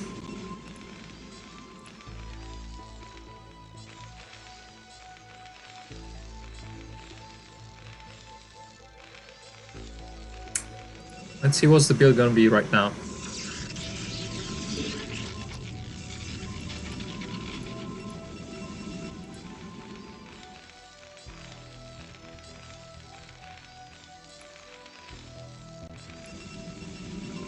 I am enjoying these finals, but it's been 4.5 hours of casting. So, pardon me for being a bit quieter, especially in the beginning of the game.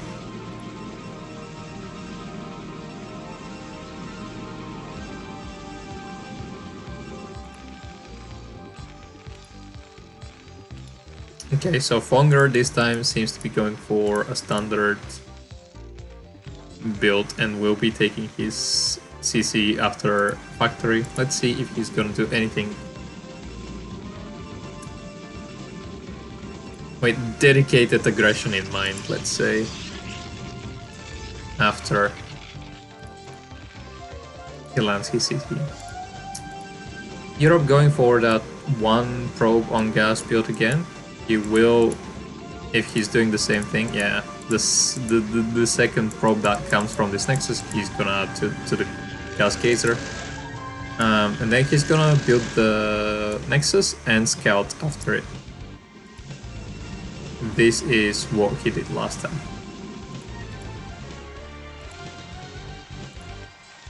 When we were in the Dark Ages and casting like cavemen. And yeah, there we go. I said that last time he made his CC on 18. I think he made his CC on 17 this time. I'm not sure if I was correct last time, but pretty close, pretty damn close. And luckily for him, he will scout Fonger first. He sees 3 Marines, and that might already trigger PTSD. There is a 4th Marine on the way, and there is a 5th Marine on the way. Fonger is going for an FD.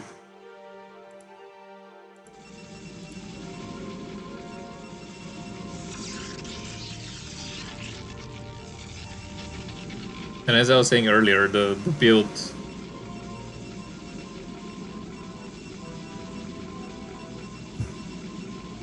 that earob was doing, I think, is weak against FDs in particular, and this is what we have from Fonger. So Fonger will either prove or disprove my theory.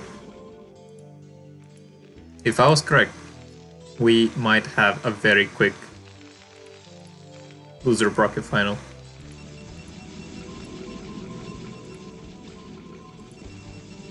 But as I said earlier, earob has an amazing micro. He showed it to some extent in his game versus Worst, but he is really great. No, as he's saying that FD is indeed strong versus this opener, but it can be held with good micro. Let's see, we currently have 2 Dragoons. We'll get a 3rd Dragoon by the time Fonger arrives. He made a medic again. Yeah, we get a few goons. We should have 4, I think. Here is the probe drill. That is good, but we don't have enough probes in that, and I think we have to surrender the Nexus. Do these Marines have range? I'm not sure. Oh, we made a shuttle. We don't really want a shuttle, but we have 3 Dragoons now. We have 11 probes mining at minerals. We don't have a CC yet by fonger. Maybe with the 4th and 5th goon we can make it. We have the shuttle. So if we're able to snipe the siege tanks, which we are right now, this is honestly as good as it can go. The 2 more goons should be popping out any second now to help us. Here's the 1st dragoon. We don't have the 2nd dragoon, but a nice probe drill is gonna catch the 2nd vulture. We will kill the 2nd vulture as well, but we are left with 8 probes to our name. 7 probes now. These SCVs are wrecking the probes. And we have 8 probes in total, and we are about to lose our CC, our Nexus.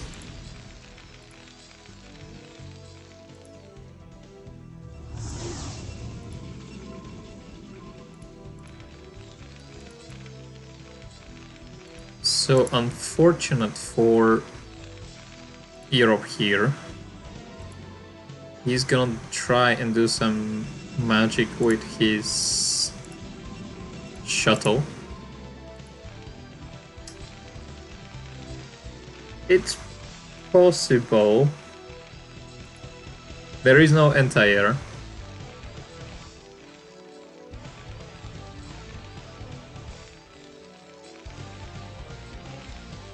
The barracks is not producing. We are going into the CC.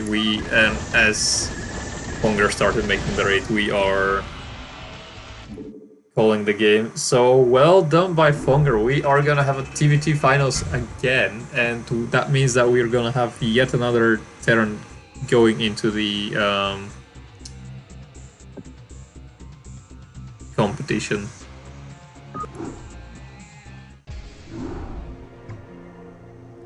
Is Kiko still here? Really good games by earob, to be honest, but it was... I think it was also the fatigue. He was playing best of 3s all the time. Up until now. Yeah, this was apparently Vodi's strategy, that fonger was pulling off here.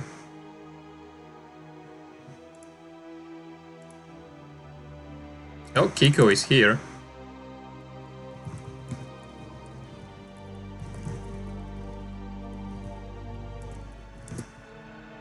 Okay, we're gonna take a 5-minute break and then we're gonna be back.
Alright guys, I'm back. I was using the downtime to some food in the meantime. Because we're here for a best of 5 TVT. And we've got Fonger spawning in the bottom right corner of Polypoid, and we've got Kiko spawning in the top left corner.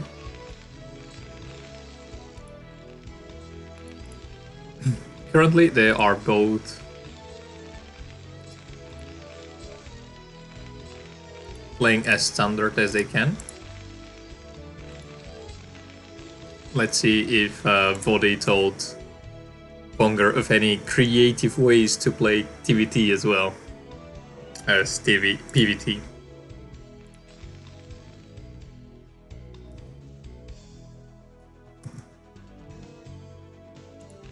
Everything seems to be fine with the stream. If something's wrong, do let me know.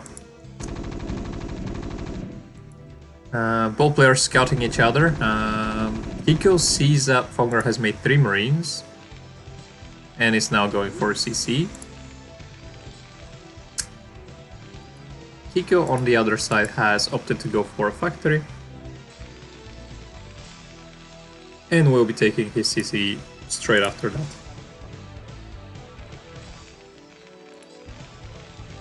So I don't think that anybody in particular is at a disadvantage or at an advantage right now. Fonger has gone up to 4 Marines. Kiko will try to be aggressive with his 2 Marines. But I don't know. Okay, so the Vulture is much faster than Marines, and 2 Marines with a Vulture against 4 Marines would have won, but Fonger has made the bunker already.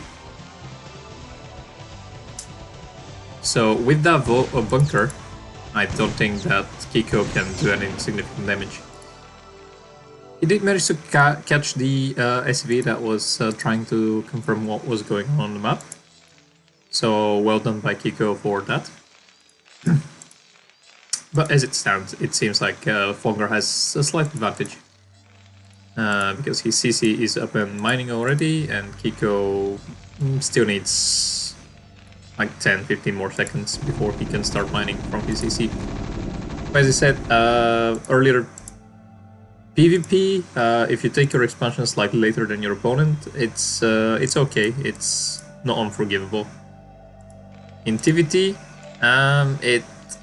it matters even less. So more income equals more good, of course.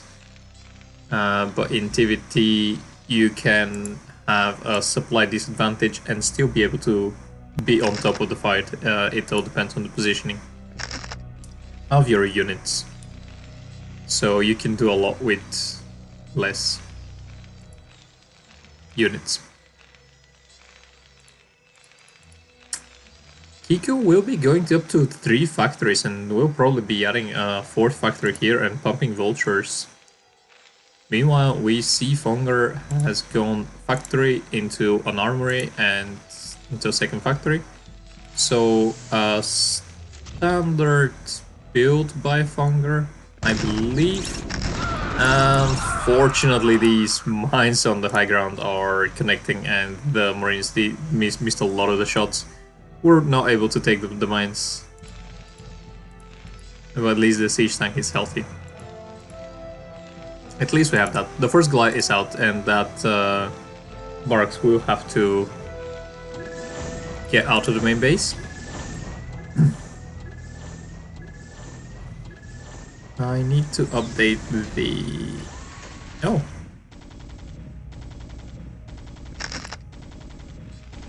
I forgot to update my overlay for the Fonger versus Kiko game. Fonger versus earob game, and now it says earob versus Kiko. So let's fix that. The finals are currently Fonger against Kiko. And Kiko has a 1-1 lead because he's coming from the loser's bracket, from the winner's bracket. Excuse me. Only 3 factories though. So Kiko is not going the super all-in style. Has lost his barracks, and that is always annoying. Will be rebuilding his barracks soon. Yeah, immediately actually. And we are moving out again as fonger. This time we have scan. And we are able to deal with these mines. This mine though, 3 Goliaths I think should be enough to kill it as it pops, and yeah, the mine did no damage.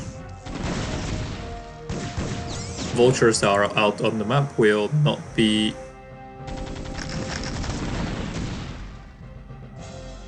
Oh wow, Fonger is avoiding so many of these mines. Kiko will be sieging and has currently the advantage here, because he has managed to siege his tanks first and is on the high ground. But unfortunately Fonger is now bleeding too many units. The siege tank will die. Okay. I was wrong. Was I? Yeah, high ground, good unit.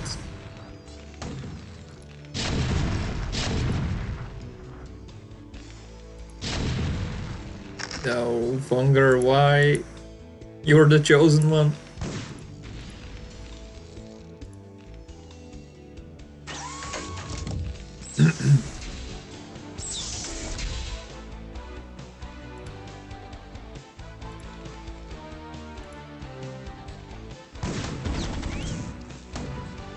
No, Kiko trying to bait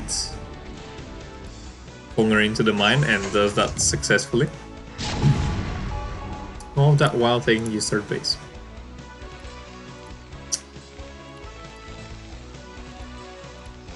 Fonger, on the other side, has his third CC ready, but will be taking the mineral only.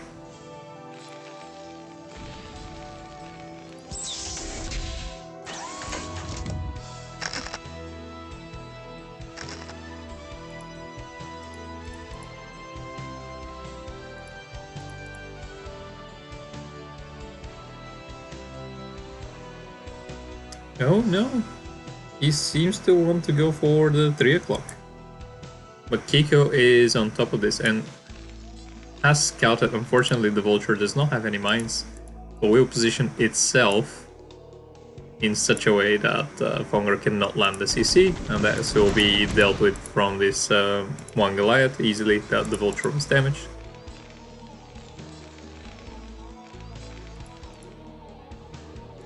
And both players just scouting around the map. Oh no, the CC, you need to move it to be able to land it. That's okay though. Not the end of the world. Surely annoying when the CC starts dancing like this. We do have some dropships by Fonger already, and we have some raids from Kiko. Raid is always a good unit in TVT, it gives you vision, and has good anti-air. Ooh, Fonger trying to take second main very quickly. This is the finals, yes.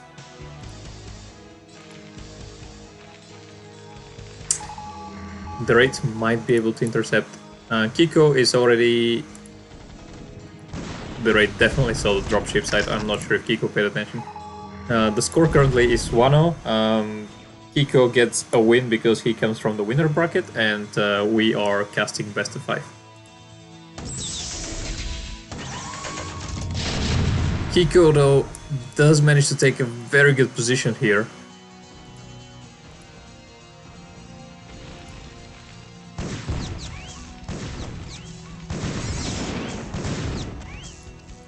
Fonger will try and put it all on that single drop play. We have 4 tanks in the main base, but there's plenty of defense, so Kiko does manage to defend this. Thank you for the raid, 440. I hope you enjoyed your tournament. And remember, there is a 3rd qualifier next week, if you still like to try and get a spot.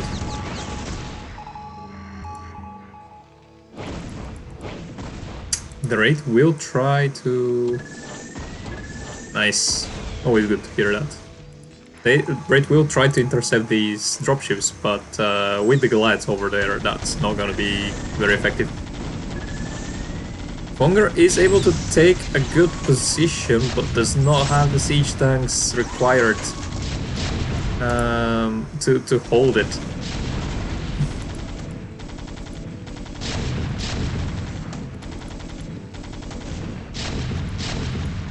Oh no, that one siege tank on the high ground. Fonger is just barely not able to see it. You're not too noobish for this tournament, you're definitely one of the favorites. I can easily see you taking a spot.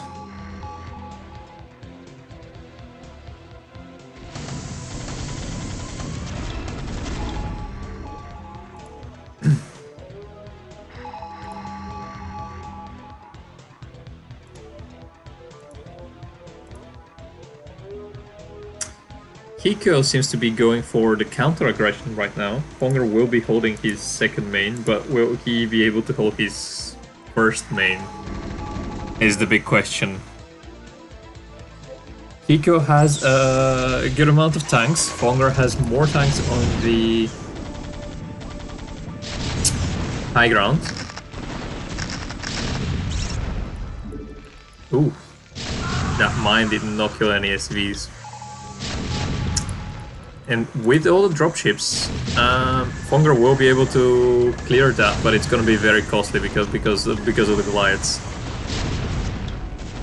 Loses 2 of the dropships. And yeah, he clears that just barely, but 2 dropships are dead.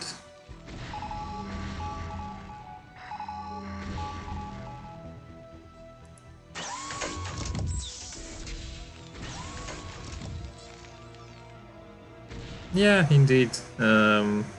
What Naka says also applies for 440. Definitely you're both at the level where, with some luck in the placements and the right opponents, you can definitely make it to the finals and win it.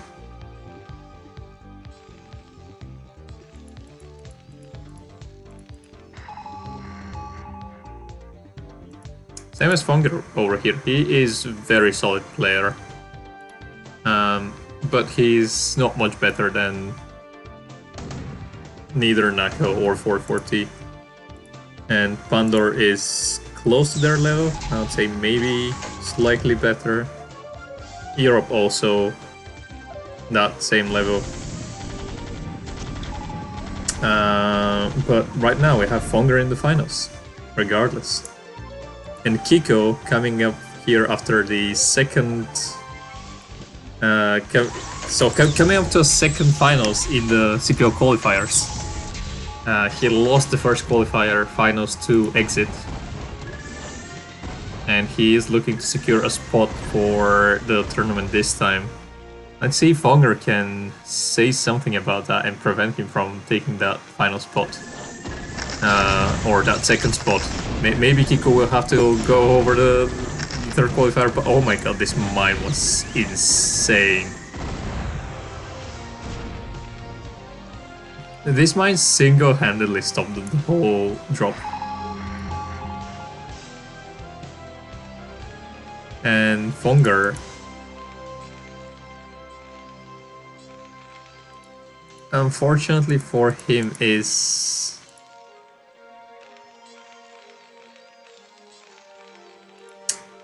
his recent drops are not working out, so he really needs to stay back, play defensive, and try to go for a longer game. And yeah, I mean, I am aware of what I'm saying. It's already the 17 minutes.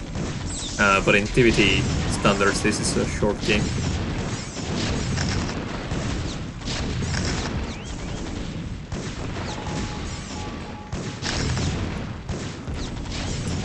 So Kiko is able to take down the 3 o'clock expansion while preventing the 6 o'clock, and he's taking a second main of his own. So Kiko right here in a very good position. Fonger will try to defend with the counter drop.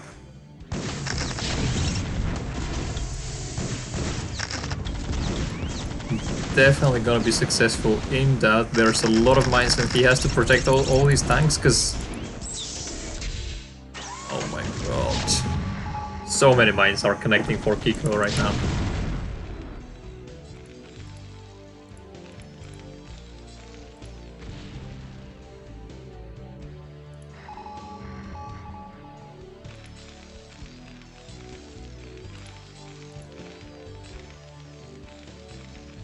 Yeah, that is these mines. Was the second or third time that this happened to poor Fonger. He's gonna try to be aggressive, but with such a tiny army, I'm not sure that this is the play. He is going for a second expansion and or a third main rather, and he sees the bad news. Kiko is already there and has forces, and this can only mean one thing really.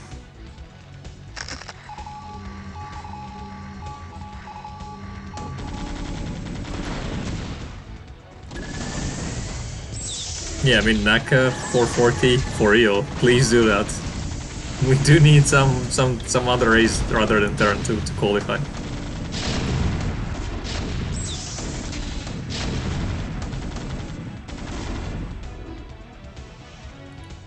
Otherwise, we're gonna have to call in the Doodle special.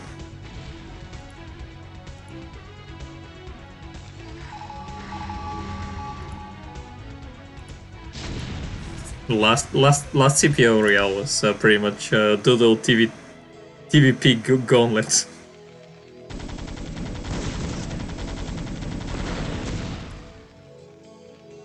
And a little birdie told me that Lovesnow will probably be taking the final buy-in slot for the tournament. So even more turns to come.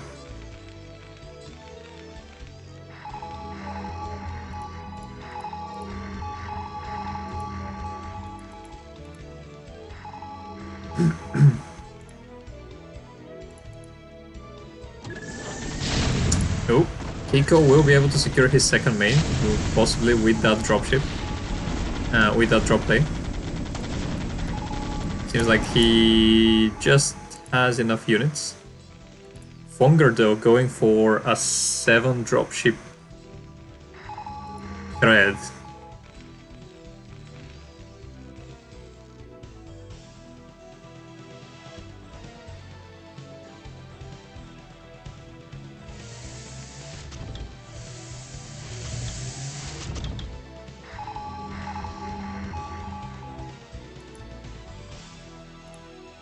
You might be onto something, Naka.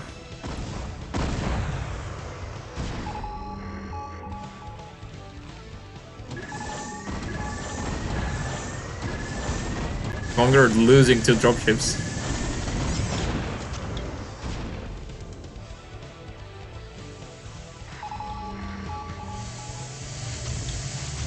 Oh, is he gonna lose anymore? Enough is enough. No, one more dropship going down. Kiko is slowly just taking the whole map. And unfortunately for Fonger, there is little that he can do about it.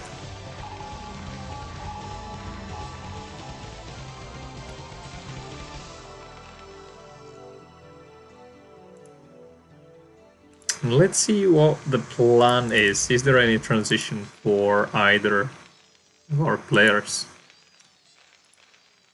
We do have +3. I wonder. So we have 2 armory spinning, and we already have +3 weapons. So that means that Kiko is transitioning into at least +1 air weapons, which means only one thing. The science facility should have an add-on for Kiko. And as Fonger, we don't have any plans to be going into a BC transition anytime soon.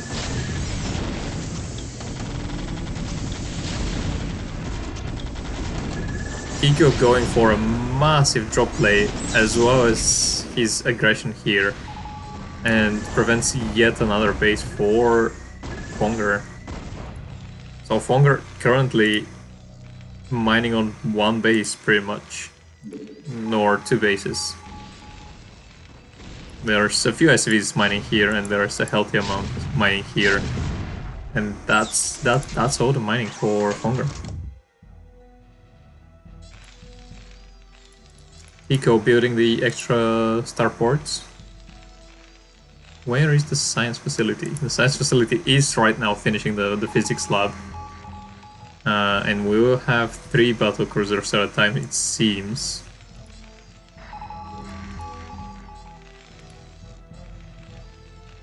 This is the way that Kiko has decided to break Fonger's defensive positions.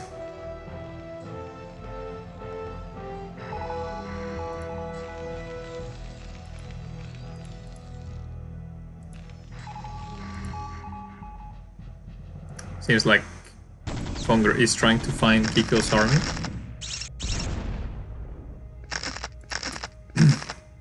Still have 5 dropships in play, 7 with these 2. And will be trying his best to take the 6 o'clock expansion, but Kiko will come back with more drops after this. Battle cruisers already on the way, or at least the first battle cruiser is. The second battle cruiser is. Kiko is currently supply blocked and cannot build it.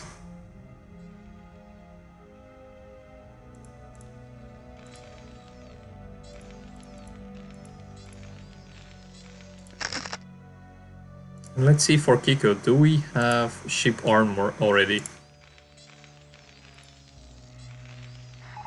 Not just yet, and none of our armories are spinning. So Fonger sees the extra starports in this second main for Kiko, so he should know that BCs are on the way.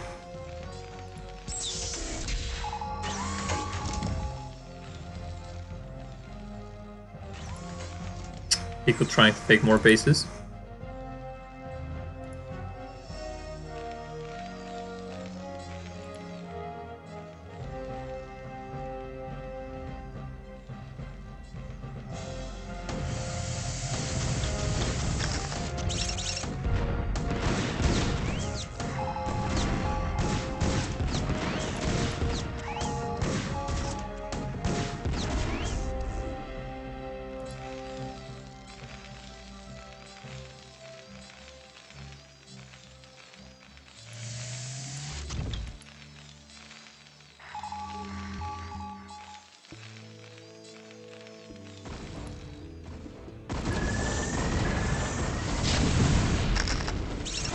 Fonger trying to do some magic with his drop plays.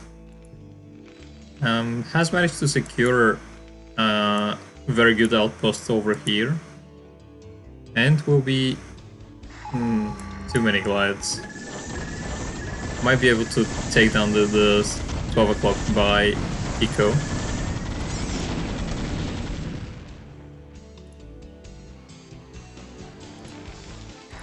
Meanwhile, as Kiko, we are building a 4th starport.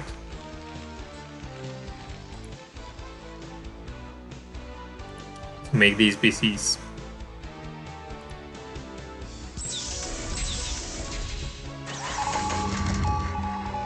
And we are slowly taking this natural.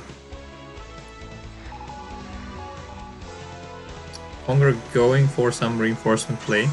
Kiko sees that. Fonger really wants to keep this main base.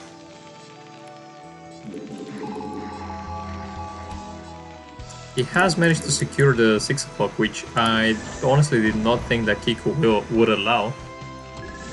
But an army of 3 tanks and 1 Goliath is headed to the 6 o'clock.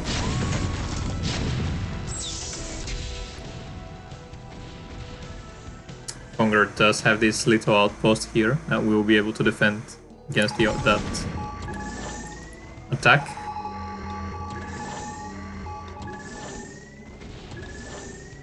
And right now we have Fonger really on the... He really needs to saturate this base a bit more. He might start thinking of taking this one.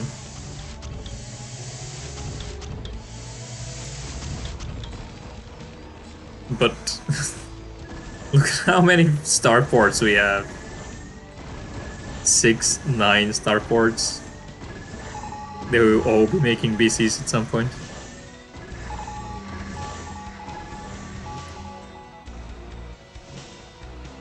Kiko staying at 200 supply at all times.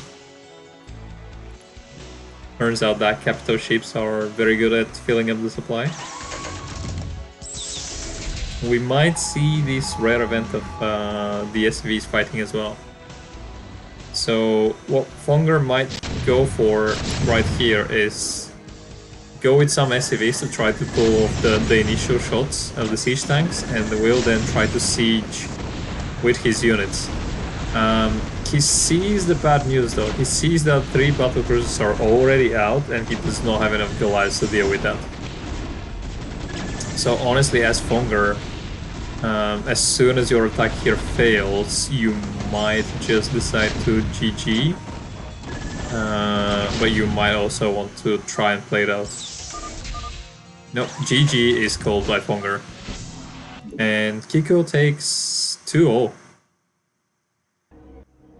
Currently being one game away from securing that spot in the CPL Royale Phase 2. And we're gonna have to see what map Fonger wants to play on. Okay, so Fonger wants Sylphid as the next one. Sylphid.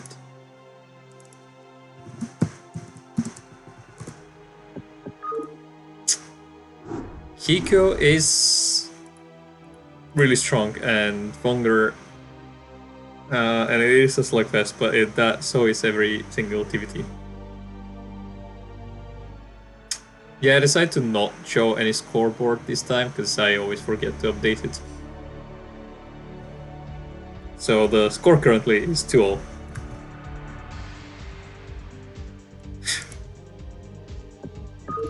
Fonger going with the mind games. Let's see if he's actually gonna build something in the middle. Is he gonna go for the double mind game?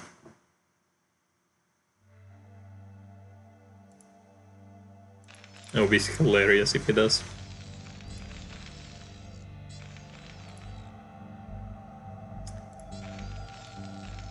So Kiko spawning in the 12 o'clock position of New Sylphid, and Fonger spawning in the 4 o'clock position. This is a match point for Kiko, and if Fonger wants to stay in this, he's gonna have to win this game. Kiko setting up his second and third expansion at his camera hotkeys, as you can see. And Fonger not going for these barracks in the middle. I'm disappointed. Might go for barracks in his natural... Oh, no. Okay. I am not disappointed. He is gonna go for the BBS.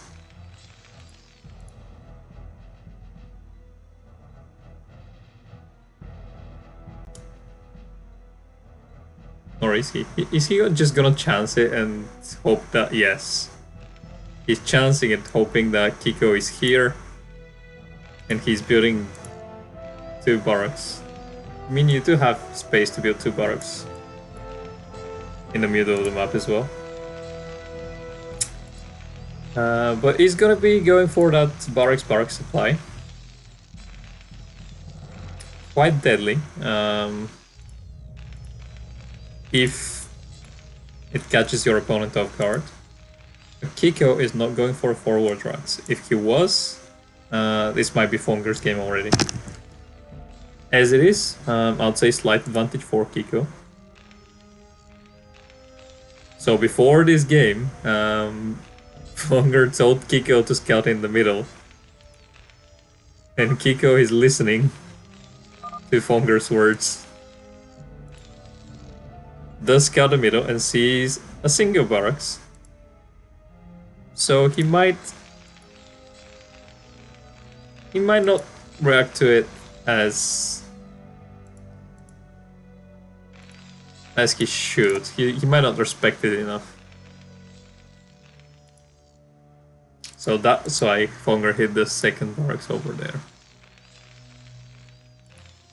But Kiko is too smart for this. He goes into the main base. He sees that there is nothing in the main base. No gas. No barracks. Nothing. So he should know what's coming his way. And yeah, he's building the bunker. With the bunker and the SCV at the choke point, I think Kiko has this. And for Fonger, it's really hard to transition out of this. Will he be able to get... Oh my god, he gets both Marines before they're able to go into the bunker. So this is huge for Fonger right now. I was honestly not expecting that, but a third Marine is gonna be making its way to the bunker and will make it. So unfortunately for Fonger, he was not able to catch that extra Marine before it managed to get into the bunker. And will not be able to kill an additional SCV. There are 3 Marines, but there is a Vulture already out on the map, and I believe there's 2 Marines in the bunker. 3 Marines are able to take on a single Vulture if the Vulture is not microed, but Kiko is on top of his micro. He will just get a single Marine and will back off to be repaired. Fonger... Is he planning to try and take a base immediately? Okay, so Fonger will try to play a long game from here, or a longer game from here. It's really hard to transition from a BBS though. I'm not sure if he's gonna be able to. 2 Vultures are sneaking out on the map. They will be able to one-shot Marines if they wish to do so. Fonger sees that Kiko has snuck the Vultures out on the map and decides to not try and play it aggressive and wants to go back to the main base. However,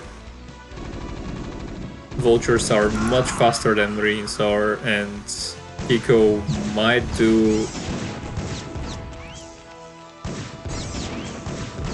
game-ending damage here.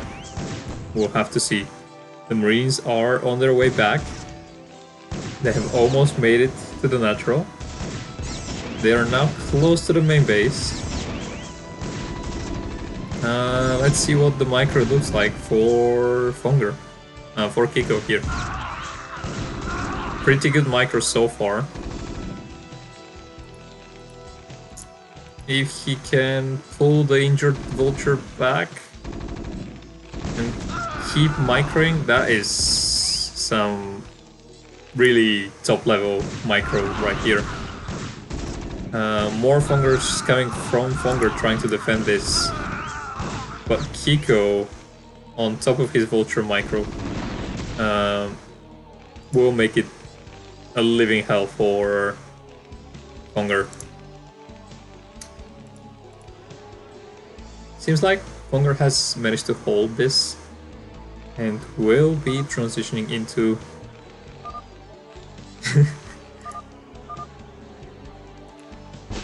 will be transitioning into a longer game, but Fonger says GG,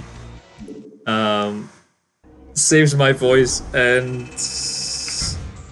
thank you for that, Fonger. But as it stands, Kiko wins the match point and will be getting a seed into CPL Royale Phase 2. So congratulations on for Kiko. Well done on Fonger for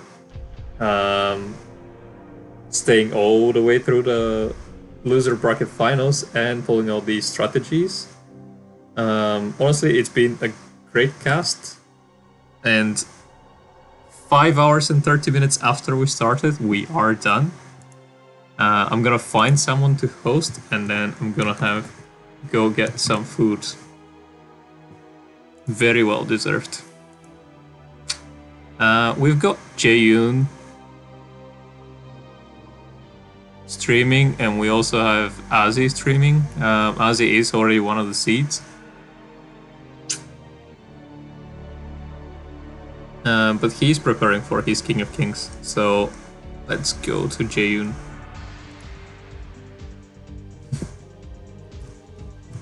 Oh, Naka, you're still up. Thanks for staying so late. But yeah, you go sleep. I'm gonna have an eat, and with that we are closing the CPL Royale Qualifier 2. Again, congratulations on the winners, and better luck next time for everybody else. I hope you will join me in CPL cast for the third qualifier, and as of now, please enjoy Jaeyoon and say hi from me.